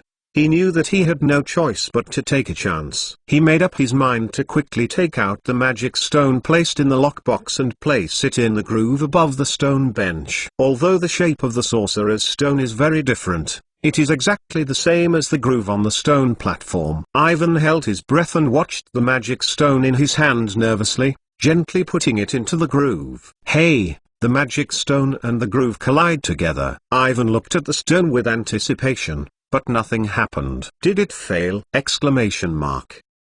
The next second, before he got some action, the ancient relic hall was obviously shaken. In the shock, a huge pillar collapsed and the ground began to crack deeply. Evan gasped, and the heart mentioned the position of the eyes of the scorpion and jumped. Can't wait, must go quickly. But have not waited for him to take the magic stone out of the groove. He suddenly felt the powerful magic bursting in front of himself, and the magic madly emerged from the magic stone in the groove. They move along the complex spell runes around them to the walls of the cloisters on both sides, which spreads rapidly. In the blink of an eye, all the marble floors in the entire hall became brighter, and the magic inscribed on the walls once again glowed. These blue hazes are much brighter than before. With the support of powerful magic, one magical symbol and the ancient magical text are separated from the wall and fly into the air. They slowly focus on the position of Ivan. Rotate.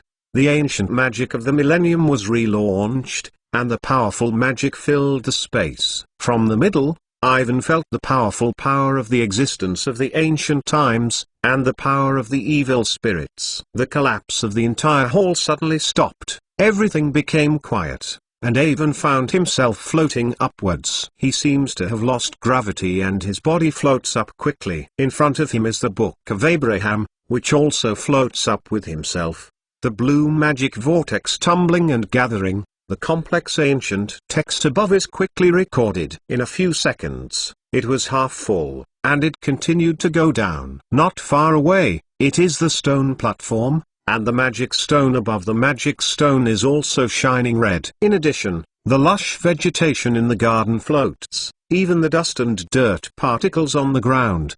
The entire relic hall seems to have changed a scene suddenly. It is not the scene that Evan saw before, but it has become more profound and mysterious. The walls around it disappeared, and the darkness extended outwards. Immediately, Ivan realized that he was not floating. To be continued. V2 Chapter 541 Ruins of Collapse. What disappears is not only the walls around, but the entire remains. Ivan is not simply floating up, but in a strange space. The ancient buildings left by the ancient warlocks are no longer visible here, and the realm between reality and magic is blurred. Around Ivan, the huge magical vortex with him. The Book of Abraham and Shittai as the core continues. Numerous floating blue magical runes and ancient magical whirlpools of whirlpools continually tumbling, and the Sorcerer's Stone provides them with powerful magic as a support. They form the whole space and eventually converge to Abraham. In the book. In the face of this powerful force, Ivan deeply felt his weakness. The power of the mortal wizard is in front of the ancient magician's powerful magic. Just like the ridiculous ants face the giant. The power of this magic in its complete state, completely beyond the expectations of Irvine, can only be described as shocking and shocking. He looked around incredulously and felt the power of this powerful to the extreme. In the distance, the deep darkness is still spreading outwards, and it seems that there will never be an end. The magical force that keeps tumbling has created a space and formed a solid cage. Being trapped in this cage, without any power, can't go anywhere. This is the essence of this silent magic. This is a protective spell that is completely beyond the protection of ordinary people. Within the scope of magical effects, it uses tyrannical power to construct a space that is independent of the real world. The will of the ancient warlocks to stay in the spell is the only rule in this space, in which all creatures cannot be violated. Ivan never knew that the power of magic would have reached such an intensity. He floated quietly, and there was a feeling of touching the source of magical power. The words in the Book of Abraham are recorded very quickly, and in the blink of an eye, all floating magic symbols are absorbed. Ivan returned to the ruins and his body slowly fell. He looked at the thick Book of Abraham in his hand and was still immersed in the powerful magic power. Ivan carefully understood the feeling and seemed to have caught something, but it was not clear at the time. Undoubtedly, the harvest of this exploration is very big, far beyond Ivan's expectations, as long as these are. Bang, boom, boom. A continuous loud noise awakened Ivan. He looked up and looked around. The stone platform in front of it has been split into several pieces, and the entire ruins are collapsing in a large area, and large pieces of gravel fall from above. The surrounding walls and the ground are also full of cracks, which are rapidly expanding at a speed visible to the naked eye. Under the impact of powerful magical power, this ancient building is about to be destroyed. If you don't want to be buried alive here, you must hurry to escape. Damn. Ivan did not hesitate, grabbed the magic stone, turned his head and ran back. Now, the entire ruins are shaking, and the eyes are shaking constantly. The boulders are falling and the walls are broken and collapsed. The magnificent stone pillars fall down by one land. The gullies that reach the abyss on the ground are completely a world. The end of the day. Ivan ran with the fastest speed and never ran as fast as he does now. The interior space of the ruins is too big. He is exhausted, but he does not dare to stop. He kept waving his wand in his hand, making a dazzling red light and flying a large piece of stone on the road ahead. This is not only a test of physical strength, but also magical and spiritual. Before a few huge divides, Ivan gasped and used the floating charm to fly a fallen giant column. This huge stone pillar does not know what stone to use to complete. Full weight of 100 tons. Ivan mobilized the magic of the whole body to move it across the gully. He wiped the sweat from his forehead and could not care. Looking at the ground that was constantly cracking, he hurriedly climbed up and down. On both sides of Ivan, there is a deep bottomless abyss. As the remains tremble, the giant pillars are constantly trembled and can be smashed at any time. Falling into the abyss, there is no possibility of survival. He tried not to think about these things, his eyes fixed on the front, and he rushed forward. As Awen ran over, the cracks on the ground expanded further.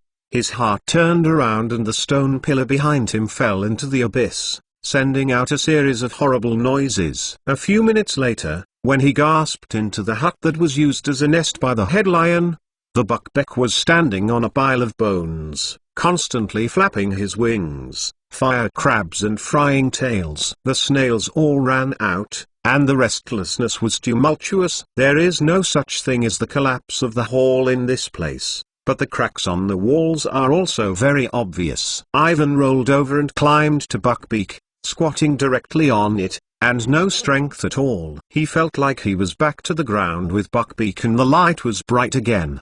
The breeze blew, so that Ivan has a feeling of returning to the world. A burst of black light flashed, and Carizus appeared behind Ivan and landed on Buckbeak. Ivan looked at him enviously, and if he had a magical phantom, he wouldn't have to work so hard. "What have you done below?" asked Carizus. "Nothing is done," Ivan replied, supporting the body and sitting up. "The evil spirits, the sorcerer's stone, the powerful magic left by the ancient warlocks, and the Book of Abraham's book cannot tell the vampire," but it seems that he does not intend to get an answer on Ivan. Ivan plucked his head and looked down. Because it is too far away, the human lion body has become a small black spot. Carizus gently clicked on the wand and released the magic control on it. The lion's body-tailed beast, who was out of bondage, roared into the sky a few times and turned back to his own nest. It didn't take long for it to go down,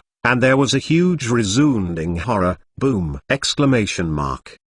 It can be clearly seen that the entire ground is deeply sunken down, and this ancient remains are completely finished. Buckbeak flew a few laps over the sky and flew back in the direction of the castle. After more than half an hour, they returned to the edge of the Forbidden Forest. "There will be such a thing in the future, don't look for me," said Carizus. He did not care about the situation of Ivan, turned over and jumped from the back of Buckbeak, took out a curved bottle and drank too. In the blink of an eye, the body of Carizus re-emerged as Moody's. He put the magic eye in his eyelids, and the pale blue eyeballs swirled wildly inside. He turned to look at Ivan and hurriedly left the Forbidden Forest. To be continued. V2 Chapter 542. Upcoming visitors. Ake was not as calm as Carizus, and just rushed to run out of most of his physical strength.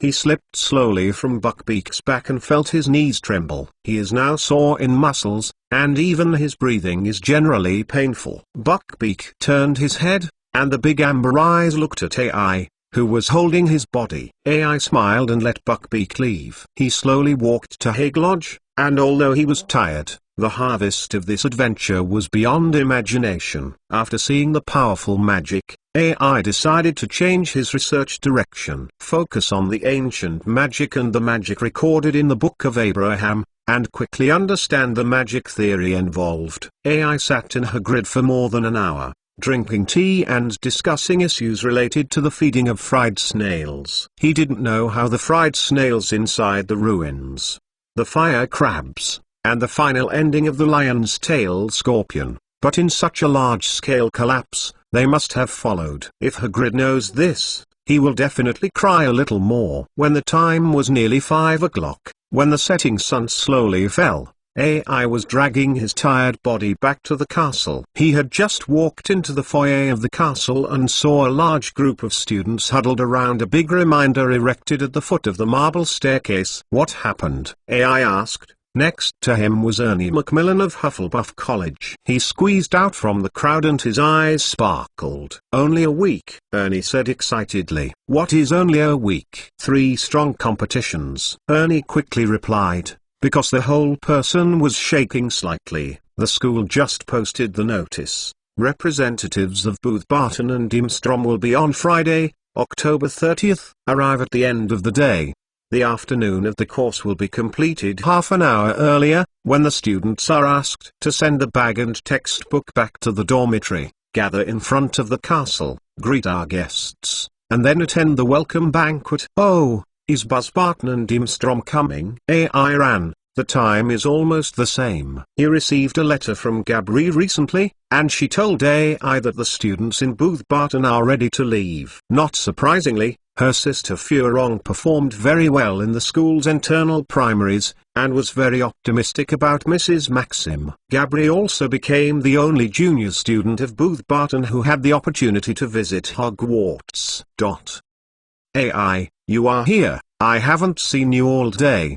What are you doing? Harry, Ron, and Hermione were eager to squeeze out of the crowd, and they just finished watching the notice. I went to Professor Moody to ask some things about the course, AI said simply. Okay, I am leaving. Ernie said. I don't know if Cedric knows about it. I will tell him. Cedric? Ron said awkwardly after Ernie hurried away. Tiggery, said Harry. He is definitely ready to participate in the hegemony. I remember, the idiot. He wants to be a warrior of Hogwarts. Ron frowned. They pushed the crowd and walked toward the auditorium. He's not an idiot. You just didn't like him if he beat Gryffindor in the Quidditch match. Hermione said, I heard that he is a very good student, or a leader. Listening to her tone, it seems that the leader himself has explained everything. Oh, is it? Ron frowned, as if he wanted to refute Hermione. But in the end, nothing was said. Since the last time, the two people have been getting along very cautiously. In the following week, while AI focused on magic, there was a noticeable change in the castle. Now, no matter where they go, people seem to only talk about one topic: the top 3 competitions. The rumors spread quickly among the students, like the highly contagious bacteria, who would fight for the Hogwarts Warriors. What will be the hegemony? What do the students of Buzzbarton and Dimstrom have with them? Different, and so on. AI is naturally a popular candidate for the Hogwarts Warriors, although he does not meet the 17-year-old standard set by Dumbledore. But there are still many who think he will find a way to participate and become a warrior. After a period of heated discussion, this rumor came to an abrupt end. AI is not going to be the news of the warriors participating in the hegemony, and has spread from the Gryffindor circle. While feeling sorry and gratified for AI, the little wizards also selected the strongest students in their minds. Most of the senior wizards who are 17 years old seem to think that they have the potential to become warriors. At the same time as everyone talked about it, the castle was thoroughly cleaned. Many dirty portraits were scrubbed. Even though the scrubbed characters were very dissatisfied with it, they huddled in the picture frame and muttered in a sullen mood. Every time I touched the pink and tender meat that was newly exposed on my face, I felt a painful grin. The armor on both sides of the corridor suddenly became twilight and bright, and no longer rang when the event. The concierge, Argus Filch, was guarding the door of the auditorium every day. When he saw that some students had forgotten to clean the shoes, they were fiercely frightened and scared 2 first-grade girls to commit hysteria. Other faculty and staff are also extremely nervous, trying to make everything appear in the most perfect state. When the morning of October 30th, when everyone went downstairs to have breakfast, they found that the auditorium was decorated with a new one. There are huge silk banners hanging on the wall, each representing a college in Hogwarts: Gryffindor with a golden lion on the red background, Ravenclaw with a bronze eagle on the blue background, and a yellow base. The only black cockroach is Hufflepuff, and the green bottom with a silver python is Slytherin. Behind the teacher's desk, the biggest banner is hung. Above is the coat of arms of Hogwarts. Lions, hawks, lynxes, and snakes are joined together, surrounded by a large letter H. AI, Harry, Ron, Hermione, Colin and Ginny looked around and sat down at the Gryffindor table. Next to them, Fred and George are pressing down on the voice to discuss something, and they are very often avoiding everyone. Ludo Bagman was hiding from them, and the letters that the twins wrote to him some time ago were sent back intact. It's not very pleasant, I admit, George said to Fred in frustration, but if he can talk to us indiscriminately, we have to send the letter to him, or put the letter directly into his hand. He can't hide from us forever. Who is hiding from you? Ron said curiously, and walked over and sat down beside them. No one. I hope you can hide from us, Fred said. It seems very unhappy to be bothered. What is not very pleasant? Ron asked George. Because you are such a silly brother who is nosy, George replied. To be continued. Semicolon. V2 Chapter 543 Welcome Ceremony. Obviously, Fred and George are not going to tell everyone about it. Fred, George, are you both going to the top 3 hegemony? Harry asked. I still want to get involved. Of course I thought. I asked Professor McGonagall about how the warriors were chosen, but she refused to tell me. George resentfully said, she just told me to close my mouth and concentrate on giving my raccoon a defamation. I don't know what projects are in the hegemony, Ron said thoughtfully. I bet we can do it too. We have done so many dangerous things before. Ron followed Harry in the first year to defeat Voldemort, and in the second grade he fought in the Chamber of Secrets with the Basilisk. In the first half of last year, he also participated in the rescue of Sirius, and in the final moments defeated the little dwarf Peter. In the second half of the semester, he and everyone went to the Mar tribe in the Forbidden Forest to explore the magic stone left by Gryffindor. Which of these things is more dangerous than the top 3? And several people are really experienced in this regard. Yeah, it's really amazing, but the things you did are not in the face of the referee, right? Said Fred. Professor McGonagall said the referee will rate the warriors based on the quality of the project they completed. Who is the referee? Harry asked. Do not know. The officials of the Ministry of Magic will become referees, Ivan said, while giving himself a porridge. When I heard Evan, several other people turned their heads and looked at him with great surprise. This is obvious, isn't it? Ivan explained. The Ministry of Magic has rarely planned such a large event. It is impossible to not come out. I think one of the referees will be Mr. Crouch, or the Minister of Magic. Fudge. I am. Percy must know, but he refuses to tell us anything. Yeah, I really want to know. Who else will become a referee? The principals of the participating schools, and the 3 of them are definitely members of the jury. Hermione followed. This time, everyone turned to look at her with surprise. Don't you read the book? Hermione explained. It says, in the 1792 hegemony, their warriors who were going to catch a chicken-tailed monster were uncontrollable and rampaged, and the 3 principals were all wounded. Hermione took out a thick Hogwarts, a school history from the bag and turned to the middle page. These are written here. I remember this paragraph. Do you usually carry this book in class? Harry asked in surprise. Hermione's Hogwarts, a section of school history seems to be light. Because I have to check a bit of information recently, I have read it again. There are a lot of important historical materials in it. Hermione said, of course. This book is not completely reliable. I think it might be called One is the Revised Hogwarts School History is more appropriate, or it is called A History of Hogwarts with Prejudice and Selectivity, and the dark side of the school is covered up. What are you talking about? Ron asked inexplicably. Others are equally confused, but everyone soon knows what she is going to say next, and she is a house elf. Family elves, said Hermione, her eyes burning and shining. In the book Hogwarts, a school history of more than 1,000 pages, we don't mention that we are co-pressing hundreds of slaves. Several people kept silent and tacitly stared at their plates. Fred and George seem to have a keen interest in their bacon. They are the only ones who refuse to pay for the SPW badge. No matter what Hermione said, they are indifferent. At the end of the breakfast, Hermione still tirelessly told Ivan the current progress of the Home Elf Rights Promotion Association. All in all, on that day, there was a joy of expectation in the air. In the classroom, no one concentrated on the lectures. Everyone thought that the people of Buzzbarton and Dimstrom would come this evening. Even the potions class and the divination class are not as unbearable as usual,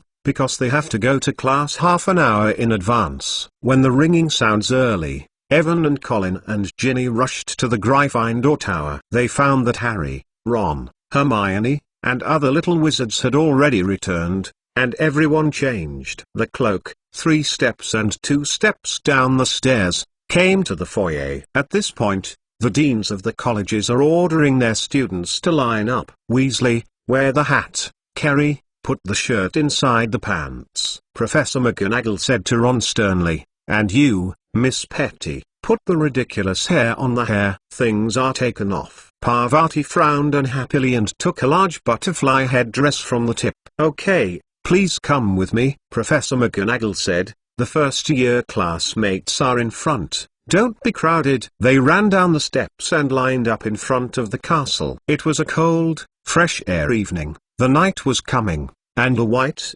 translucent moon was hung over the Forbidden Forest. The moonlight is exceptionally bright, and the castle is intertwined with each other to create a beautiful and fantastic picture. All the teachers and students of the school stood outside the gate, and the ghosts floated slowly over everyone. Ivan, Colin and Ginny followed the other third-year students in the third row. Behind them were Harry, Ron, Hermione. He saw Colin's younger brother Dennis and other first-year freshmen standing in front of them, excited and shaking. "It's almost 6 o'clock." Ron looked at the driveway to the front door and lowered his voice. "How will they come? Take the train?" "I don't think so," said Hermione. "The Hogwarts train is from London.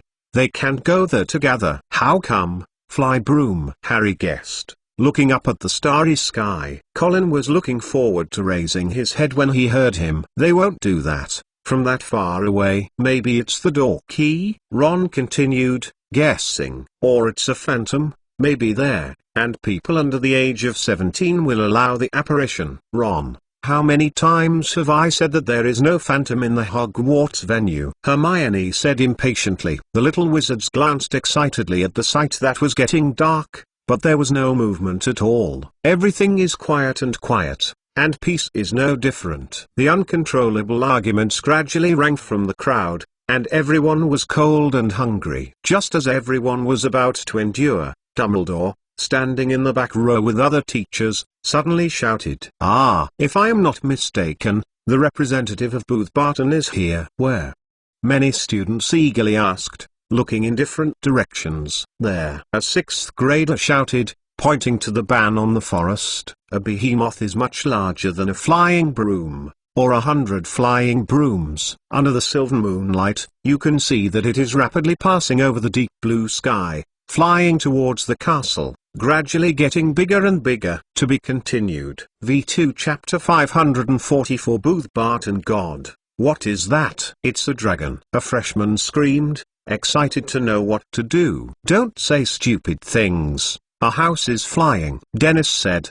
His guess may be closer, but more accurately, it is a horsey-drawn carriage. "When Ivan visited Buster Barton, I saw these gods. Their size is similar to that of an elephant. The body is white gold, with beautiful silver enamel and red eyes. It is usually surrounded by rivers in the forest near Booth Barton School. It is a rare and magical animal, as we all know. The horse is one of the branches of the extinct fantasy species Pegasus. It is a hybrid of Pegasus and Duma. Possibly due to the mixed blood, the success rate of the horse is very low, and the growth cycle is slow. The deity horse has a large amount of food and is extremely delicate. It has extremely high requirements for feed and does not eat ordinary fodder. Once they are not well cared for, they will die and die. Someone once calculated that a horse is worth every year, probably relative to the cost of 100 wizard families. Probably only the guys who watched Gold as a Stone, such as Booth Barton and Nick Leam, can afford so many magical horses. Of course, the benefits of having a magical horse are also very obvious. You know, the horse is probably the closest magical animal to the Pegasus. In many legends, the sacred Pegasus is the mount of the gods, and the significance is extraordinary. Due to various characteristics, Pegasus was used as a mount in the ancient times when ancient warlocks still existed. Later, because of overcapture, the destruction of the living environment, etc., the Pegasus gradually disappeared. Now all the little wizards lifted their heads and, by surprise, pressed the dark behemoth from the treetops of the Forbidden Forest, and when it was illuminated by the lights of the castle window, they saw that it was a huge. The pink-blue carriages flew towards them. "It is as big as a house, with 12 wings and it is flying." "I didn't read it wrong?" A 7th grade student squinted his eyes and exclaimed, "It's actually a Pegasus. This is a magical animal that has been extinct for thousands of years. I saw it in the book." Because he was too excited, his voice was shaking. Hearing his words, The little wizards around him were incredulously watching the huge carriage. The carriage hovered over Hogwarts Castle and seemed to be showing off. After a few tens of seconds, the carriage was flying lower and was landing at a speed that was extremely fast. The classmates standing in the first 3 rows hurried back, tightly sticking together, giving way to the huge carriage. Then, I heard only a loud noise, and the horseshoe fell on the ground, one by one. In the blink of an eye, the carriage also landed on the ground and shook on the huge wheels. At the same time, the golden gods of the horses shook their huge heads, and the big red eyes dripped. The door slowly opened, and a boy in a Burka school uniform robes jumped off the carriage. He bent down and groped on the floor of the carriage, then opened a golden spiral. The boy jumped back and forth, and then everyone saw a shiny black high heel sticking out of the carriage. It is Mrs. Maxim, whose shoes are about the size of a small sled for children. Everyone in Hogwarts was amazed. They had never seen such a big woman in this life. Several people even took a breath of cold air. In their view, Mrs. Maxim's height is almost the same as that of Hagrid, but it may be because everyone is used to Hagrid,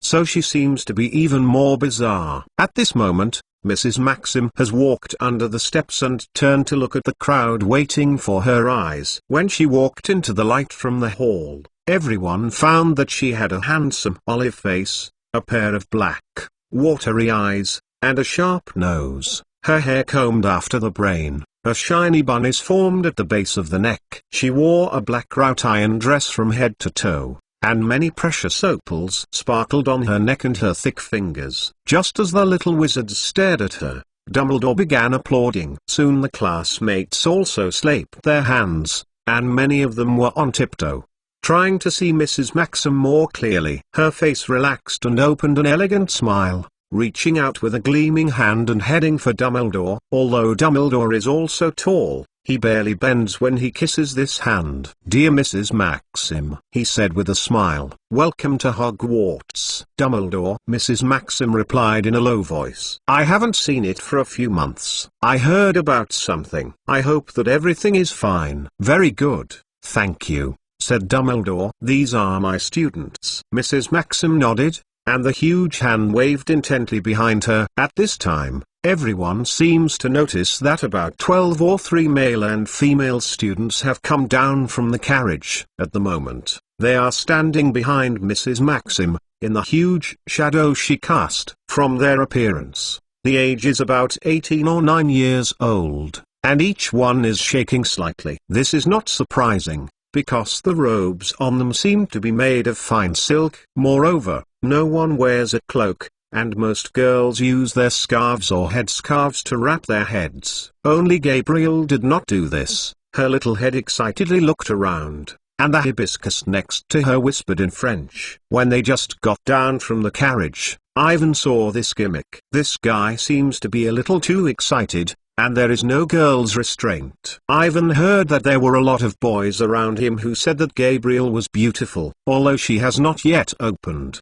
the Maiwal lineage in her body is enough to attract male attention. If the hibiscus next to her put down the scarf on her face, it is estimated to cause a sensation in Hogwarts. Gabriel's gaze glimpsed among the crowd, and then she saw Evan. The girl's face showed an angelic smile and waved to Ivan. All the little wizards of Hogwarts turned their heads, and Ivan suddenly became the focus of everyone. Everyone is very curious about how he met this French girl. Other students in Booth Barton also looked to Ivan with a clear vigilance and disgust on their faces. To be continued. V2 Chapter 545 Deemstrom Gabri seems to want to come over and call Ivan a summoning and say 2 sentences. However, her little hand was held tightly by Furong, and she couldn't pull it out. She could only use her other hand to wave to Ivan. It was not until Ivan waved her hand that she was satisfied with it. Immediately, all the students of Hogwarts were staring at themselves, and her face suddenly became red. The girl is obviously embarrassed. She was too excited after seeing Avon, forgetting that there are so many people here. Who is the French girl who waved to Avon? I don't know, but she looks pretty, isn't it? Many boys are staring at Gabriel and seem to be attracted to her at once. Fortunately, Gabri is still young, and the magic of the body is not strong. Everyone just feels that this little girl looks very beautiful and lovely, has an inexplicable intimacy, and is not fascinated. Immediately, more people noticed the other Booth Barton students, especially the boys who looked at Ivan's expression one by one. The disgusting disgust on their faces seems to have great hatred. The little wizards whispered about it. Although no one knew what Ivan had done in Booth Barton at the end of last semester, it was not surprising that everyone suddenly became a focus of attention. They have been used to it for the past 2 years. It seems that if it is not the case, it is not normal. As for Ivan, he has no time to think about what other people think. The group of bustable students who were not good at themselves, he did not even look into the eyes. He and Gabri made a greeting, just put his hand down. Hermione suddenly snapped into his ear. "Who is she?" she asked in a low voice. "Gabri Dracule." Hermione nodded. She knew that Ivan had such a friend, and sent several letters every week. They also discussed at the time the difference between the French owl and the British. Ivan waited for a while. Hermione did not continue to speak, and did not know what to think. He looked back at Hermione with amazement and thought she would continue to ask. Hermione is now like a kitten, very quiet, but with a glimpse of pride in her proud eyes. Ivan turned his head and secretly, fortunately, it was the Gabriel gimmick. If Elaine was here, things would be worse.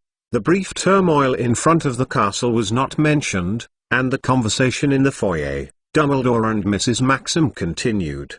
"The last time I came to Hogwarts, it was more than 40 years ago. It looks so beautiful. The gates of Hogwarts are always open, and you and your students can come whenever you want," said Dumbledore with a smile. "Yeah, in the past, the magic schools often exchanged exchanges with each other. This is a good tradition. I hope we can recover." Mrs. Maxim continued. "You know, since the 2 people after the emergence, the overall level of the European magic world can be reduced. There are many areas. This time the top 3 competitions are a good start," Dumbledore said with some pointers. "Yes, is Kakaluf coming?" Mrs. Maxim nodded. "He will come at any time," said Dumbledore. "Are you willing to meet him here, or will you be willing to go warm and warm?" "It's still warm," said Mrs. Maxim. "But those horses—" "Don't worry, our teachers who protect magical creatures will be happy to take care of them," said Dumbledore. He came back after he had finished a small mess. It was something else he was going to take care of. Obviously, the chaos is the growing snails. They are now trying to run out of the box, and Hagrid has to catch the runaway snails. "My horse needs a lot of people to take good care of it," Mrs. Maxim said with no confidence that it seems doubtful that Hogwarts teacher of magical creatures can do the job. "You know, they are very strong. I assure you that Hagrid is fully capable of doing the job," Dumbledore said with a smile. "Very good," said Mrs. Maxim, bowing slightly. "And, can you tell this Hagrid that these horses only drink pure malt whiskey?" "I will take care of it." Dumbledore said that he also bowed. "Come on," Mrs. Maxim said to her students majestically. The students of Hogwarts turned back and the crowd opened a passage to let her and her students take the stone steps. After all the people in Booth Barton went in, the topic shifted to Dimstrom. "How big do you think Dimstrom's horse will be?" Seymour Finnegan leaned over and said, "I don't know, but if they are bigger than these horses, I am afraid that even Hagrid can't make it." Harry said, "I mean, if he is not bitten by his fried-tailed snails. I don't know if they are out." "What mess?" "Probably escaping," Ron said hopefully. "Don't say that," Hermione said immediately. "Think about it, those guys crawl around the field." "Do not worry, Hagrid will handle it well. And Dimstrom does not necessarily have a horse," Ivan said. He whispered to the surrounding people to explain the origins, the rareness of the gods, and the cost of raising them. The little wizards were amazed again,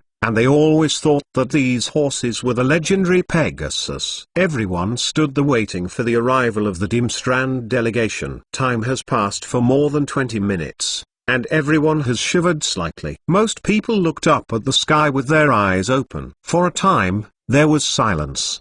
Because the time was too long, The temperature was too cold. Everyone didn't even have the interest to talk. I only heard Mrs. Maxim's giant horse snorting and hoofing.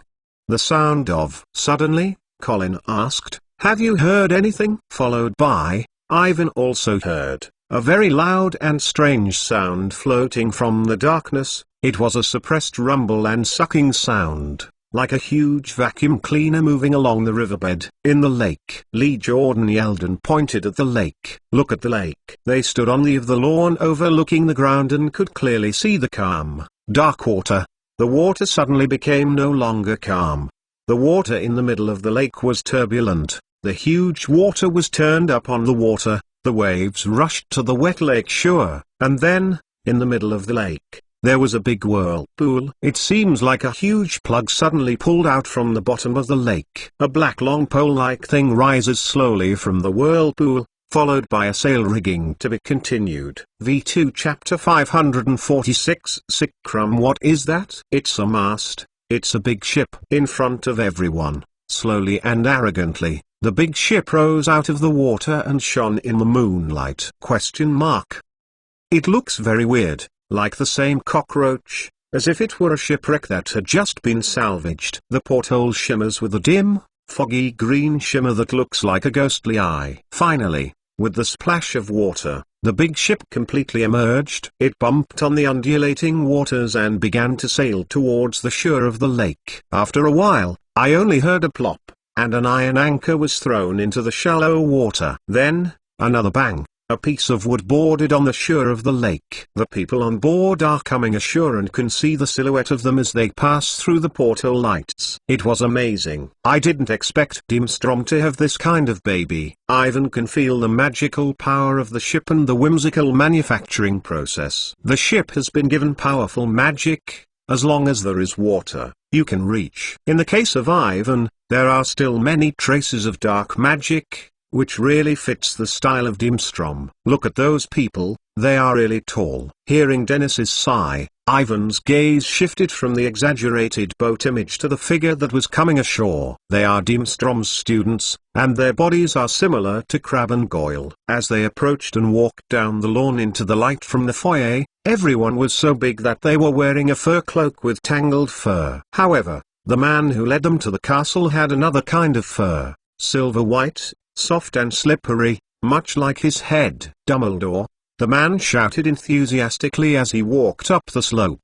"My dear old man, how are you?" "Great, thank you, Professor Kirkleff," Dumbledore replied. Kirkleff's voice is round, sweet and greasy, and it sounds like this guy is very embarrassed. When he walked into the light from the main entrance of the castle, they saw him as tall and thin as Dumbledore, but his white head was short, and the goatee with a small roll on the tip did not completely cover him. Thin chin. He went to Dumbledore and shook hands with Dumbledore with both hands. "Dear old man, dear Hogwarts." He looked up at the castle and smiled and said, "I haven't come back here for many years. It's great to be here, it's great." He showed an exaggerated smile and everyone could see that his teeth were very yellow. Although his face was full of smiles, Kirkleff's eyes were not smiling, still indifferent and sharp. "Well, Victor, come over, warm up. Don't you mind, Dumbledore?" Since the sneak attack on the diagonal lane by the despicable villain, Victor has not been in a good state recently, always taking medication. Kirkleff waved his hand and motioned one of his students to come forward. When the boy passed, Ivan saw the eye-catching eagle hook nose and two thick, black eyebrows. "Don't remind others." He has recognized the figure, it is Crum. He still looks as gloomy as before, some sick, and the state is not quite good. He ignored the commotion and shouts in the crowd and followed Kirkleff into the castle. "God, it's Crum, I can't believe it," Ron said in a shocked tone. At this time, 5 minutes before the arrival of Dimstrom, the students of Hogwarts were following the delegation of Dimstrom and ruled out the stone steps. "It's Crum, Wikido Crum. He came to Hogwarts." Ron continued to sigh. "For God's sake, Ron, he's just a Quidditch player," Hermione said unhappy. "Just a Quidditch player?" Ron looked at her slyly and couldn't believe his ears. "Hermione,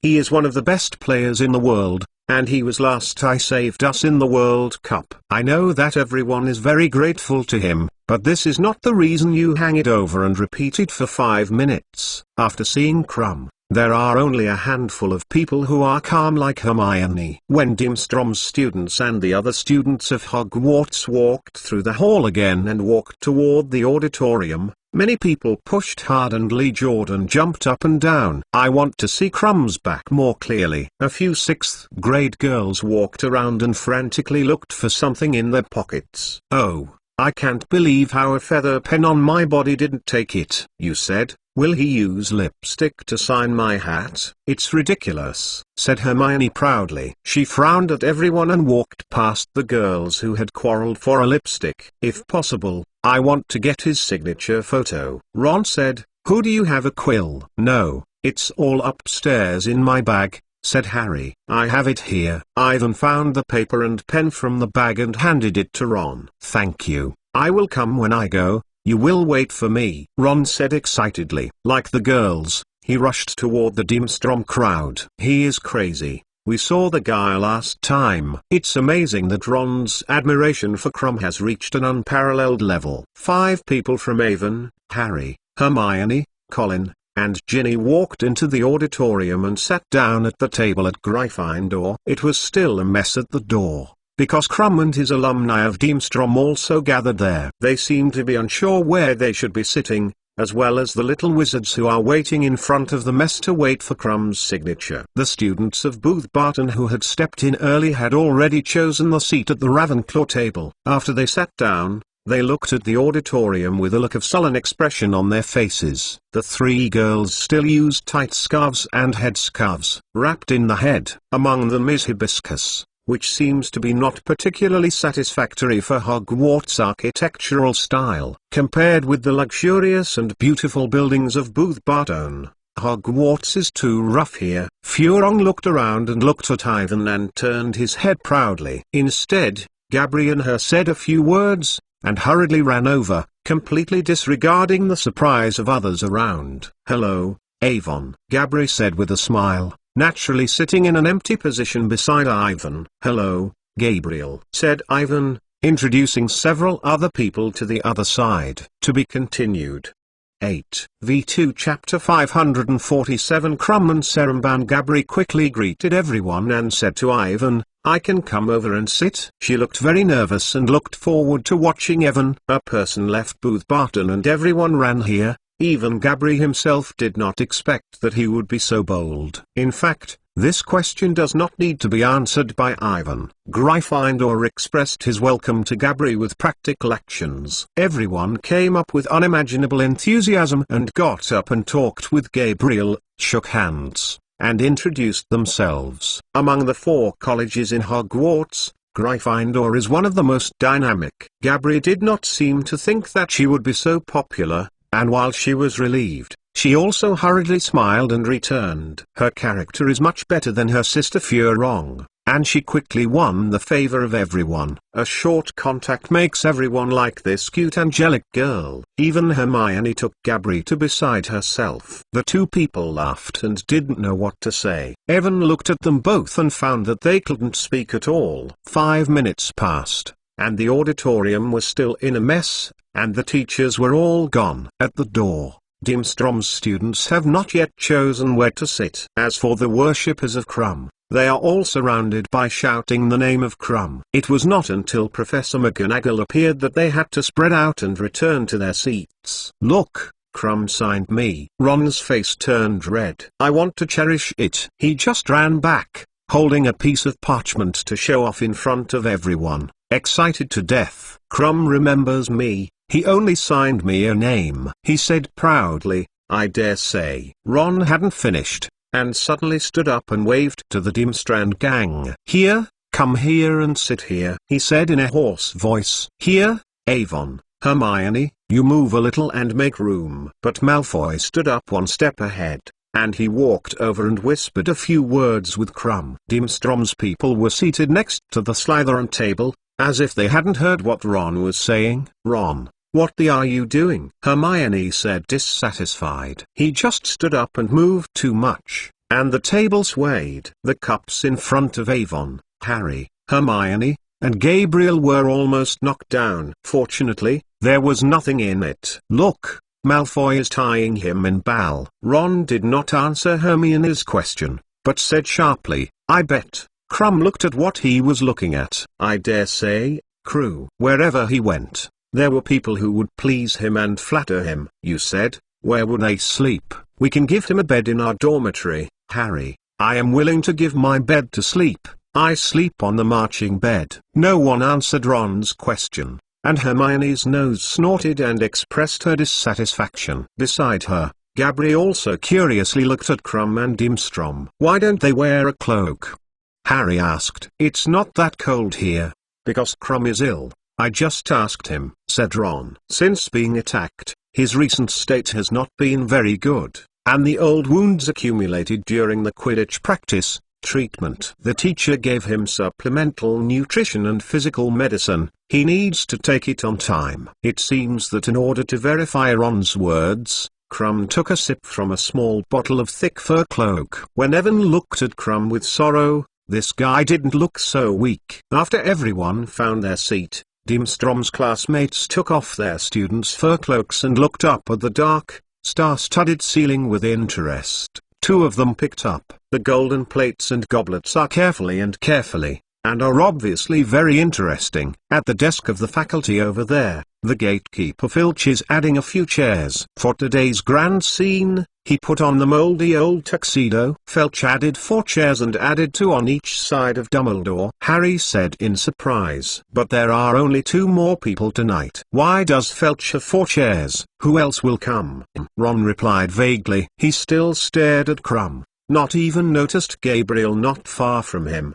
Probably an official of the Ministry of Magic. Ivan glanced at the main guest. "What do they do here?" Harry continued. "Obviously, the top 3 competitions are organized by them, aren't they?" Hermione explained. "I think they want to witness the opening ceremony of the hegemony." "You said, is Crum?" Ron stopped suddenly when he didn't finish it. He couldn't believe it. A girl from Booth Barton walked over from Ravenclaw's long table. The girl's long waterfall-like silver hair was heavy on her waist, with a pair of blue eyes and a white, neat tooth. "It is hibiscus." She just took off her scarf. Looking at the hibiscus getting closer and closer, Ron's face suddenly rose red. He stared at her staringly, and even his mouth opened uncontrollably. "Long time no see, Avon Mason," Furong said proudly, did not wait for Ivan to answer, waved to Gabriel. "Gabri, the party is about to begin, you must come back to sit with us." "Oh," Gabriel said, after saying goodbye to everyone, took Furong's hand and left. "Who is this girl?" "Fleur de la Cour, Gabriel's sister," Ivan explained. "Who is Gabriel?" Ron still stared at hibiscus with his eyes wide open, as if he had never seen a female classmate before. Then he realized that Gabriel, who was said by Ivan, was the girl that Furong had pulled. "Well, Ron, don't stare at others so politely." "I dare say that she is a charming baby," he said to everyone with a hoarse voice. "Definitely not," said Hermione sharply.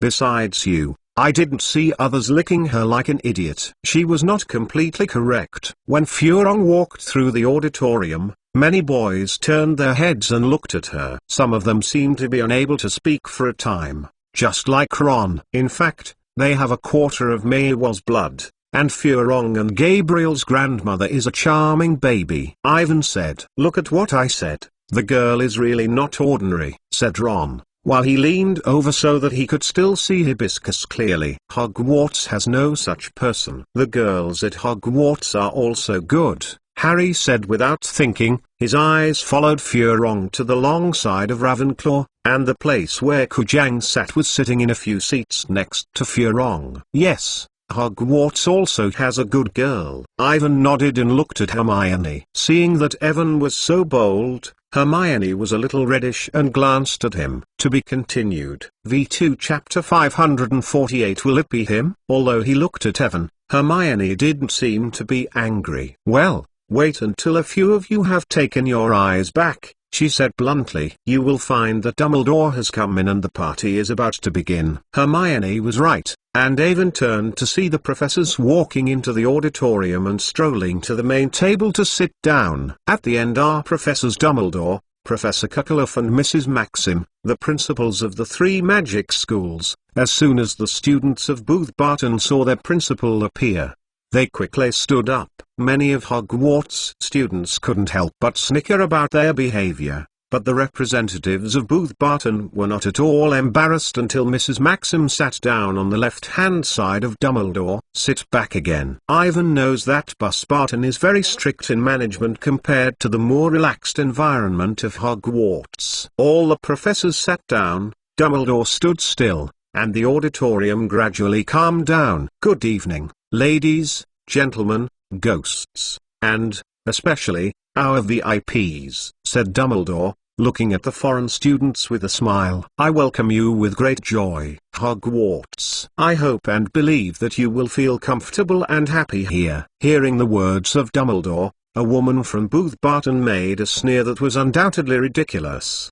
She still wrapped her head in a scarf and couldn't see it. That guy is really annoying, and no one is forcing you to stay, Hermione whispered. She was obviously annoyed by the girl, and Evan hurriedly persuaded her to say a few words. There are still many people who think like Hermione, and everyone is surprised by the behavior of the Booth Barton girl. I don't know what kind of education they receive in school. Booth Barton is very hostile to Hogwarts. The same was true of Ivan last time. If you don't agree with each other, these French people. As for Dimstrom's students, they did not show the hostility so directly, but they did not concentrate on listening to Dumbledore's speech. They seemed to be more interested in the golden tableware on the table, wondering if they were really gold. Everyone, the hegemony will officially begin at the end of the banquet, Dumbledore said. I invite everyone to eat and drink as much as they like at home. He sat down and Avon saw Cuckoff immediately leaned forward and talked to him.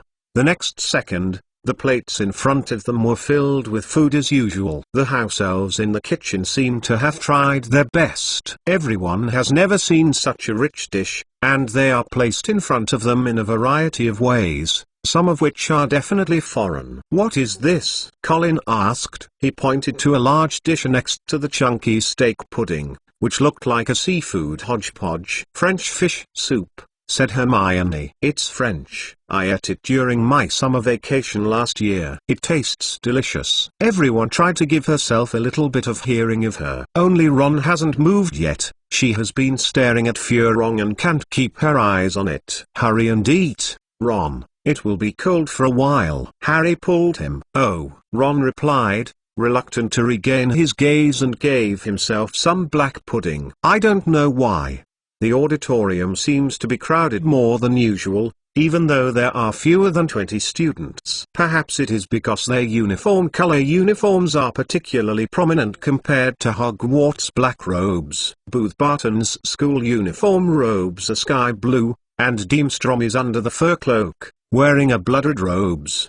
20 minutes after the start of the banquet, Hagrid slid into the auditorium from the door behind the faculty table. He sat at his seat at the end of the table, near the Gryffindor table. Hagrid raised a hand wrapped around many bandages and waved at Avon, Harry, Ron, and Hermione. How is the fried-tailed snail? Harry couldn't help but ask. No problem. The growth is gratifying, Hagrid replied happily. Yeah, I guess it must be like this, Ron whispered. It seems that they have finally found something to eat, and that is Hagrid's finger. No one cares about him, because someone walks into the auditorium, which is Ludo Bagman and Percy's top boss, Mr. Crouch. Bagman walked over and sat on the other side of Professor Cuckoff, while Mr. Crouch sat next to Mrs. Maxim. Ivan looked up at Crouch and saw that this guy is now controlled by the Imperious Curse! But it doesn't look like anything unusual, and there is no such thing as a sorcerer's curse. Crouch is still exactly the same. His meticulous look, the average person can't do it. It seemed that I felt Evan's gaze, and Crouch suddenly raised his head and looked at Ivan. Evan hurriedly turned his head. He had been thinking about it some time ago. If Barty Crouch intends to use other people's identity to mix into Hogwarts, he can be a father. in addition to the students. This is very likely, as one of the referees, Barty Crouch is able to reach every aspect of the hegemony. At that time, with the help of Cadize's fake Moody, you can easily do it. And Barty Crouch knows his father's habits very well, and he doesn't have to worry about it. Even if there is any abnormality, Mr. Crouch's status in the Ministry of Magic can be easily resolved. Detection items such as live maps are useless to him, and there is no need to worry about being discovered. In this case, will Barty Crouch's fake meeting be Mr. Crouch? When the golden plates were washed again, Dumbledore stood up again. An excited and tense mood seemed to be filled in the auditorium, and everyone was waiting for the next show. Everyone suppressed the excitement and stared at Dumbledore intently. The same is true of the students of Dubs Barton and Imstrom, and no one is as distracted as before. "This moment has finally arrived," said Dumbledore, smiling at the face that was restrained.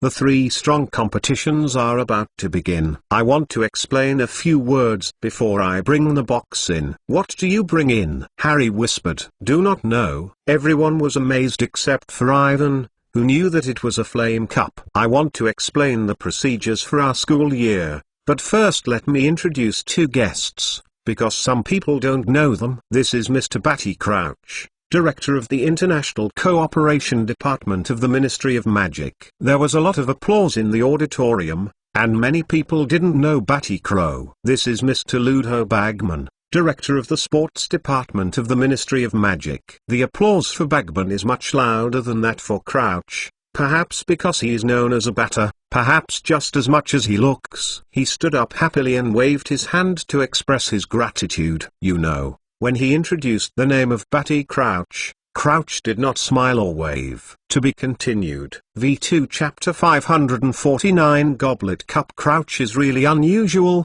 but it may be like this. He is different from a normal wizard, and he has always been like this. Ivan still remembers his spotless suit in the Quidditch World Cup. He felt that he was wearing a sorcerer's robe at the moment. It was a bit weird. Compared with Dumbledore's long white hair and white beard, his toothbrush-like short mustache, it's very awkward with a sloppy split, and it doesn't look like a wizard. If he is a fake by Barty Crouch, it is really amazing. Of course, this is just Ivan's guess. Little Barty Crouch may also have a fake student from Buzzbarton or Dimstrom. Just in case, he will return to the common room and use the map to determine it. In the past few months, Mr. Bagman and Mr. Crouch worked tirelessly to arrange for the top 3 competitions. Dumbledore continued, "They will be with me, Professor Kakarot and Mark." Together, Mrs. Sim formed a jury to judge the efforts of the warriors. The members of the jury confirmed that it was exactly 5 of them. As soon as I heard the word warrior, the students seemed to be more attentive. Dumbledore also seemed to notice that they suddenly silenced, only to see him smile, and continued, "Mr. Filch, please bring the box up." No one noticed that Filch had been lurking in a corner of the auditorium. At this moment he came to Dumbledore, holding a large wooden box with jewels in his hand. The box looked old and old. The students looked at them with enthusiasm and talked with interest. In order to see more clearly, Colin stood in the chair. His brother Dennis also stood up, but his size is too small, even if standing. His head is not much higher than others. The specific project of the Warriors this year, Mr. Crouch and Mr. Bagman of the Ministry of Magic have been carefully reviewed. Dumbledore said that at this time Filch carefully placed the box on the table in front of him. They also made a lot of necessary arrangements for each project. There are 3 projects, which are carried out at different times throughout the school year. They will test the Warriors from many different aspects, test their talents in magic, their courage and their reasoning ability. Of course, and their ability to overcome danger. Upon hearing the last sentence, the auditorium became silent and it seemed that everyone stopped breathing. "You already know that there will be 3 warriors to participate in the competition," Dumbledore continued to calmly say, "representing a participating school separately. We will rate them according to the quality of each competition they completed. After the end of the 3 projects, The highest scoring champion will win the top 3 cups. The one who is responsible for the selection of the warriors is a fair selector. It is the Goblet of Fire. Having said that, Dumbledore pulled out his wand and knocked it 3 times on the lid of the box. The lid slowly opened, and Dumbledore reached in and pulled out a large, rough-cut wood goblet. The cup itself is not at all eye-catching, but it is full of blue and white flames that are beating. Ivan can feel that this is a magic item with strong magic, but it is not a legendary magic item. Its role is to select their respective warriors from the 3 magical college students, and let them sign a contract with the top 3 competitions. If the strength is strong enough, you can confuse the goblet, which affects the selection of the warriors. With the power of Little Batty Crouch and Caresus, this can be done very easily. Maybe they have already put Harry's name in it, and the Goblet Cup has been kept by the Ministry of Magic. As one of the organizers and members of the referee group of the top 3 competitions, Crouch is easy to touch it and will not cause others doubt. Dumbledore closed the box and placed the cup on the lid so that everyone in the auditorium could see it clearly. Every student who wants to run for the Warriors must write his name and school name on a piece of parchment and throw it into this goblet. Dumbledore said, "There is a willingness to be a warrior. Register within 4 hours, tomorrow night, that is, Halloween night. The goblet will select the names of the 3 students who think it can best represent the 3 schools. Tonight, the goblet is placed in the foyer. All willing to participate, all the students in the campaign can get in touch with it. I have said before, in order to avoid the age-old classmates cannot stand the temptation," Dumbledore said, after the contour cup is placed in the hall. "I want to draw a line of age around it. Any less than 17 years old. No one can cross this line. Finally, I want to remind everyone who wants to participate in the election to pay attention to this competition. It is not a play, don't take the risk of losing. Once the warriors are selected by the Goblet of Fire, he must stick to the game. Whoever puts himself the name is put into the cup, and in fact it forms a magical contract that must be observed. Once you become a warrior, you are not allowed to change your mind. Therefore, please think twice and find out that you really want to participate in the competition. Then put the name into the cup." "Okay, I think everyone should go to bed. I wish you good night." "The age line," said Fred Weasley, his eyes sparkling. "That's easy to do. It can definitely be fooled by aging agents, isn't it? As long as your name goes into the cup, you are happy. Let's laugh. It can't tell who is 17 and who is under 17. At this time, the students walked through the auditorium and walked toward the 2 doors leading to the foyer. "But I think it is impossible for people under the age of 7 to win," Hermione said. "We are not learning enough." "That is to say yourself," George said impatiently. "Think about Avon. He is only 13 years old this year. How many people in the school can be stronger than him? Ivan is different, and he does not intend to participate. He promised Dumbledore," Hermione said immediately. But George ignored him and turned to others and said, "Harry, Ron, Colin, you will also fight for it, right?" The 3 men hesitated and finally nodded. "As long as you can cross Dumbledore's age limit, it's not a bad thing to try." Harry remembered that Dumbledore insisted that his 17-year-old classmate couldn't sign up, but then he thought of his 3 strong cups. "Brilliant scene." "Right, where is he?" said Ron. Dumbledore did not say where the representatives of Dimstrom were sleeping. Didn't they? He suddenly remembered this and hurriedly searched the crowd for Crum. Looking at Ron's look, "I wanted to invite Crum to sleep in my bedroom." To be continued. V2 Chapter 550.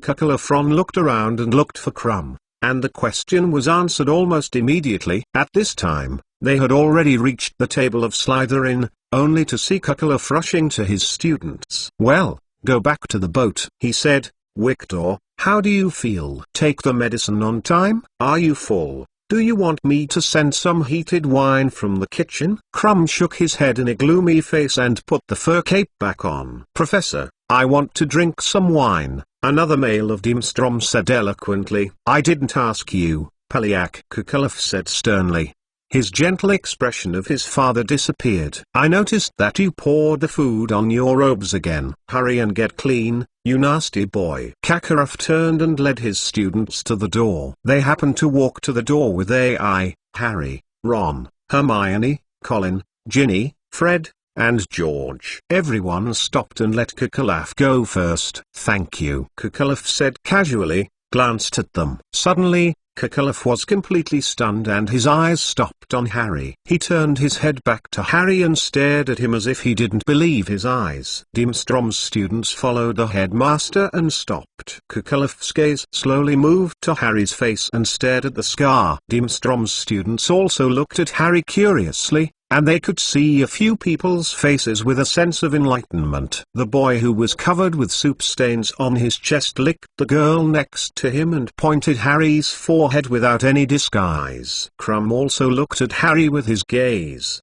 and then fell to AI and Hermione. AI and he looked at each other and felt that Crum's eyes seemed to have some strange emotions. Perceived that AI looked at himself again, Crum quickly rushed his head to the other side. "This is really strange." They had already met at the Quidditch World Cup last time. Why did Crum hide from himself? Exclamation mark. "You are Kakalaf," said slowly. "Yes, he is Harry Potter." There was an angry voice behind them. Kakalaf turned sharply, and Mad-Eye Moody stood there. His heavy body leaned on the crutches, and the magical eyes glared at Dimstrom's principal. Kakalaf's face became pale, revealing a terrible expression mixed with resentment and fear. "It's you," he said, staring at Moody, seemingly unsure that he really saw him. "It's me," Moody said sullenly. "Unless you have something to say to Potter, Kakalaf, or you will go forward quickly, and you have blocked the door." At this time, half of the students in the auditorium were waiting behind them. The people behind rushed over the shoulders of the people ahead to see what caused the traffic jam. Professor Kakarot did not say anything. He waved his hand and walked away with his students. Moody kept staring at him until he couldn't see it. His magical eyes stared at Kakalof's back, and his incomplete face showed an extremely disgusting expression. In the face of Kakarot, even if it is a fake Moody, Kari's reaction is a little too excited. AI thought for a moment, separated from the crowd, and said that they would go to Gabriel with a greeting and then go back. But in fact, he followed Moody from the remote side stairs to the third-floor office where no one was. "Kid, I reminded you, we better have less contact," Kari's said with a grin. At this time, they are standing in the dark and dull corridors. Even if they are very close, they can see each other. "Do you seem to have a hatred with Kakalaf?" AI asked directly, ignoring the other party's reminder. "The guy who is in the Nordic region has no trouble for me and my people in the Nordic region. It is my own business. I will solve it. You only need to know that Kakalaf is very dangerous and should not be looked at by his appearance." Deceived, Kari's said in a low voice, "He is a Death Eater." It used to be that he had betrayed Voldemort, but it is undeniable that he is really dangerous. Aiton gave a moment and continued to ask, "However, it should not be the focus of our current attention. Have you found that person tonight? Is it possible to be Batty Crouch?" Batty Crouch is obviously controlled. I have seen it with my own eyes, but I am not sure if he is the one who faked it. I repeat it again. He does not believe me. He did not tell me his plan. Rezis whispered, "I just came in to attract everyone's attention. This is the task that Voldemort gave me. It is also a punishment for my last failure. Well,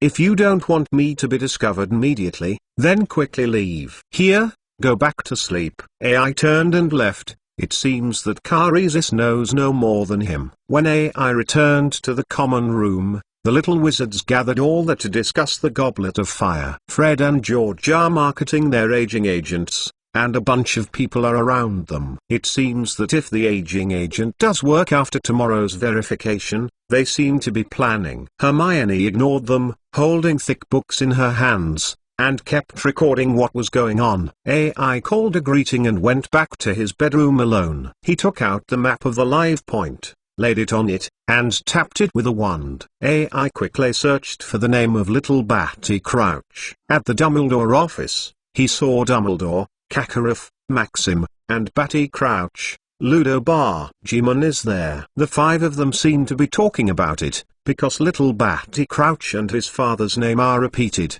so it is not certain whether he is. AI finger gently slides down and slaps over the familiar names. Everyone in Booth Barton lives in their carriage and is heading for the neighborhood. Deemstrom's students have already returned to the boat. On the map, the location of the lake is a white mist, covering everyone's name, and everything is invisible. The ship is powerful. Protecting the magic makes the live map lose its effect. It seems that Deemstrom still needs to find another chance to verify. AI carefully searched it again before collecting the live map. He looked at the ceiling and thought about it again. If he was a little Batty Crouch, how should he act? Exclamation mark.